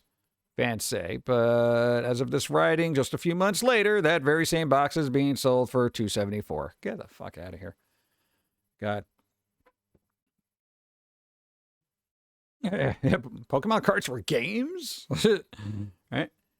I mean, it is kind of weird, though, because it's like, is this even a market now for playing the game, or are people just approaching it like baseball cards back in the day, where it's like, oh, man, I got to get a, I don't know, I'm trying to think of a Don Mattingly rookie card, whoever, sports guy card, you know, and then just do that. Because those weren't, baseball cards weren't necessarily, they weren't playable. They were literally trading cards. Like, oh, I'll give you, you know, a Don Mattingly for a Darryl Strawberry. Yeah, but, yeah, no. That kind of thing. But I don't know about all this. This is like, I get people liking to collect stuff, but it kind of defeats the purpose of a card game if you never play with the cards. Like, every Magic the Gathering card I have, I played the hell out of, you know? I feel like people are just collecting them and just putting them in boxes, and they're like, they're going to accrue in value. You know? And they might, you know, but it's like, ugh. Crunchyroll reassures users about data breach. Oh, good. Hey, the Crunchyroll anime streaming platform says the information hacked is limited. It's a limited information hack that just knows about all the spicy anime that you've been watching. So, yeah, Merge Online, significant data breach affecting Crunchyroll, leading anime streamer, blah, blah, blah, blah, blah. Which included almost 7 million unique email addresses. Oh, good. Yep. I'm curious to know if you have ever had an Indian snack called Mirch Masala Madras Mix. It's pretty much trail mix nuts but with curry flavor. It's super addictive and good. I think Dawn had something like that. I am very not curry. For some reason, I do not like curry. There's a particular curriness about it that I don't like. I don't know what it is. I don't like chicken curry. I don't like curry rice. There's brr. Dude, all my taste buds are like, nope. Might be cumin. No, but I use cumin to make dirty water hot dogs. That's the trick. You know, a little bit of cumin and vinegar in the water. I don't know. I don't find cumin offensive. I've actually used it in recipes. So I don't know. Maybe it's just too curry. There are probably light curries I might like, but sometimes, every time I've gotten curry, it's the punch in your face curry, where it's like, oh, you like flavor? Well, here's an uppercut. You know, it's like, so yeah, I don't know. Stuff happened. Stupid food. What? Well, I might as well call it. You know, stupid food. Why is this food so dumb? I don't know. Boop, boop. Calling it. All right, let me check my card. Boop. Got it. Hey, at least that was one. I think I'll skip stupid food for now. What time is it? 4 o'clock. God, not 4 o'clock. 4 hours. Oh God. I again, every time I look at the teacher thing, I get a little disappointed. Yeah. I don't know if I want to do that today. Maybe. It does have a strong smell that punches you in the face, but I love the taste. Yeah, Dawn really likes it. She's like, you know, all over that stuff. She found this place that had these really good curry cashews. And she doesn't buy them because she will eat everything that she buys that one day. Like, if she gets 2 pounds of them, they'll all be gone. But she'd be like, oh my God, I had so many curry. Let's see. I don't care more than the students' parents. What? I don't care more than students' parents? Are you sure? Have you met their parents? They don't care to do the work? Okay. Sit there and fail in silence. One less thing I have to grade. That's a good thing, because a lot of the Reddit teachers here, they seem to be going mad at the sheer lackadaisical approach kids have to schooling or education. Da-da-bum-bum. Glad I use burner emails to abuse Crunchyroll's free trials. There you go. They're just kids. Okay. And I can't force them to do the work. Well, you haven't had the teachers I've had. Holy crap. If their parents don't care, that's rubbed off on their kids. Nothing I can do to change that.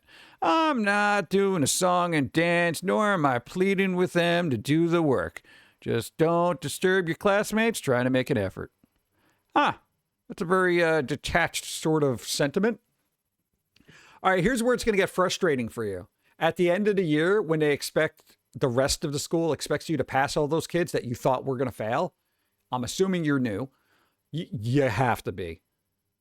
Because, yeah, that's the thing. Be like, well, yeah, whatever. I don't care if they do their work. If they want to sit and fail in silence.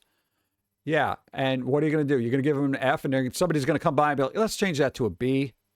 Yeah. It's going to happen because they don't let kids fail anymore, which is utterly embarrassing. You know? Because if they never fail in school, then they will fail at life. I just witnessed the root of the behavior issues. All of them? Every single one? Wow, what happened here? Oh, that's a lot of words. Oh, my God. I took my own children to the park where there were about 8 to 10 kids running around, being the ages of 1 and 6. Just running around unsupervised? Are they feral? Oh, the children were feral. It literally says the next thing. The children were feral.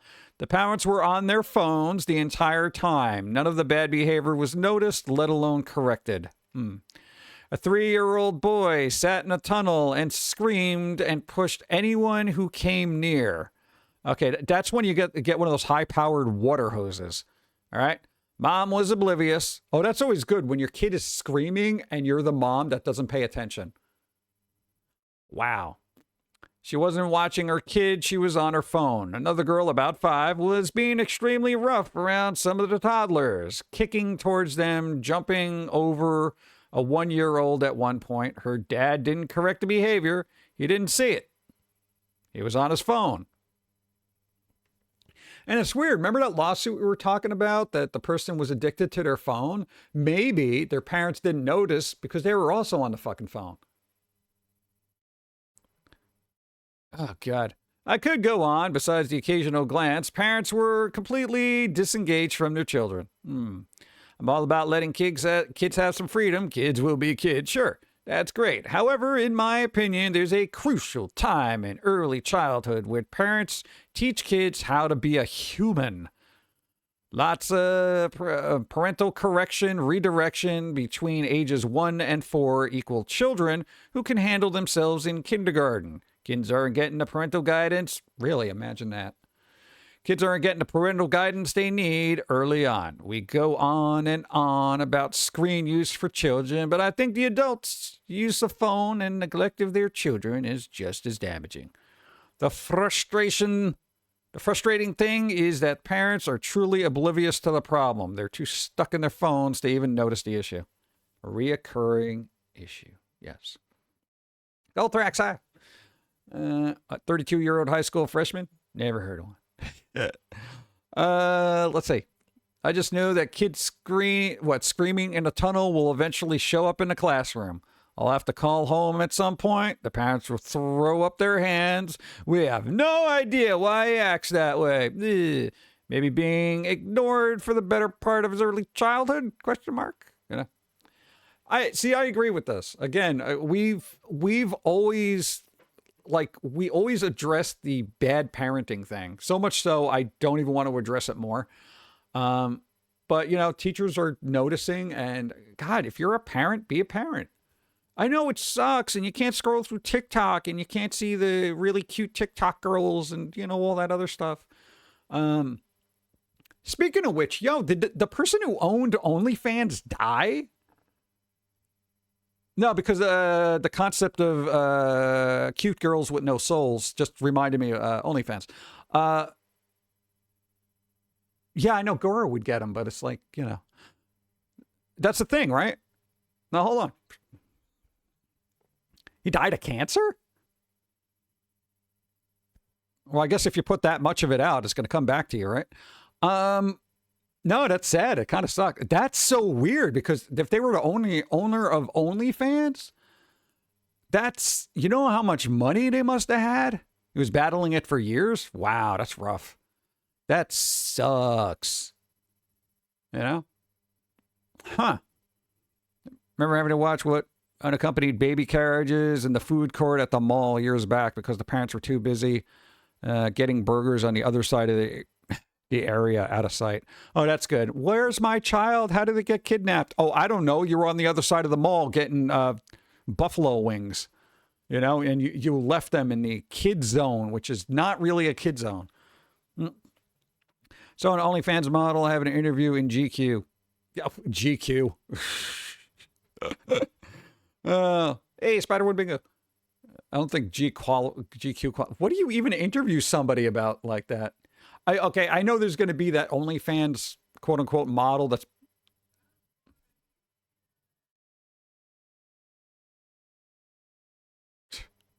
They got to make another Austin Powers, or maybe they shouldn't. Thank you. Like what? There's probably some like smart ones out there, but what do you interview an OnlyFans person about? Like what, their procedure? Well, I start my day off with clothes on, and then they're off. I mean, what do you do?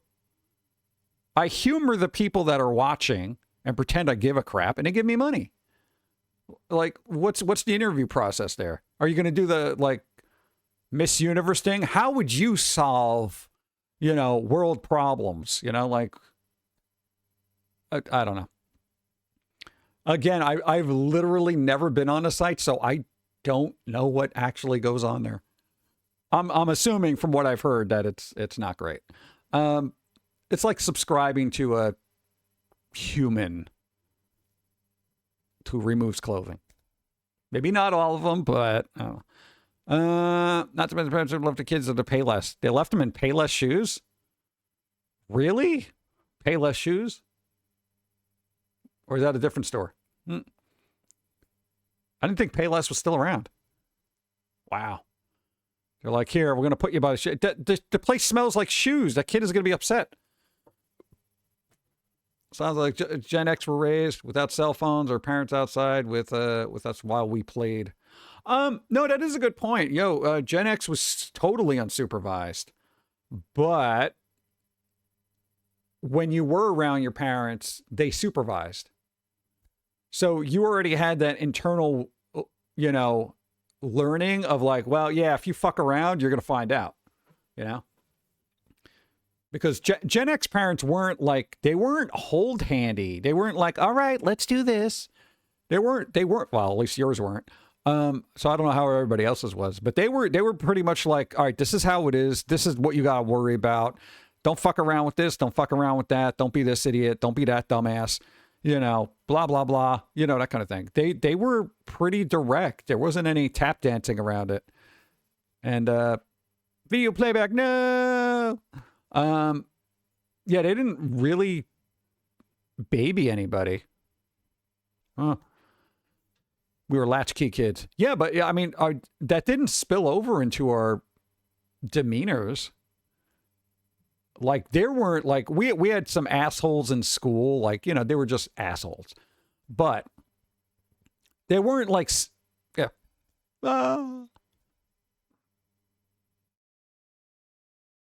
Why is that not voluming? Why was that not voluming? I didn't hear it. Ow! I hit my face. Shit. Thank you. Parents sent us outside, told us to get lost. Yeah, it was a get lost kind of thing. Yeah, but I guarantee you, like everyone, go. My parents were gone a ton. I got rules and guidelines. Windows were ignored or broken, we got the stick. And it didn't matter in public or at home. Well, that's the other thing. Yeah, that's a good point. Discipline was a thing. And yeah, you had parents that overused that, but that swift kick in the ass really set a lot of people straight. Like, yo, man, I don't want to mess with dad or mom. You know, it was kind of that. It kept you in line, as it were. And yeah, nobody wants to be living like, oh well, you know. But sometimes, dude, you're a dumb kid. All you know is, I don't want to be yelled at. I don't want to be in trouble, you know, and I don't want to get grounded. What'd you roll?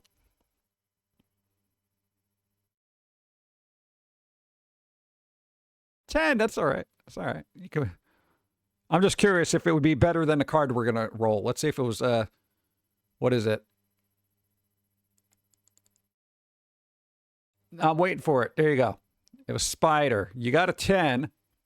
15. You wouldn't even have beaten a cat girl. Okay. Well, it's a different type of roll. I'm just curious. I was taking care of the household and my older siblings, meeting dinner and doing all the chores at 8. Yeah, pretty much everybody was really raised like little adults, you know? I mean, yeah, you got to be a kid when you were a kid, but like around 7, 8, like they started dripping that real world shit into your life, you know? It's like, oh, you know, you got to do this. All right. You know, if you want to make money, you got to, you know, earn an allowance, start doing some chores, that kind of, that kind of thing. That's basically how it was. You know, now if you're just letting a kid running around screaming all the time when they're 17, you know, it's like, all right, yeah, when are you going to tell them about responsibility? Oh, I don't want to stifle their, free spirit. Come on. Sure, my dad tried his best as a single parent. Dude, single parent's rough. You got to definitely give them a little bit of slack, you know? Because, dude, even if you got two parents hanging around, it's still rough. Yeah, but at least they probably weren't distracted by phones. Boop. The root of all behavioral issues.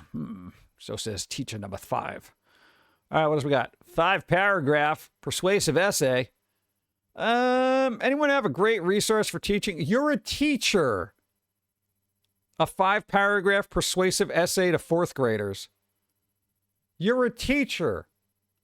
You are the teacher. Hey, class, all right, here's what you're going to do. You're going to write a 5-paragraph persuasive essay. If you don't know what persuasive means, you have to convince. Like, you know when you want an extra piece of candy, you got to say why you want that extra piece of candy. You know? You got to convince me that you need and should have that extra piece of candy. How would you do that in 5 paragraphs? That's your homework. Why is it so difficult? You know, sometimes, it's easy to blame the kids and the parents for not parenting, but sometimes teachers are just like, I don't know what to do. And it's fine seeking out alternative lesson plans, but that's kind of remedial. Come on, dude. Ad starts soon. I can't even snooze it. I'm new to the grade and got my position last minute.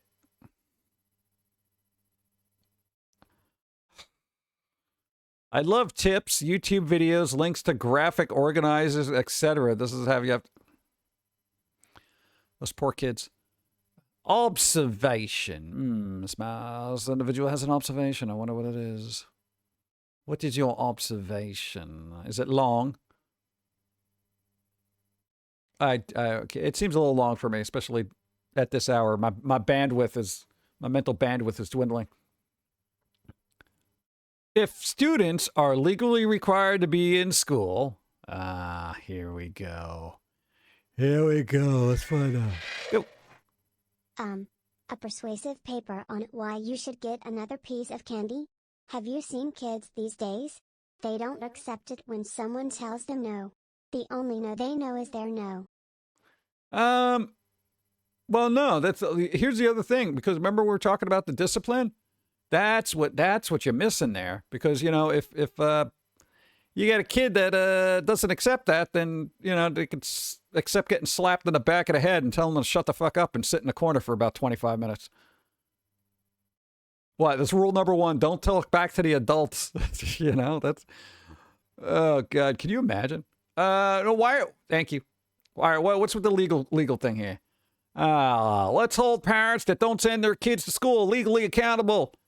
How is not sending your child to school not neglect? I agree with that. I do. I have so many students this year that have a 60 to 70% overall attendance rate, and nothing happens? Question mark. It's starting to make me feel absolutely crazy because then we're responsible for doing all these MTSS interventions to help them out. Oh, fuck that.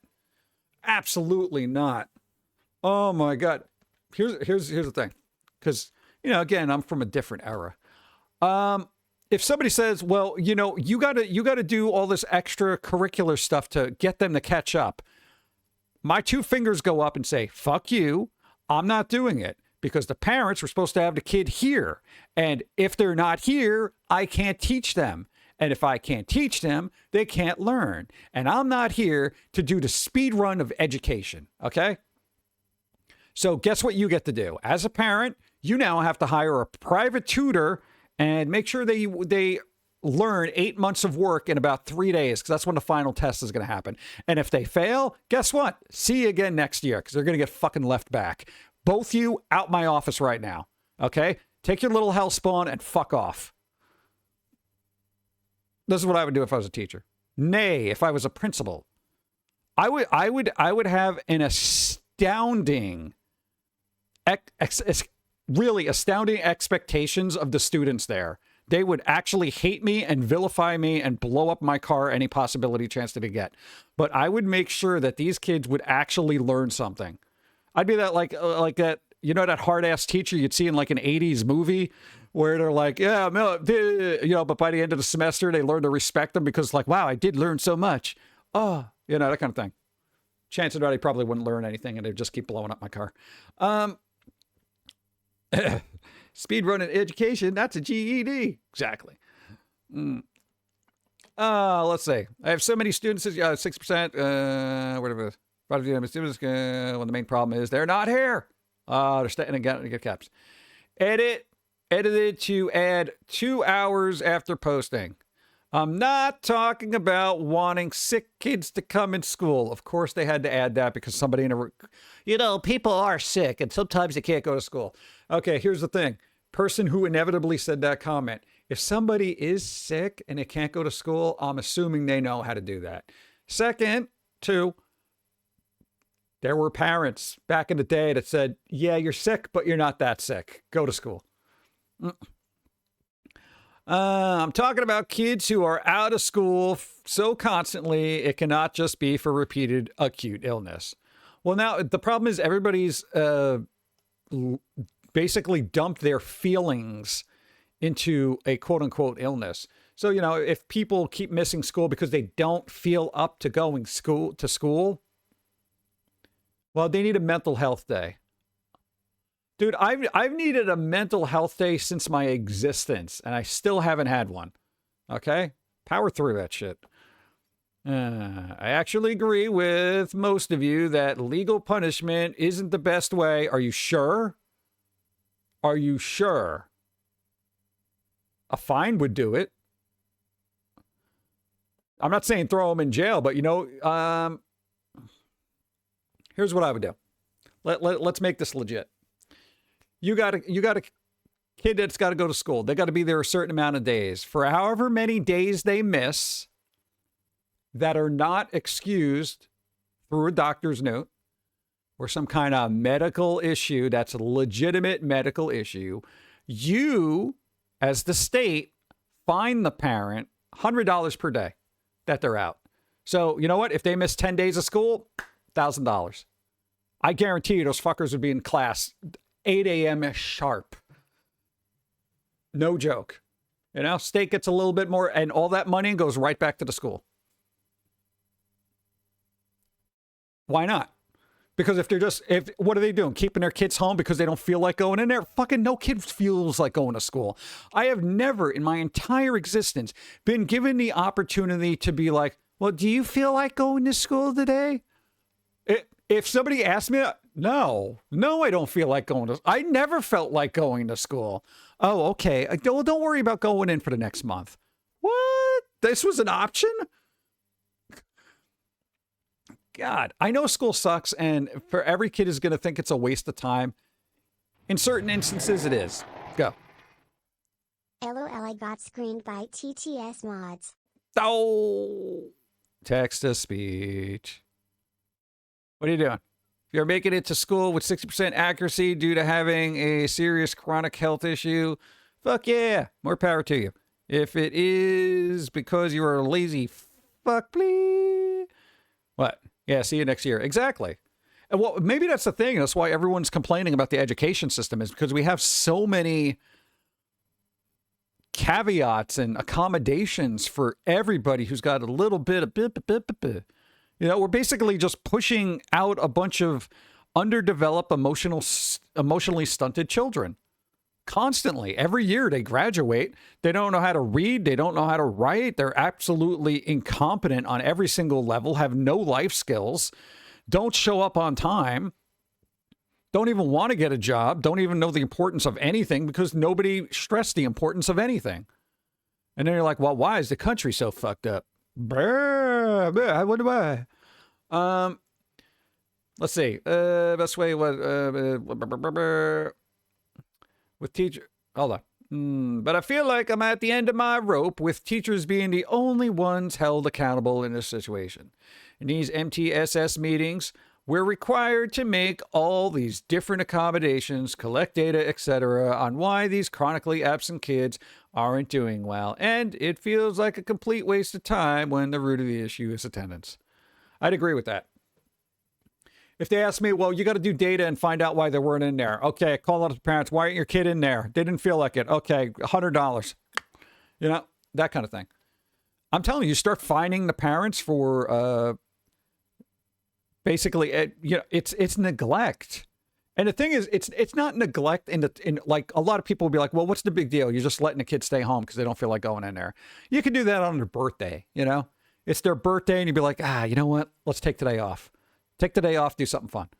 And they'd be like, what? Really? And then that's an actual treat that they would actually enjoy. But the neglect that you are doing to your child is got an astounding ripple effect through the rest of their lives that you don't even realize because you don't want to be bothered to realize it because you're probably looking at your phone. So, no, because again, it goes back to everything that I said, you know, no life skills, no ability to converse, no critical thinking skills or nothing. You are basically, everybody worries about the school just churning out mindless people who are going to work in factory type things. What's going to be worse is just not even doing that. Because at least if they're just churning out people that are going to do work somewhere, at least they're working. They somehow got life skills out of that process, as draconian as it might be. They still learned something. Not being there, they don't learn anything. They learn there's no consequences for their actions. They do whatever the fuck they want. And before you know it, they're in prison. Because they're like, well, yeah, I just wanted some Pokemon cards, so I smashed a glass and stole, you know, a Charizard. I didn't realize it would be grand theft, Your Honor. But I just wanted it. Yeah. Well, guess what? I just wanted you to show up to school, and look what happened. Now you're in prison for stealing Pokemon cards. Ridiculous, right? Oh, yeah, should hydrate. Thank you. Boop. Hydrate.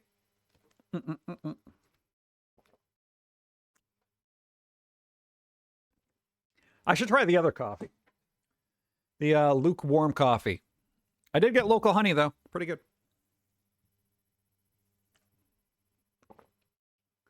Bro, come on. Oh, God. Ugh. Oh, that got worse. Oh, that turned awful. That turned awful real fast. Oh.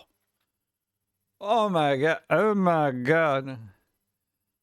Oh, it was good when it was warm. It no longer is. Oh. Yeah.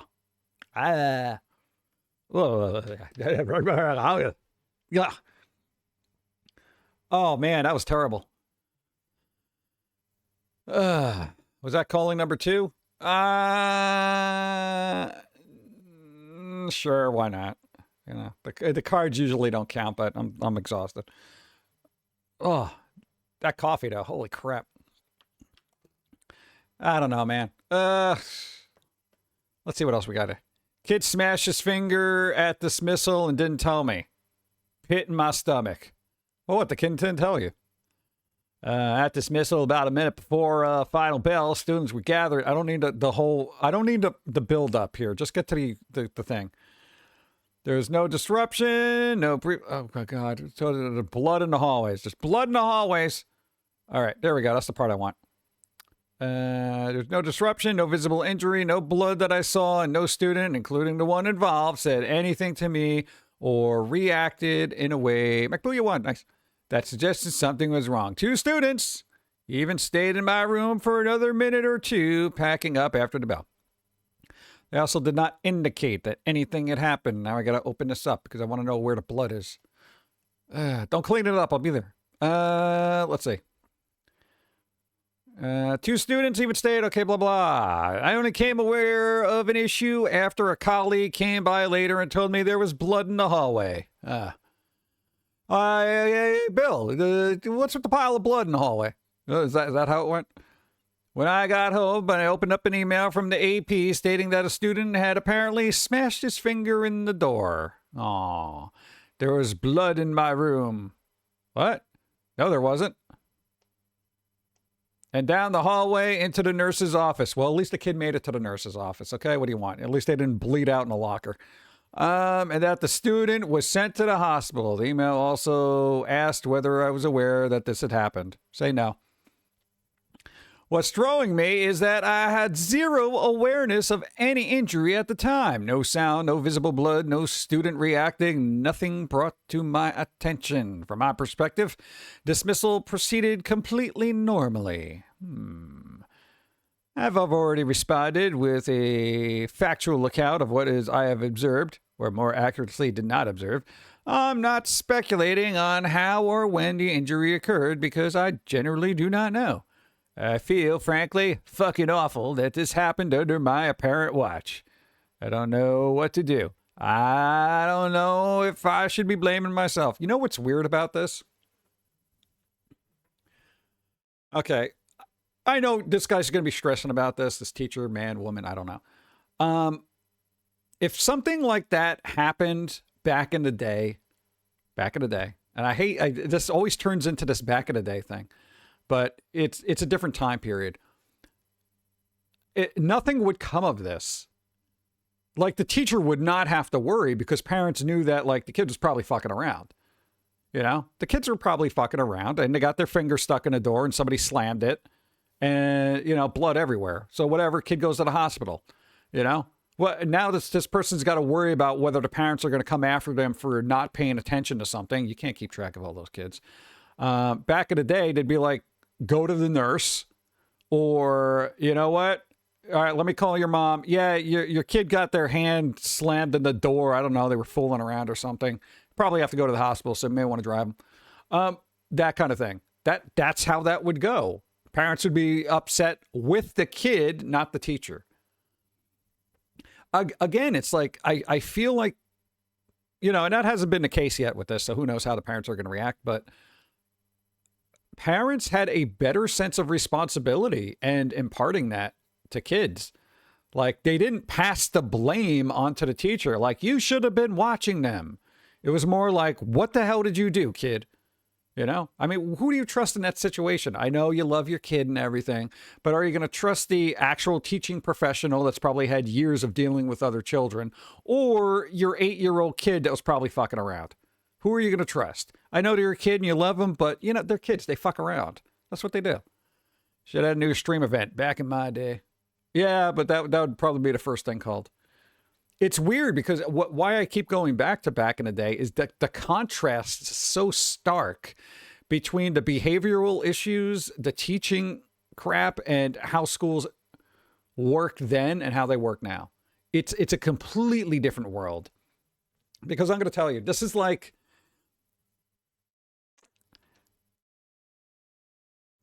this would be like Demolition Man for me, okay? Where I was frozen in time in a really weird, chaotic sort of, state of things, right?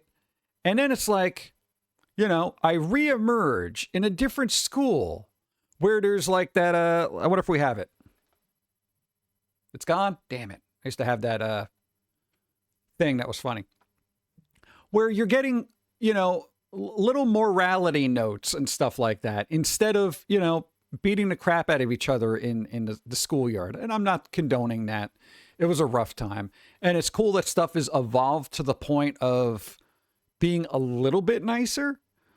But we are at that point where it's like, it's demolition, man, because it's such a difference. Society's trying to do stuff and they don't realize that they've made everything so soft and terrible that it's actually a detriment to their own system. Like it really is. Like if you had a kid that had a little bit of knowledge or maybe access to ChatGPT, they are going to rule that school like you would not believe. Because me, as a devious little individual, like you could just look up anything you needed to and you could manipulate and blackmail everybody in that school. Like, especially, and you wouldn't even have to be a bad person to do it. You could just point out the issues that are already there. Somebody bullies you and it's like, all right, well, the whole school's now held accountable because guess what? I got psychological trauma. I got anxiety. I don't want to be to school anymore. I got PTSD. You can go on and just have this spill over into years and years of legally destroying this institution because nobody said, hey, shut the fuck up, kid. Like that's the whole thing. We now have this institution that is just so litigious and I guess soft is the only other word to really describe. It's very babying, like not for nothing. Like literally, bro, you got bullied the whole time and stuff like that still bothers you. There's still those little elements that are deep embedded in your brain. And if anybody else is here has had to deal with that kind of crap, it's that thing that you don't get over because in part of your brain is like, man, people were really mean. And you could still feel hurt years later from all that stuff. You didn't do anything wrong. You're that person, and that kind of stuff. You could literally go back and be like, you know what? I should literally sue these schools for just turning a blind eye to all this crap because now I got psychological trauma that carries on forever. That kind of thing. I mean, in a certain sense, it will ruin part of your life. Maybe not completely, but you're not going to be as well adjusted as you are. Like, dude, you don't like people touching you because you associate it so much with being hit or punched or just tossed somewhere or have something thrown at you. It's that kind of thing. It's very just don't fucking touch me because he's got that, like, are you going to hit me? That kind of thing. I mean, dude, this is years ago. It still carries over because it's a learned thing and it's very difficult to get out of that. So what do? Do you go to the school and you just write them a very stern letter from a lawyer and just say, well, you know what? I'm still dealing with this bullshit. You've literally ruined my life. I guess I got to sue you. Hey, but on the bright side, 2 out of the 3 schools we went to closed down. So one more. I know. Shut up, Wesley. Teacher should tell the parents to give the kid more, what? What's Vivesness? What's Vivesness? What's Vivesness? I don't know that one. Is that a new drug? What is that? My parents would be like, you were fucking around and got hurt, right? Did you tell the teacher? No. Then put a Band-Aid on it and shut up. Yeah, exactly. I know, again, it is just such a different world, and I don't know how it got here. And generally, I don't care because I don't have kids. I'm not in school. And I don't know how people who are in school function. I really don't. Oh, it's for ADHD? I don't know. It's like I've never been on a drug of that nature my entire life. I could probably use it, but, I'm just like, nah, whatever. I can micromanage all my nonsense. I feel like that's part of my ADHD. I can my ADHD is micromanaging my ADHD and autism. I'm like, that's it. So I was gifted all these abilities. It's like, oh, you're feeling really neurotic about that? Okay, do that. And it's like, but now I'm obsessed with this. All right, be obsessed with that. Okay, what about this over here? Well, we could do that, but do this. And you know what? Make it a timed mission. It's really weird. Hey, thank you. Thank you for the follow. Vivanazza says, oh, it's the new Adderall. What happened to Adderall? Adderall not good enough for you kids? You need a fancier name so they could jack up the price? Dude, I don't know. Literally, I don't know. I've never had Adderall. I'm curious as to what happens to my brain if I was on it. I feel like us Gen X kids grew up better grounded in reality. And more, there's a thing. They literally do go through a chart of what generations and their personality types. And for those who don't know, Gen X turns out to be the most fiercely independent generation. And I'm talking about like statistics, that kind of thing. Not only are they independent, they are not easily hurt. They have very thick skin. And when it comes to technology, they're older now. They still embrace technology and want to learn about it.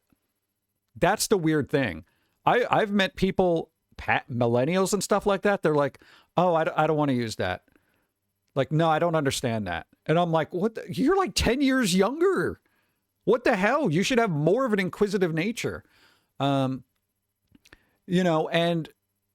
it's that self-sufficient thing that I don't think a lot of people have now.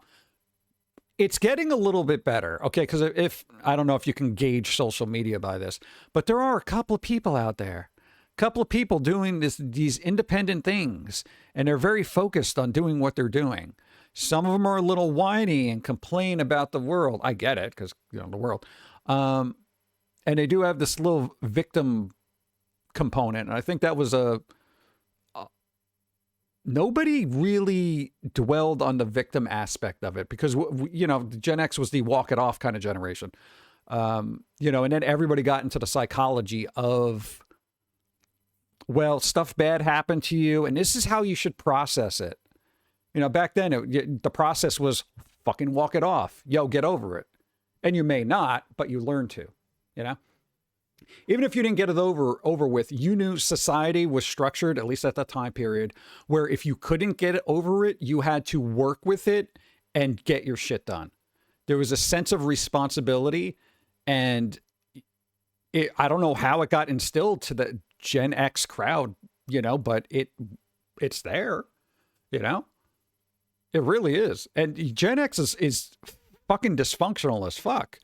Like, again, latchkey kids, parents weren't around. They had to cope with all this crap themselves, but they learned a lot of skills and were able to do stuff. Millennials got a little bit more, and again, not all of them. So it's like, I've met Gen X that are just completely broken and they're like, oh God. I'm like, bro, come on, pull yourself together.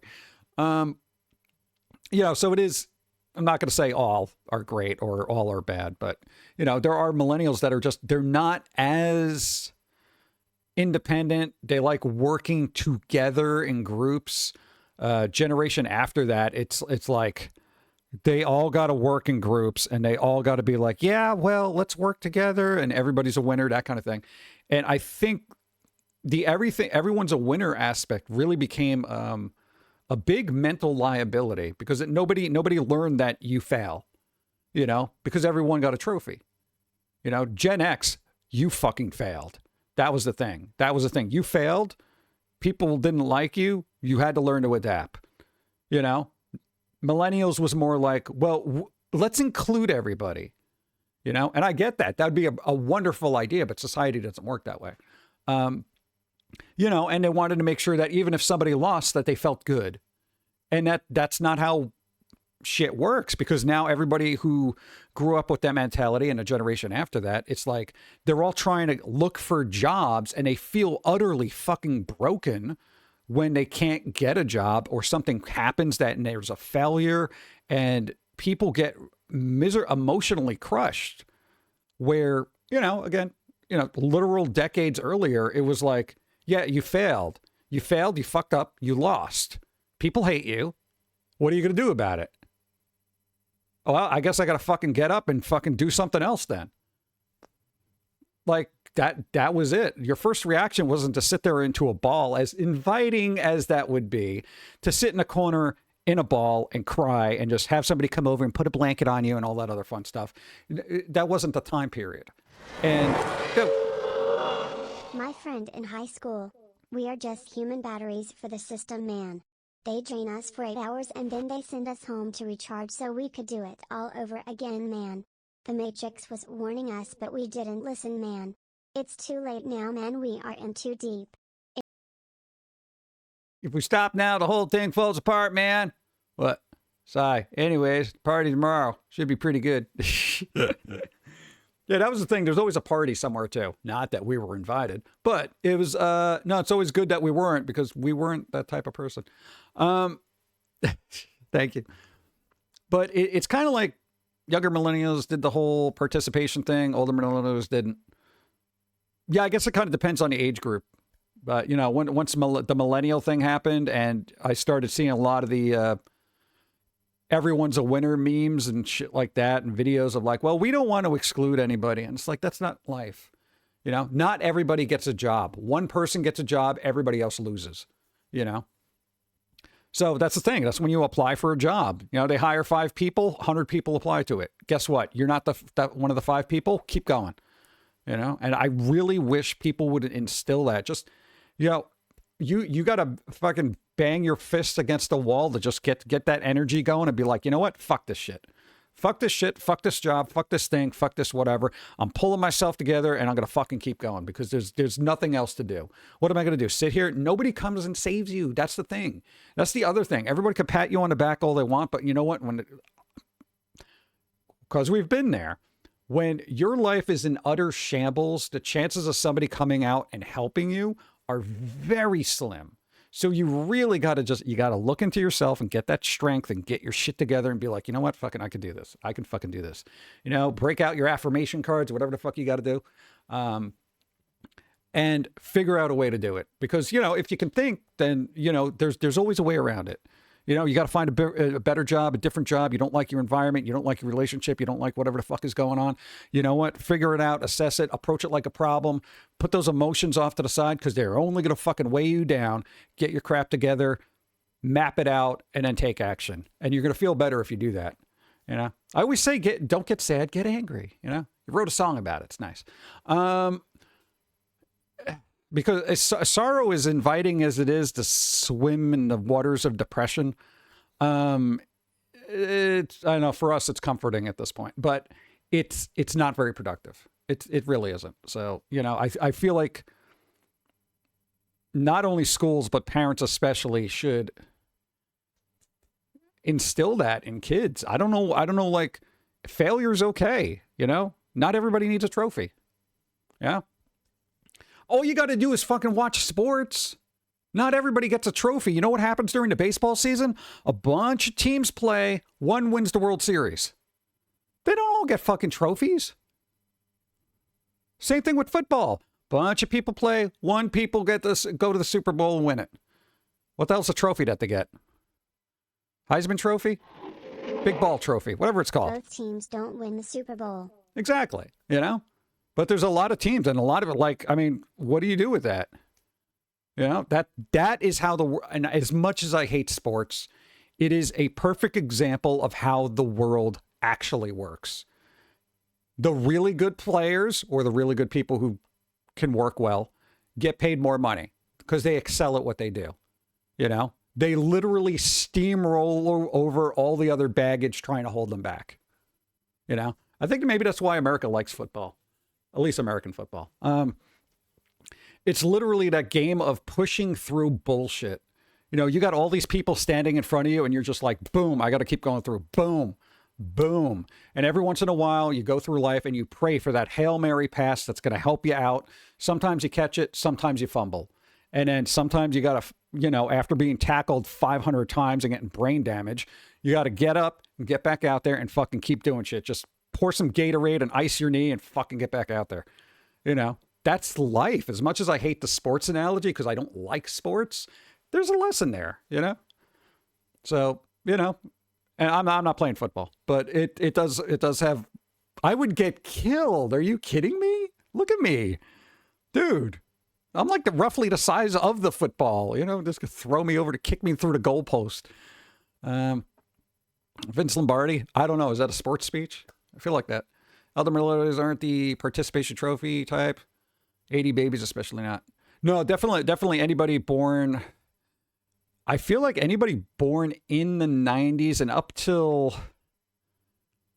maybe around 2002-ish. No, probably late 90s, maybe. I don't know. I'm not quite sure. But again, it's all individualized because it's so based on. Unfortunately, it's like a generalized statement where it's like, oh, this group here and this group here. But you know, it's all about upbringing. So individual use may vary, that kind of thing. So no, not all millennials are going to be like, everybody gets a trophy. Some of them are going to be like, you know what? Fuck your trophy. Yeah. And that's just basically how they're raised. But I think the majority of how society worked was more like, fuck the trophies. You ain't going to get one. Yeah. So I don't know. Kind of depends on perspective, I guess. Failure is not an option. It's mandatory. Choice is letting failure be the last thing you do. Exactly. What was I like that quote? Like failure is just another data point or something, right? It's like, okay, this is what went wrong. Okay, let's learn from that. It's like, fuck your trophy. I want a raise and promotion, right? But I don't know. It's just if schools aren't imparting that, and they could do that in nice ways through sports, through academic competitions, if that's even a thing, you know, and that kind of stuff. I really feel like it would instill in future kids a sense of winning and losing and coping with both, you know? That's the thing. Even like hypothetically, right? Hypothetically. If you're really good at something at least back in the day, if you're really good at something, say sports or something, and everybody's like, oh, dude, nah, man, they're really good at basketball, whatever. All of a sudden they sprain their ankle. They can't play the game. And those accolades and stuff that used to be like rejoicing your mere existence now turn to pity because your leg's busted. You know, that's a learning experience. Like it really is. It's like it's learning to, you know, cope with changes in your life. You know, whether, you know, you get a disability, an ailment, something like that. Some part of your body gets jacked up because you're playing sports or whatever. Or that loss of popularity or whatever, where everyone's like, oh man, dude, you were so cool, man. Oh yeah. You know, it helps you process and do all that stuff. But everyone's just like, well, hold on, they hurt their ankle, but let's get them out on the field and let them do some free throws or whatever, and we'll count those. No, fuck you nuts. That's what happens in real sports. It's like you bust something, you're out for the season. Yeah, it's like that's it. Success is for the 1%. Rest of us share our failure. The only failure I care about is when my muscles don't work anymore. Yeah, I mean, that's gonna happen. You get old, you know, your hip's gonna go, your back, blah, blah, blah, blah, blah, you know, everything. The body breaks down, you know, and that's the thing. Eventually it's just whatever. But what do you want to do with that life? Do you want to sit there in sorrow and lament about it happening, or take advantage of the time and the abilities you have now, you know? It's like, I would love to just sit in sorrow and just be like, oh man, everything, you know, but nothing gets done then. Nothing gets done. You know, and I feel like the same should apply to school. Just these kids that are not going to school because they don't feel like it or whatever. Yo, parents, look, God, I say this numerous times. I know you want to be the good guy and be cool with your kids. Stop that. Stop it. That's not your job. Your job isn't to be their friend. I've said this numerous times here. Stop being their friend. Be their guidance.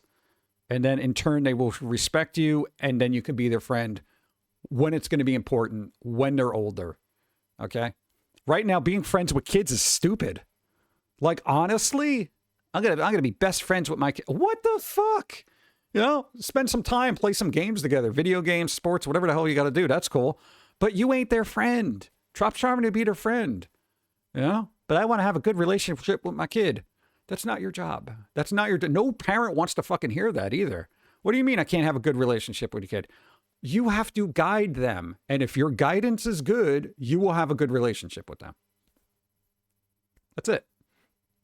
All right, think of it. You're like a martial arts master and you're teaching your kid. You can't be friends with your student, you know? You have to follow the rules and learn, you know? That kind of thing.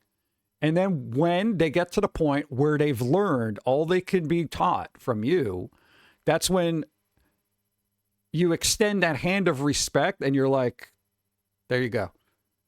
And then that's when a relationship starts as friends, you know? But I don't know. I guess people don't want to have that forethought. They're just living in the now where it's like, well, I just want to hang out with my kids and have fun. But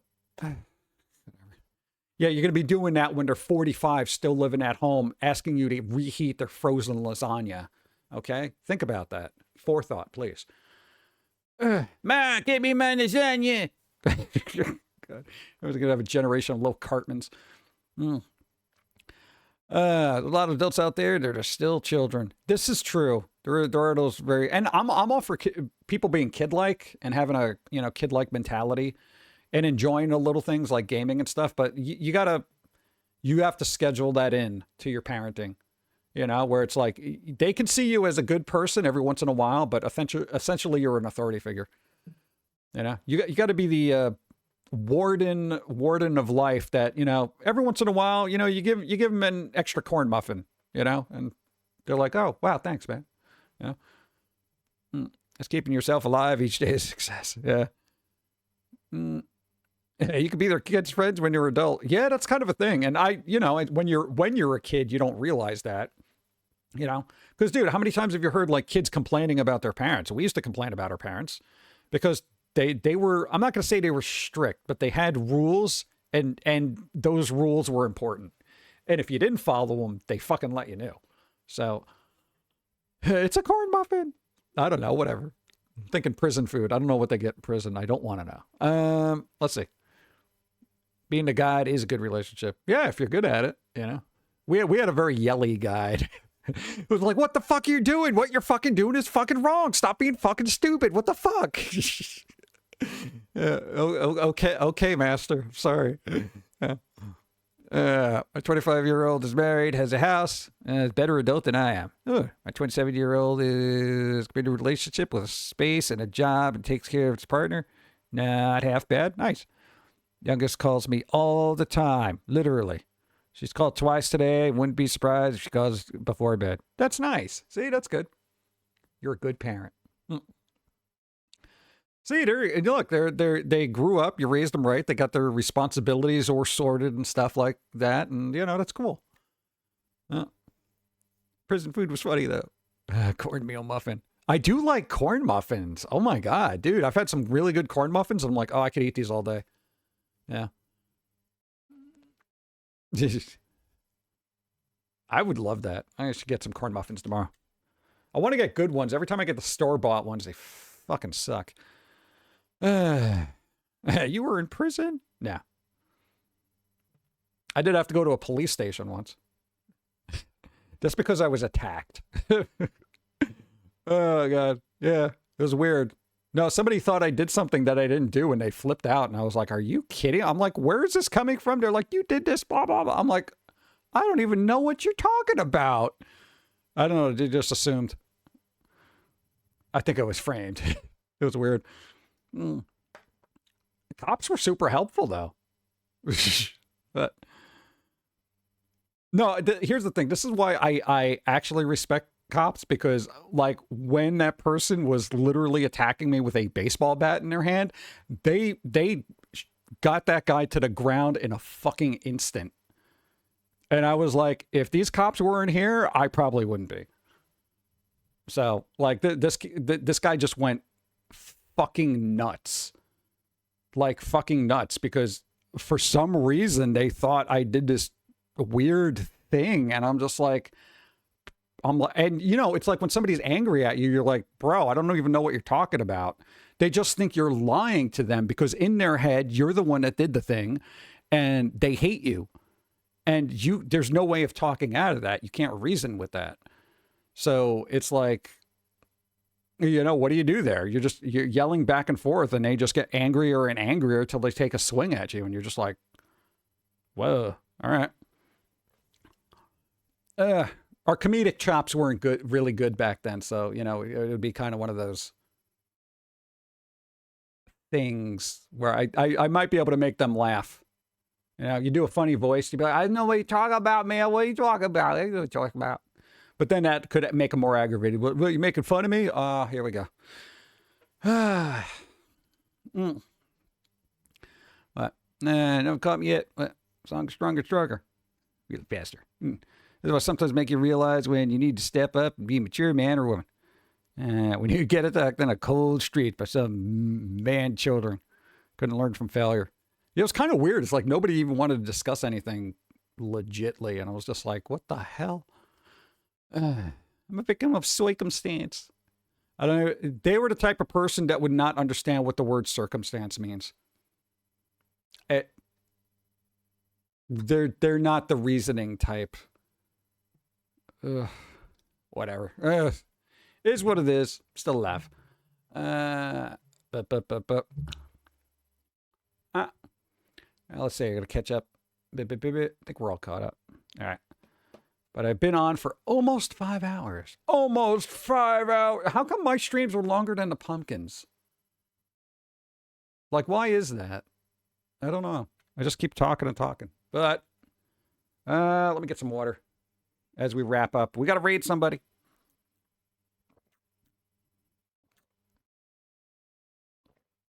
Oh, no, I got to mute the tab. Boop. All right, turn that off. All right, let's see where we got. All right, who be live right now? I don't know. Let's find out who's live right now. Let's see. We got the. Are they kidding me? Yo, Shout TV. They have a channel on there. They're playing a marathon of Highway to Heaven.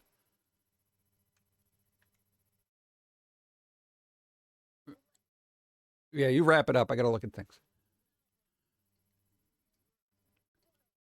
What we got? Wah, wah, wah. You got this. You got this, bro. You don't got it. Freaking out, man. Thank you. Boom, boom, boom, boom, boom. Yeah, so I think we're going to do Cinema Insomnia. They're doing a draw along. I don't know what stage they're at. We've been slacking off on that because, hey, we got a billion other things to do. Let me one day I'll get it. Get what? What am I getting? Because the pumpkin is well-rounded. Hey. All right, it's Wednesday. I don't know if you can do anything fun with 2 hours left in the day, but hey, you still got Thursday and Friday. Do something fun. Try to enjoy life. Boop, boop, boop. Call randomness, thank you. Name one bingo. I don't know. I got to eat something because I haven't eaten since I had yogurt, which is like after I got back from the dentist. That was yogurt. Yogurt.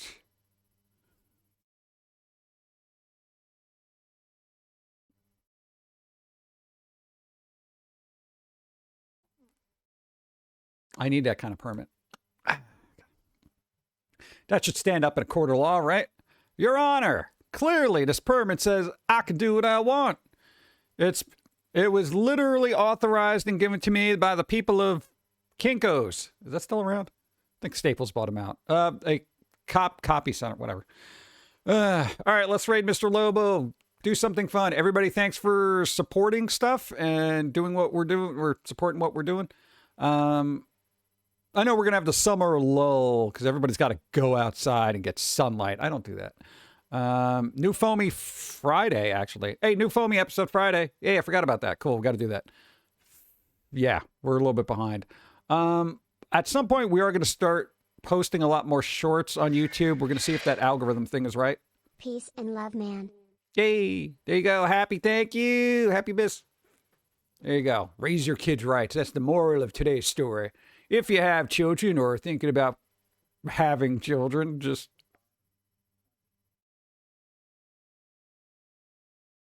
It's so miserable. I know, raise them right. Get them in some critical thinking classes, you know, make sure you instill some kind of responsibilities. I don't know, stick-to-itiveness. You fall down, you get back up kind of bullshit.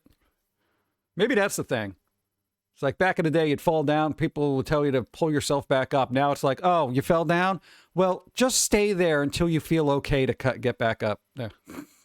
It's not how the world works. It's like, yeah, you fell down, get out of the street or somebody's going to make it worse. All right, whatever. It bothers me, man. It's such a, whatever. Go. Do something.